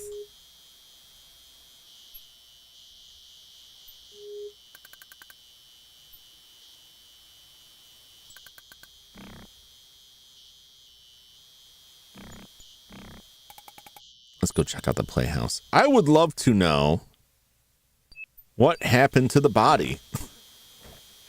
I feel like that's going to burn me, but I don't know what else I can do.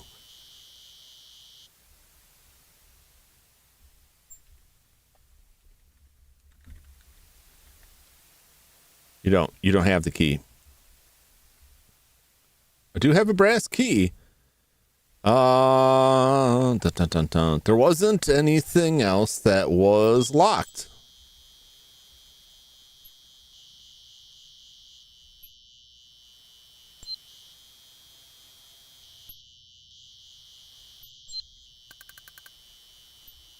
All right, I can't think of anything else that was locked.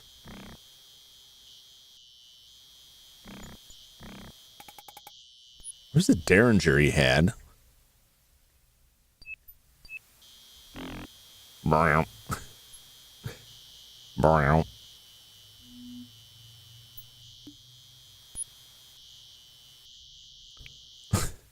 No, Brad Mo. No, that's not what it's for.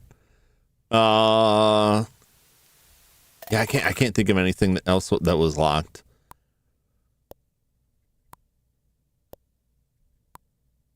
Oh wait.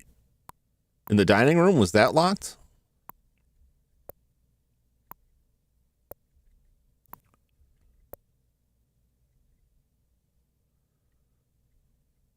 Let's go open the cabinet. I think it said it was locked. Although it seems unlikely that like any of these areas it would be locked. There's someone outside. Not giving interest in the hutch. Okay, never mind. I don't remember anything else being locked, so I guess we'll carry on. Get him off there, dude.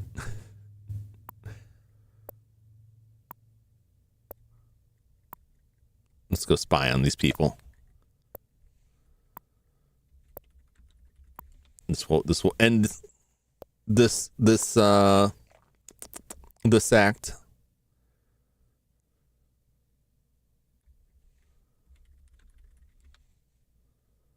We should be seeing them break up. Act S. I mean, Act 3. It's gonna say hit S to trust SK to skip the scene. I was thinking about that when I read that. My brain's on fast forward in the worst way. Fedora's brass key. I don't think it opens it. I guess I could try specifying brass key. Maybe I wasn't specific enough.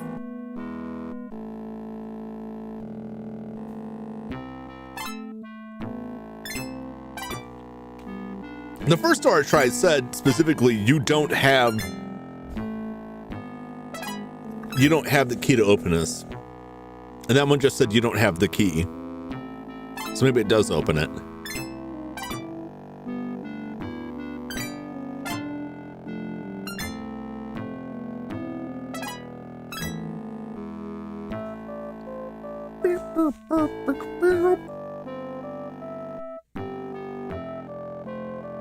I'm gonna have to wrap up stream soon.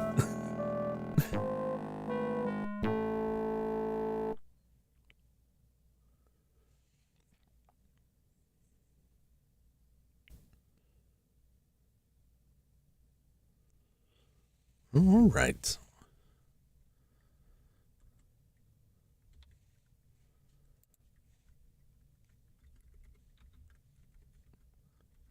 Big Apple. 3 a.m.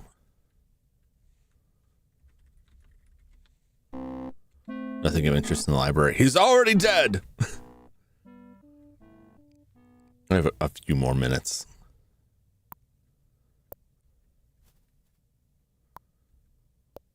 We'll check the library. Something looks wrong here. Okay.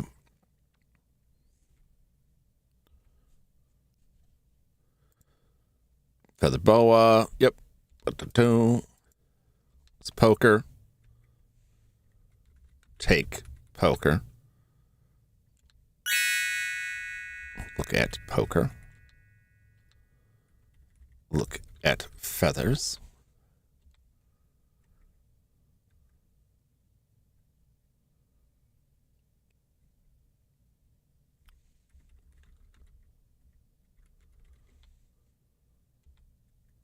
Okay. These have anything? Various knickknacks. Various knickknacks. Okay. We already know where his body is. Now, did he get clubbed in the head and get dragged out of here?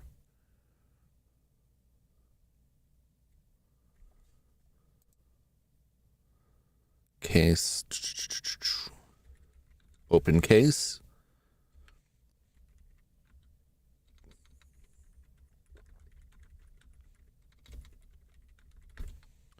Okay, you don't have the key. All right. Open desk. There's nothing you need in the desk. Okay.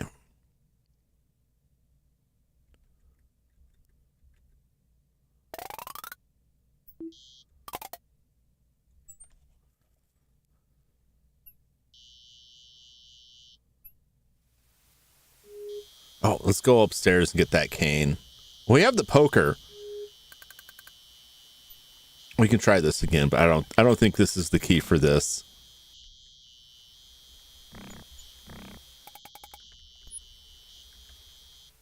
No.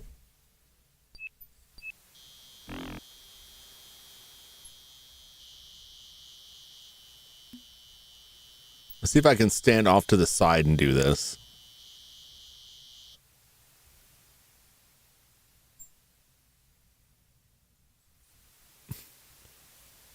We'll try it with the poker. Maybe that will. Oh, there's Ethel.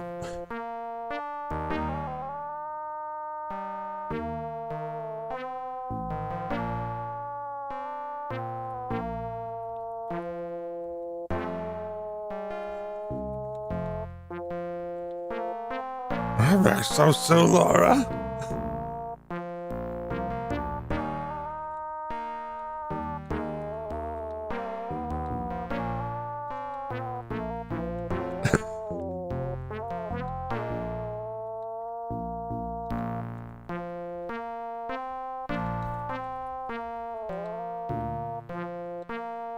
Oh my gosh.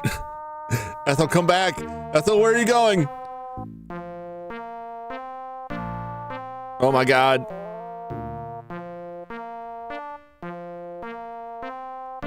Ethel. Ethel! Ethel, come back! Ethel, you're drunk. Where you going? You're gonna fall in.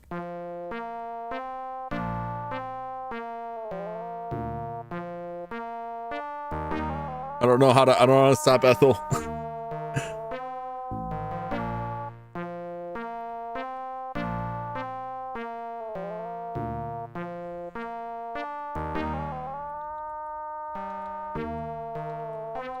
Grab Ethel. I got my inventory. Give Ethel a cracker. Give Ethel cracker. Ethel doesn't even look at it.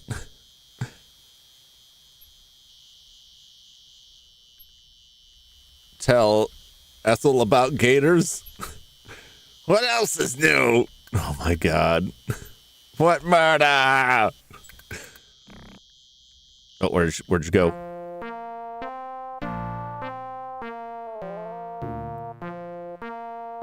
No, I don't want to lose her.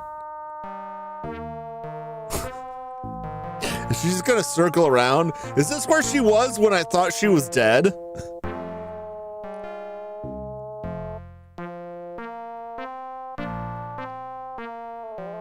She's going sideways?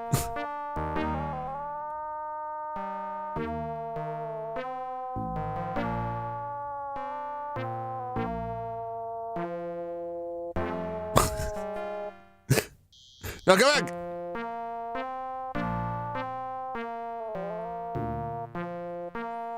Oh my god.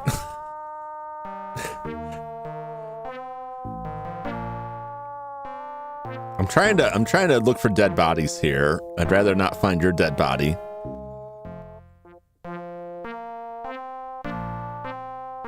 Okay, she's just gonna circle around like this.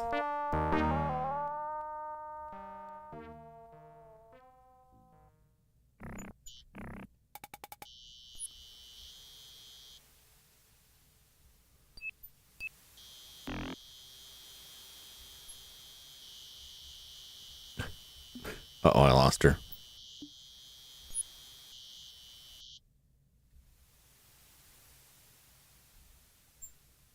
I went back to the clock. I think she's just doing a loop. Or she just vanished into thin air.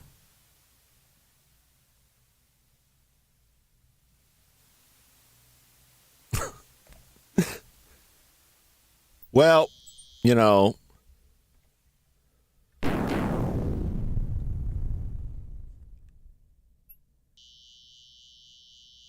Uh-huh.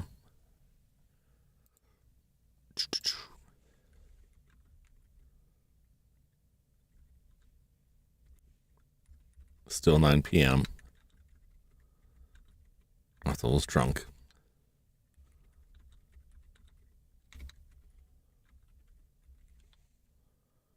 Okay, I need the cane, but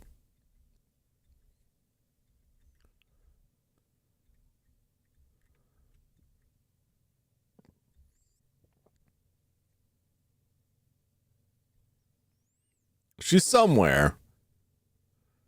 She can't have gone far. Well, no, I take it back. She could have gone. She could have gone virtually anywhere.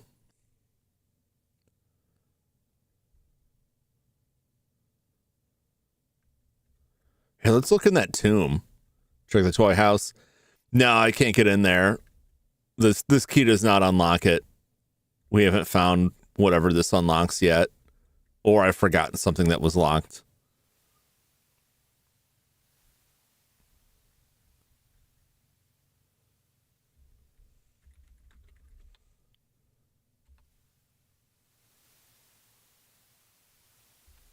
Okay.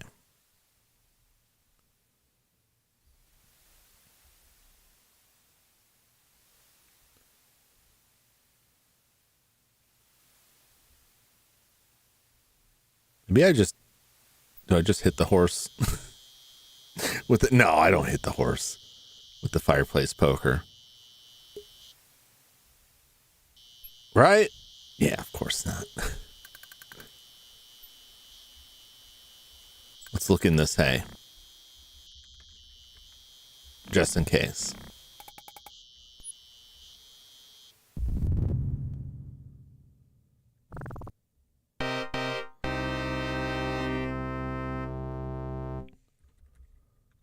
Look at body. Pierce Wilbur's fatally hit on his head with a blunt instrument. Search doctor. You're not close enough. Search doctor. Trembling hands, you search Wilbur's body and confirm your suspicion that he died by a tremendous blow to the head. What's this? Why, it's Wilbur's monocle. Thinking it might come in handy, you take it with you. Damn, I wish I'd searched Gertie's body. I didn't think to try search.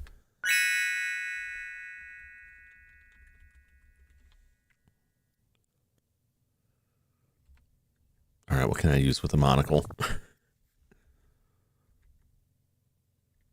What if I search Blaze? That's not understood. Pet Blaze.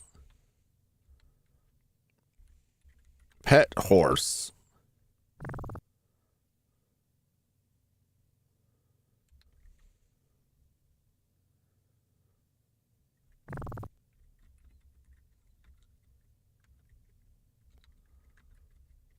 Just calm him with that. Okay.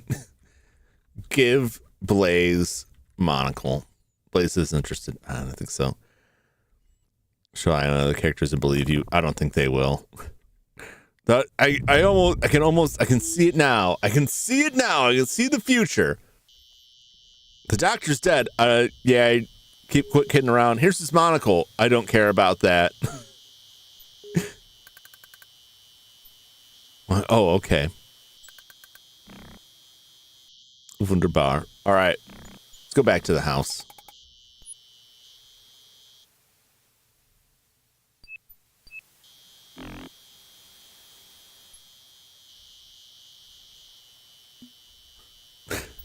Look at ground with monocle. There was a monocle, but don't see anything interesting. Oh.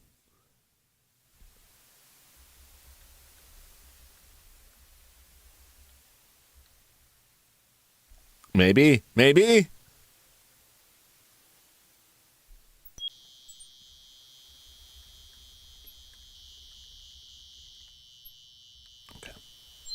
Well, I can use the monocle to look at stuff. So at least there's that. Oh no! Time passed.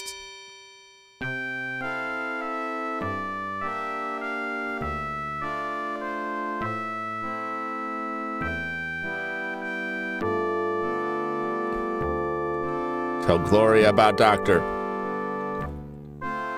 Even if it were true, darling, what would I care? Show Gloria monocle. What'd I tell you? What'd I tell you? Nobody cares.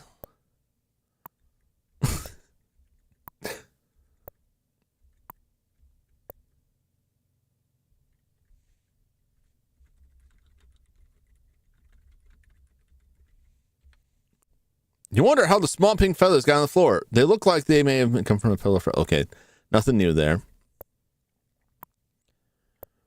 What else can I look at with a monocle?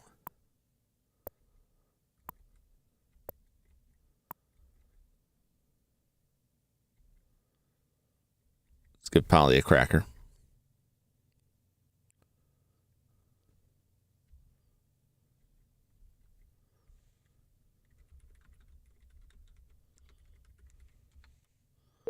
Book? I don't think the books are all like, there's nothing interesting. I can go look at that.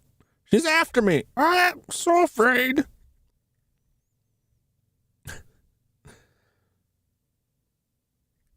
Family doctor. I don't think he's the family doctor. He's a doctor. Maybe, I guess. I guess he would be.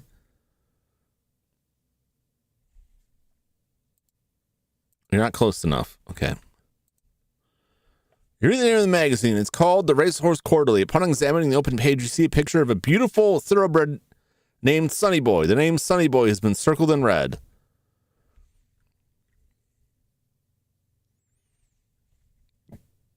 I gotta ask people about Sunny Boy.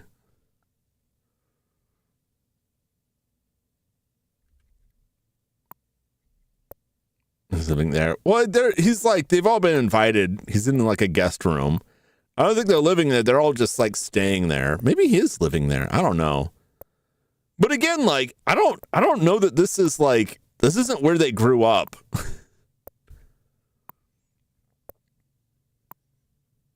They're here at their rich uncle's mansion, but like, I don't believe this wasn't their home, I don't think. Can't do his bag. No, once he's gone, his bag is gone.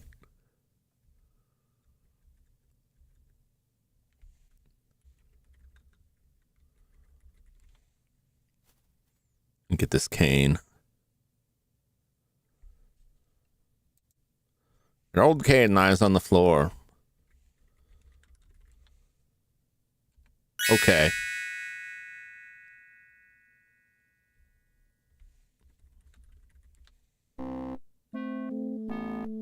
Here's the scene where he's walking around. Last time you saved, not long ago.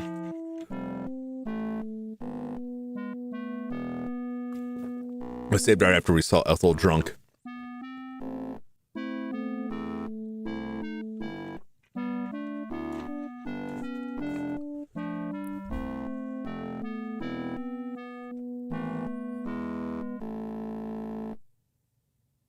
If the cane is in here, it's possible that he was using the secret passages. It's pretty likely he'd know about them. But who's he spying on? Was he spying on me? Taking the key?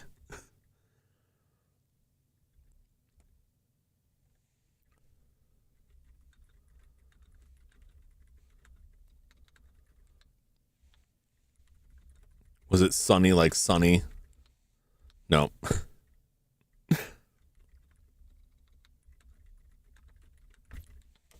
I wouldn't know about it. Show Henry Kane. Tell Henry about Doctor. Trying to do. Get everyone set around here. Show Henry monocle. Oh, I'll look at it. Okay.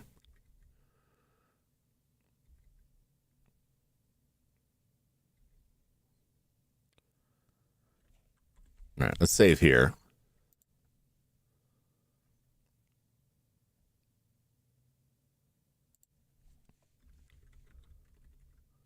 It's 9:15 now, I think.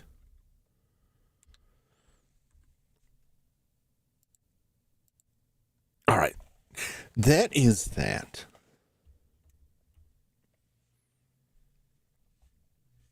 Let me go ahead and get set up here. Well, I feel better. I feel better about it. Yeah, I gotta get the, I'm playing, Repo in like half an hour here. If not, are they already playing it? God, I hope I'm not like late to that. I thought it was, it should have been. Maybe I'm wrong. I'll find out. We'll see. But first I gotta do my usual finisher. Do.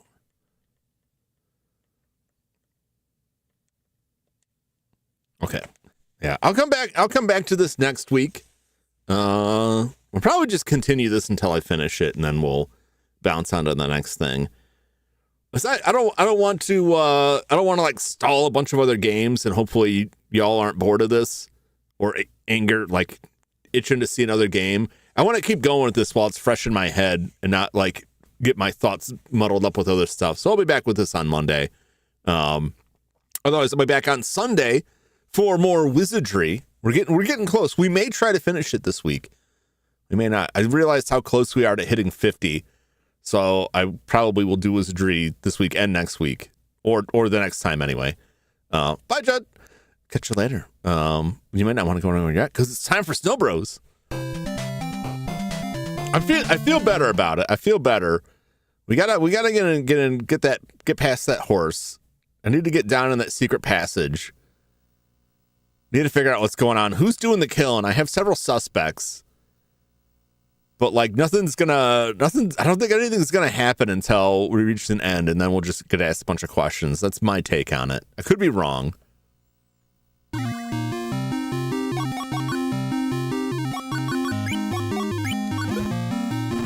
Got one of you. Oh, Jesus. Oh, my God. I got snow. I got a life out of it. Yeah, baby. Oh, God damn it. And immediately lost him. They just dropped out of the heavens on me.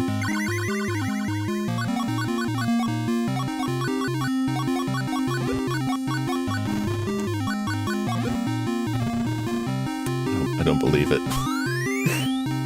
Eventually something will come up in that bucket in the well. It's Chekhov's well, man. It's got to be doing something down there.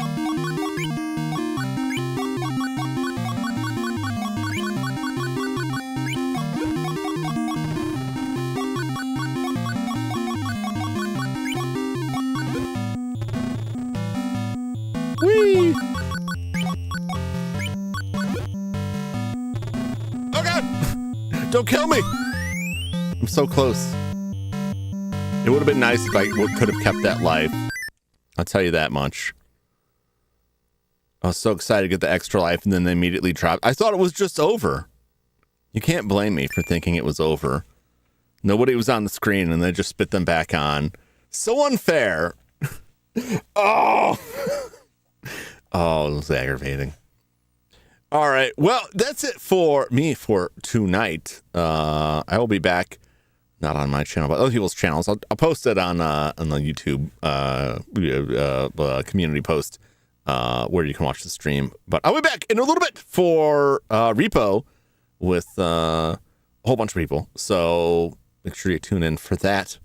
Thank you so much for hanging out with me. As always, thanks for watching. Hope you enjoyed the Colonel's Bequest, and I hope you will come back again for the next one. Until that time, so long, everybody. Bye-bye.